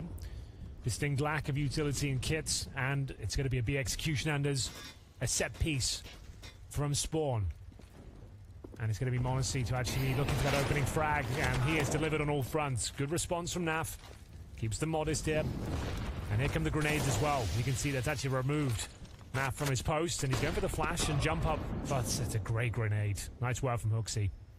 They might never expect Yekindar to be here, but then again, they're very, very careful, G2. They don't have to commit here either. They've got a nice advantage. Don't have to overstep the mark. Oh, now they might as well go through. That's a great response. He needs to be careful here. If he goes down with nothing, that's a problem, but he does get a nice trade. Confirmed the last players in towards A, so no problem whatsoever. And it will be G2 finding 4 rounds in a row here, Anders. After losing the pistol, they've actually had a pretty clean run of things. Remember that pistol, that was theirs to lose, and they certainly did. It was to the Nafly. You got that amazing 4-kill sequence in the 5-on-3. And that should have probably set up Liquid for a little bit more in the second half, but it ultimately didn't. It's like, yes, you are right, but with the bomb down, and it's a team like G2, like, as we mentioned, haven't changed roster. They're buying Galils and basic utility in that second round. It's a very difficult round to win on the CT side. Looking at the scoreboard, it's a bit of a different affair from the second map where Nico was dropping 37 kills. There's actually HooXi and Nico and Hunter all at 17 kills. HooXi, he has actually had a very strong performance. Not a good series from him, but in Vertigo, he has looked solid. Yeah, he's kept his head held high here in that regard. And m0NESY, he got the opening frag at this point as well. 2 targets on his screen as well. That could have got a little bit awkward for him. Lovely grenade from HooXi there. And Hunter, this is the kill to confirm the round. Calm as you like. And Nico, as I mentioned as well. If he goes down to nothing, maybe there's a chance they go for it, but that kill confirms absolutely everything. As Team Liquid will call a tactical timeout here. Scoreline is 12-8 on our 3rd and final map. We've got 3 series to bring you today as well. Counter-Strike is well and truly back on the menu. The break is over. And Roster Mania has delivered on all fronts. I don't think there's really been a boring game here. Maybe apart from, like, the opening game of the tournament was a bit too much of a blowout. But apart from that, everything's been pretty fun to watch. Yeah, next one is Vitality and Complexity that's going to be coming up. Bit of a banger, if you ask me. Be real interesting. Yeah, I mean, Elige had a great showing at the start of it. He's got the best stats in the tournament, I think, so far, Elige. So, yeah, so if he can turn up with that sort of showing once again... Yeah, let's see it. That would be a lot of fun. Of course, leaving Team Liquid, Elige for Complexity, and as we kind of stated earlier or alluded to, it seems like it's working out well for both camps. Like, both teams seem revitalized and enjoying Counter-Strike more with these changes. Whether that's a honeymoon period, yet to be seen. But right now, from the eye test, it's looking pretty good. Yeah, I don't disagree. G2. Rough start for them on Ancient. Rolling, reminding you of that. And obviously second map could have just as well lost that one. Could have never even got here, but... True, good point. They did. But they say what you want about G2 and some of their questionable performances. They have tenacity in boatload, so they do find a way often. Well, obviously, Money is not in a great position. Pats has got the AK, and we had the AK. Taken away by Nico. Probably the one person you don't want to be facing at the ramp at the moment. True. And Hunter, he's well aware that someone could be here. He was looking for it. So even if he goes down, just the awareness for G2 that there is a potential danger there, enough that they can trade the kill, which is all they need. Nico, you can see looking a little stressed there towards the A ramp. He knows there's a possibility of them pushing his smoke. He's trying to get his teammates in towards that B bomb side before they have a chance to rotate here. It's looking like everything is under control. Been a couple of scary moments here for G2, some failed boosts, but overall looking pretty good here in the closing sectors. Remember, they were up 7-1 at one stage, and then they went all the way back to 8-7, but showing much better form in the second half. This will be 5 rounds in a row, meaning maximum loss bonus for Team Liquid at least. They've had quite a few ecos, including this one, and 13-8 overall. So still a chance for Liquid on their CT side to wake up.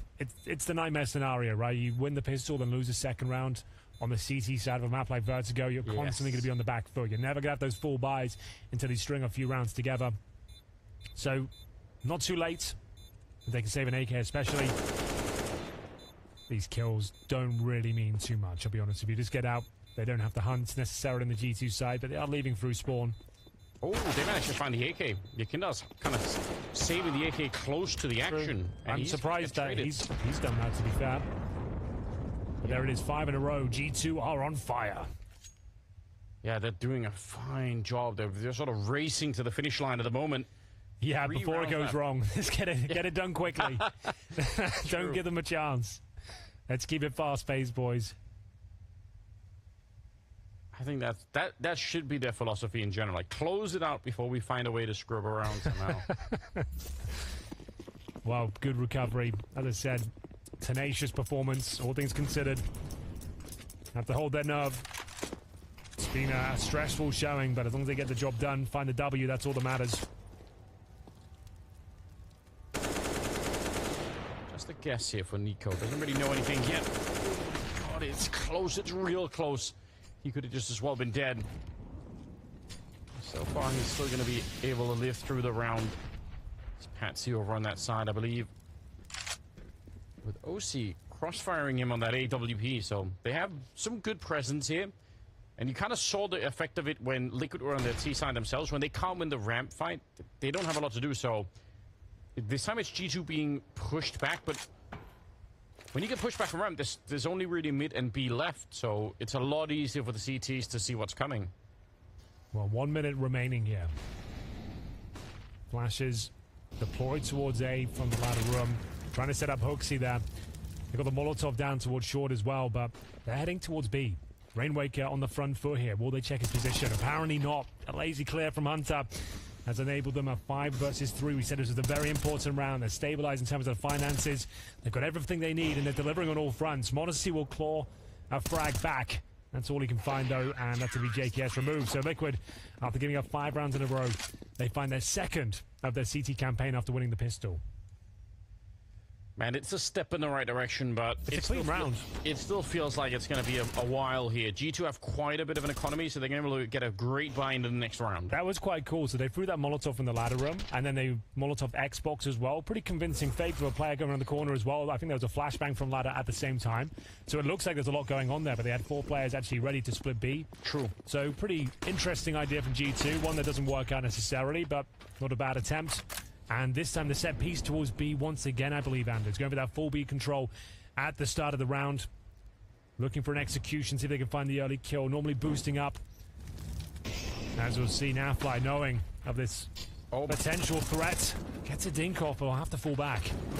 That surely should have been a kill, but maybe it's going to be fine. Osi still got a kill. Wow. They double nade Naf all the way down. That's devastating. So they've committed a lot of their manpower this side of the map. Setting up grenades now. Will they predict the presence of Rainwaker up close and personal here? It doesn't seem like it. Not at all. JKS is not looking for it. If he stood up, in theory, he could maybe get the jump on him. I'm going to fall a little bit further back. Still a 4 versus 4 with both m0NESY and OC getting a little bit tagged here. Oh, that's close. Right next to his head. Rainwaker just ice cold waiting for it. Patsy's on the other side here. I think that maybe peaked. And actually they win the fight on both sides of the map. That's crazy. Rainwaker feels like I have to do something. I can't just wait around any longer. He's going to get the kill on JKS at the very least. It could be enough, you know. He knows they have to go... Oh, I was about to say go towards A, but they've made a great call. He's assumed his presence there with that frag would dissuade them and push them in towards A, and he's rotating that side of the map, but they've come back. Oh, God, it's such a shame. He could actually win this round with the Molotov that he has in his back pocket, because if he just waited, if he threw it right now, let's say, they can't put it out. They don't have a smoke or anything. If he'd stuck around, he could have done a lot with that one grenade. Wasn't meant to be, unfortunately. 2 versus 3, and given the money situation that's happening there on Liquid, they're probably not going to be very incentivized to go for anything. I don't think so. This was a round that really had to go in their favor. After winning the previous, couldn't really afford a reinvestment. We'll see. They kept 4 players alive, to be fair, in the round they won, so should be some cash to speak of. In terms of loss bonus, they get 2,900 per player. So saving the AWP and the AK, they'll have a buy at least, but then it really is do or die. It's going to be 14-9. G2, of course, have plenty of cash going forward. He's confirming there's no tomfoolery going on with the defuse, as 3 of them will survive. And now in a prime position to close out this series. It was looking very troublesome, I have to say. The fact that Liquid opened things up this morning with a 69 victory on Ancient, their first showing on LAN. This brand new European-looking team, and up against G2, didn't make any changes in the break. Stuck with their guns, had a chance to improve and redefine some of their strategic play. Worrying signs of that opening map, but they are stabilizing. This is the first game of the tournament. Oh, God, that was close.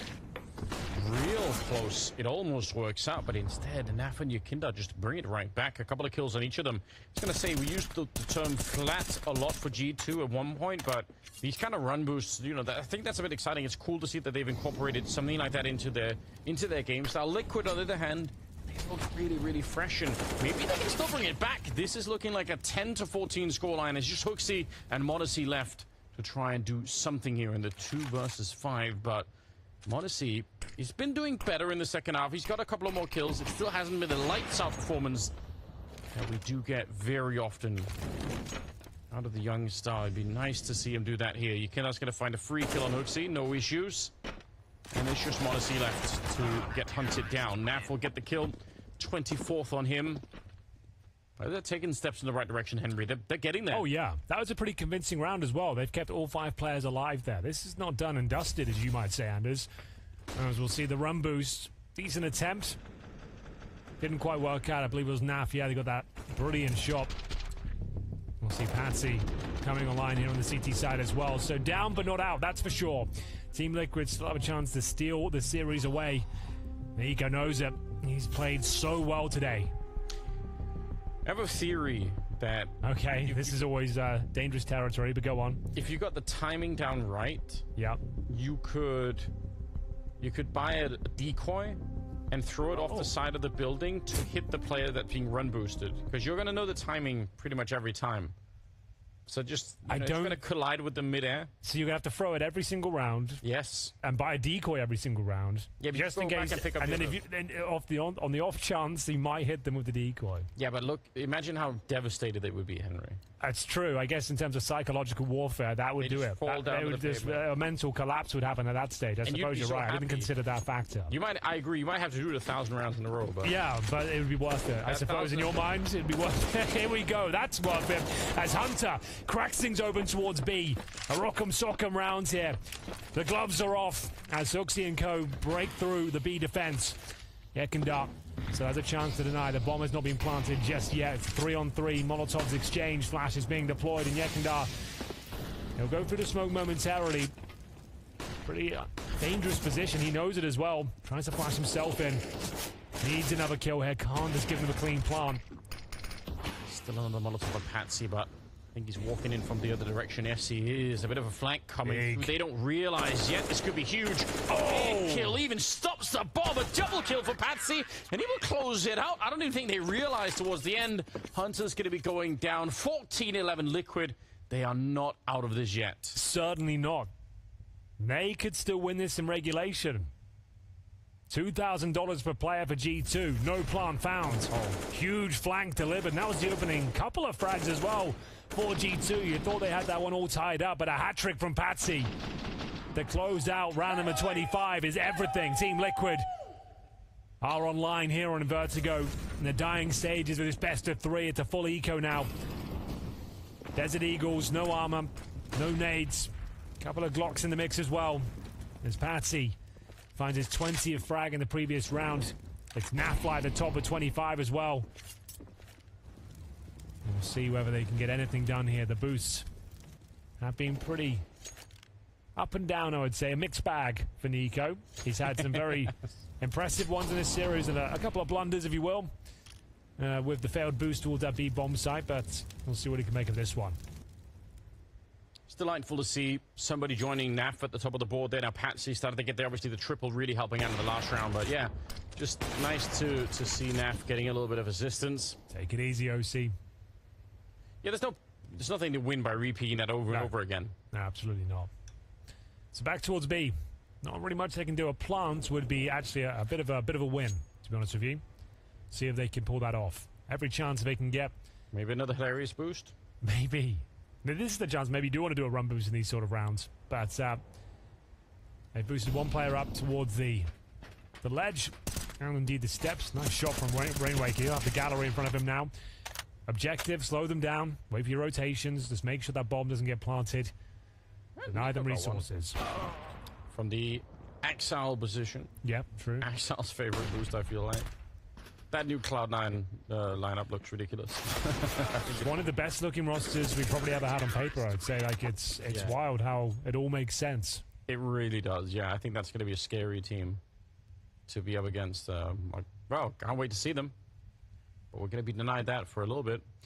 14-12 is the scoreline. Liquid. The most dangerous scoreline in the world, Anders. They do say that. Yeah. They do say that. 14-12. It's not as safe as you might think.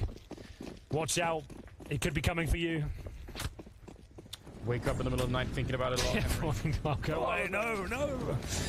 AK-47s across the board here for G2. Opening frag for OC, however. That's Hooksy removed. Stood in the flames to get that kill. It was well worth it. Well, look at this. They're going to speed it up on the other side. Rainwaker's already calling it in, saying, I'm in a lot of trouble here. I need some backup. He's going to get the first one, but surely flashed out of the next kill. Taken down by Monacy. This next kill is massive. And it's Nafly with nothing. He's been playing so well, but that's actually a bit of an advantage now for G2. Looking for series point now. As Monacy gets a C4 planted. Incendiaries deployed. JKS lying in wait behind the smoke here. This is another huge frag. Yekindar predicting it. He is, but he can't see him. There we go. The outline. He just gets enough. OC's going to be going down. And we're in a 2-on-2. Nice shot from Monacy. Can't find Yekindar, though, and a straight smoke on there. Oh, goes really wide. That's not covering anything. Nico's charging, and he thinks the defuse already happened, but Yekindar, he reads it, comes back. He was 0-7 at one point. Now he's up to 15, and he just clutched the hell out of that round. That was such a great round to watch. It really had it all coming right down to the wire. Two Titans locking horns as well in the 1-versus-1. Nico assumed a full defuse was coming through. And it's Yekindar getting off the bomb, getting the information of the rotation, and it's an absolutely massive round. Hooksy knows it as well. Even with the plant, money is compromised. They'll be taking a half buy as we go into round number 28 here. G2 on the ropes this time. And it's a dreadful position for Nico to be in because he hears the smoke. He has to run. He has to pretend that it's defeat. He doesn't have a choice. So he looks silly because he just runs right into the AK, but he had nothing else that he could have done. There we go. Yekindar. He killed him in the last round to get the clutch, and he starts this one with a kill on the same player. 14-13. The shots bring out the wallbang down. m0NESY on the other side of the curtain's going to be taking him down 5 versus 3. Look at the weapons and the utility there on G2. This is looking like a tied game. You say that, but there still is 1 minute 10 on the clock. I was about to say, with the likes of Nico on the server, you never know, but he's been removed early. Yeah, right at the end. So these rounds are possible. They've got the caliber of players required to pull off a 5 on 3, but 1 AK, 2 pistols doesn't look good. No, it doesn't. Flashbang was pretty decent, but somehow the kill didn't go their way. Ekinda jiggling and spraying and able to pick up the kill on Hunter. The best spray that we've seen, but it doesn't matter. He's going to be closing it out. He's got a quad kill. He's up to 19. If you plotted, his kills on a graph, it's going to look really silly. Going to be flat for the first, 7 or 8 rounds. A huge spike in volume. Rockets off. Yeah. Well, yeah, he's certainly in the zone now. Like we talked about, that tag team combo, Ekinda and Patsy working together in tandem. It's quite a scary thought when they're both online. They hit so hard. Ekinda raining down death from above there on the A bomb side, denying absolutely everything. And you're right, we're all tied up, Anders. 14-14. Daps pulls out the strap book. And we've got ourselves a tied game. Money is okay. G2 will have a Galil in the hands of Nico. Now, this is the time where Hooksy, he's got the AK. I would tell you, this is the kind of round you need to be selfless and give Nico one of those AKs right now. Like, let's not let him operate with the Galil. It's not going to happen. They give Nico the Galil. Not sure about that one. Yeah, I mean, maybe she's saying, it doesn't even matter. I'll pick up an AK from you guys later. I guess you're right. Finish the job, I guess you're right. Oh yeah, bit of a selfless choice perhaps for him. 29th round. Be devastating for G2 if they had such a massive lead. We were even joking about it. We were saying, just close it out before any mistakes. You forget about that so quickly, don't we? Oh, Mapfly, what a maneuver that is. He drops down, spraying, finds JKS, and that's one of those plays you just don't see coming. That's such a wild maneuver. No one should be doing it, but when they do, it's so overwhelming and surprising, and it's actually worked out for him. Looking for series point themselves now. Liquid have pulled this all the way back with 5 rounds in a row. An unsuspecting JKS taken down. That's not the smoke you wanted. Yeah, where was that going? I think it was meant to land on the top of the stairs or something to create a little bit of a block, but yeah. Well, the fact they've thrown it like that suggests they know B might be open here, because it's like if you see it flying across the map, yeah, you might be trying to suggest there's more people in B than there actually is. This is so strange. Rainmaker might have thought it. He might not even realize it was a failed smoke. So he might just think, okay, that's it. Like I at least have like 5 or 10 seconds where I can step back in the middle. That wasn't the case at all. That might be an absolute disaster. 24 seconds now, pushing. For no! But Nico, oh no! Galil betrays him. Patsy takes him down instead. OC with a shot, and the round goes to Liquid anyway. I can't even explain it. Nico if he hits that shot, Anders, they win that round. It wasn't necessarily a miss, but it's the Galil, right? He doesn't have the same damage output. He's not controlling the spray as effectively would an AK. I'm not saying that's the reason, but still, certainly compromised his efforts there. And yeah, by his standards, he knows he should be converting that. I saw him. Yeah, he knows. Can't even really blame anyone else for that one. It didn't work out for him. He knows he had to hit that shot, and that's series point for Liquid. Of course, at the buy into this one, they didn't get the bomb down, Anders. So yeah, they Galils and AKs and no utility is left. 0. They delayed that bomb plant.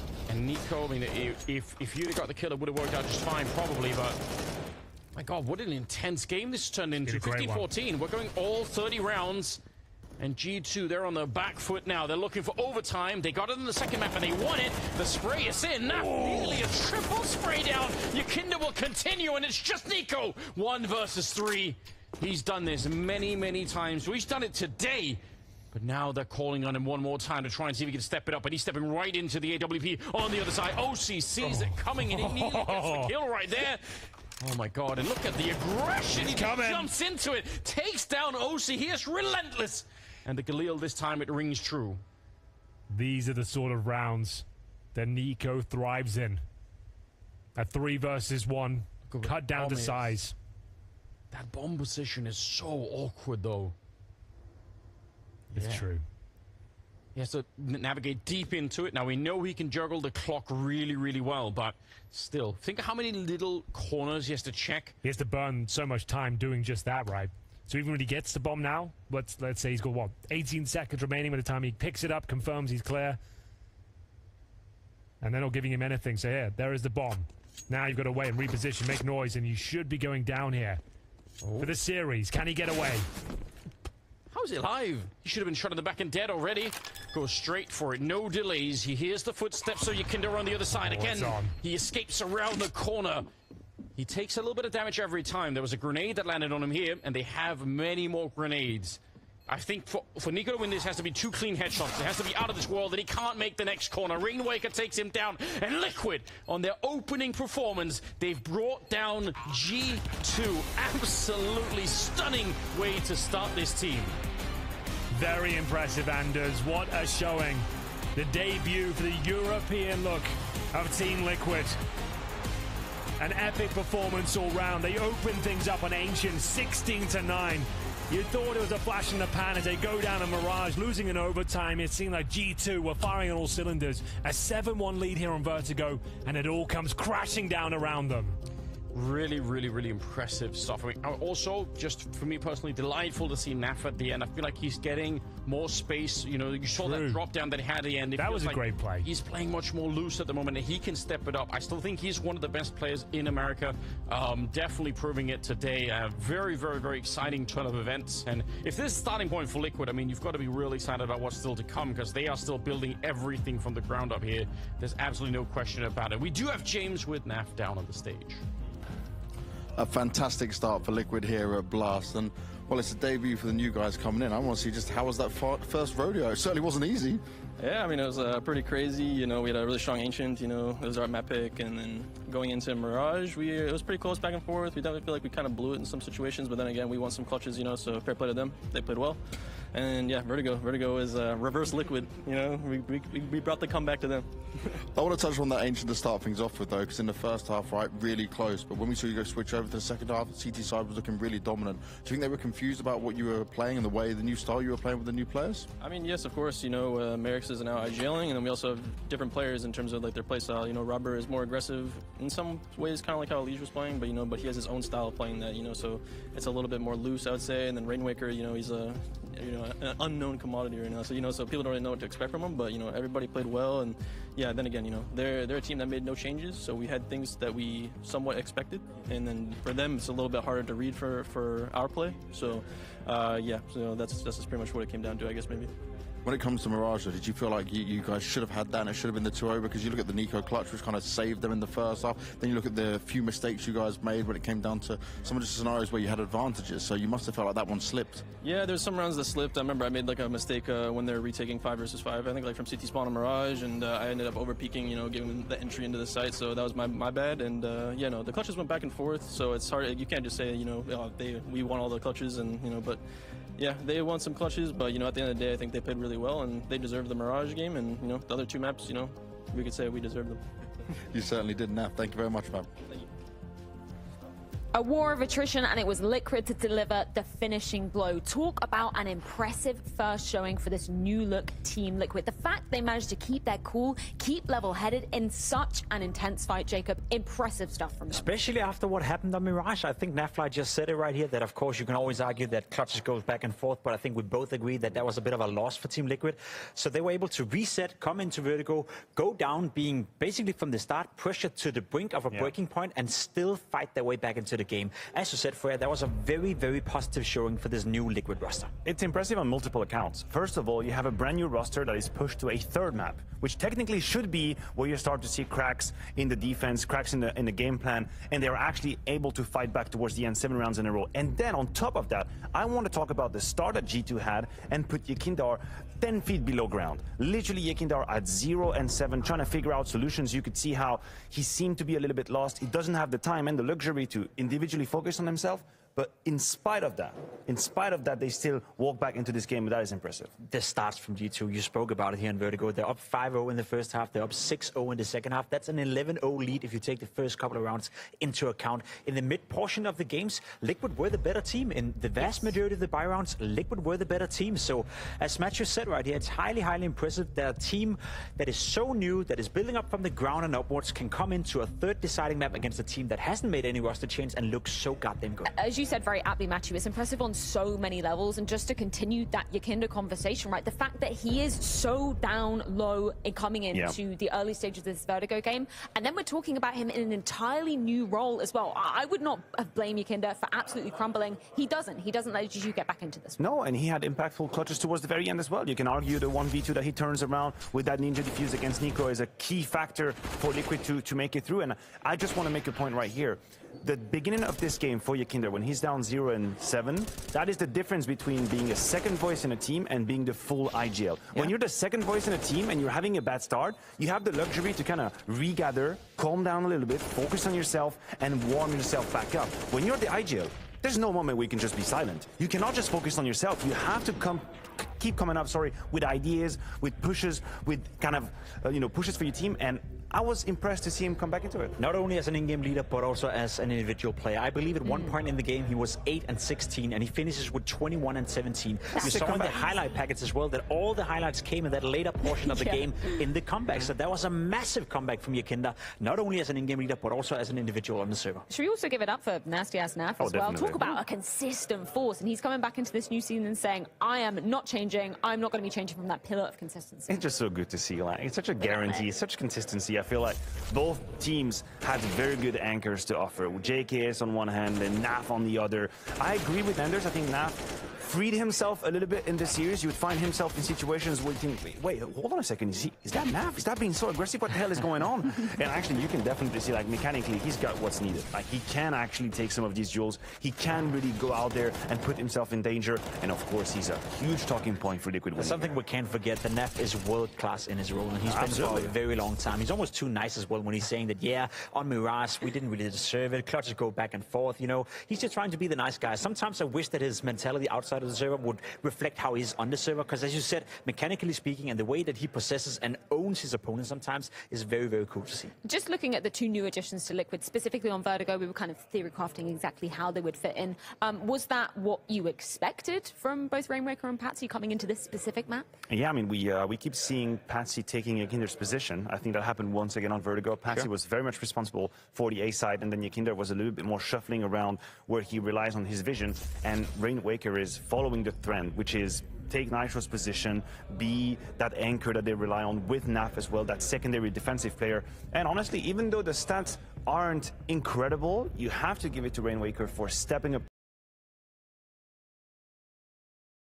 towards the end of that game and having a couple of moments where he made an impact on his bomb sites, because I think he also was 10-18 at some point in the game. Yeah, not the greatest start. He stepped up. I would give the title to Patsy though for being the best performing player out of all the players on Team Liquid throughout the entire course of the series. From start to finish, he was finding impact. He was playing the brand of Counter-Strike that we like to see. Him being aggressive, him not being afraid, and even in a game on Vertigo where the pressure's on, he still kept doing what he was supposed to do. Even had that one round where he flamed and got a 4-kill to push Liquid back into the game. So overall, a very, very great debut by Patsy, who I think were the best performing player for Liquid. Gentlemen, we did kind of the Cliff Notes version of the new Astralis, the new Na'Vi. What are your takeaways, the TLDR, from this Liquid, from this first taste we've got to see from them? It was looking good. It was looking very good. I think the roles fit Liquid right now. We don't know the capabilities of Yakinda as an in-game leader on long term, but what it looks like right now is a team that has found roles, that has found different positions that suits their players, and that's a good sign and a good start. Yeah, it works better than I had anticipated, at least in this first series. I'm going to be honest. I thought that the role clashes would be more problematic than what it turned out to be in this series.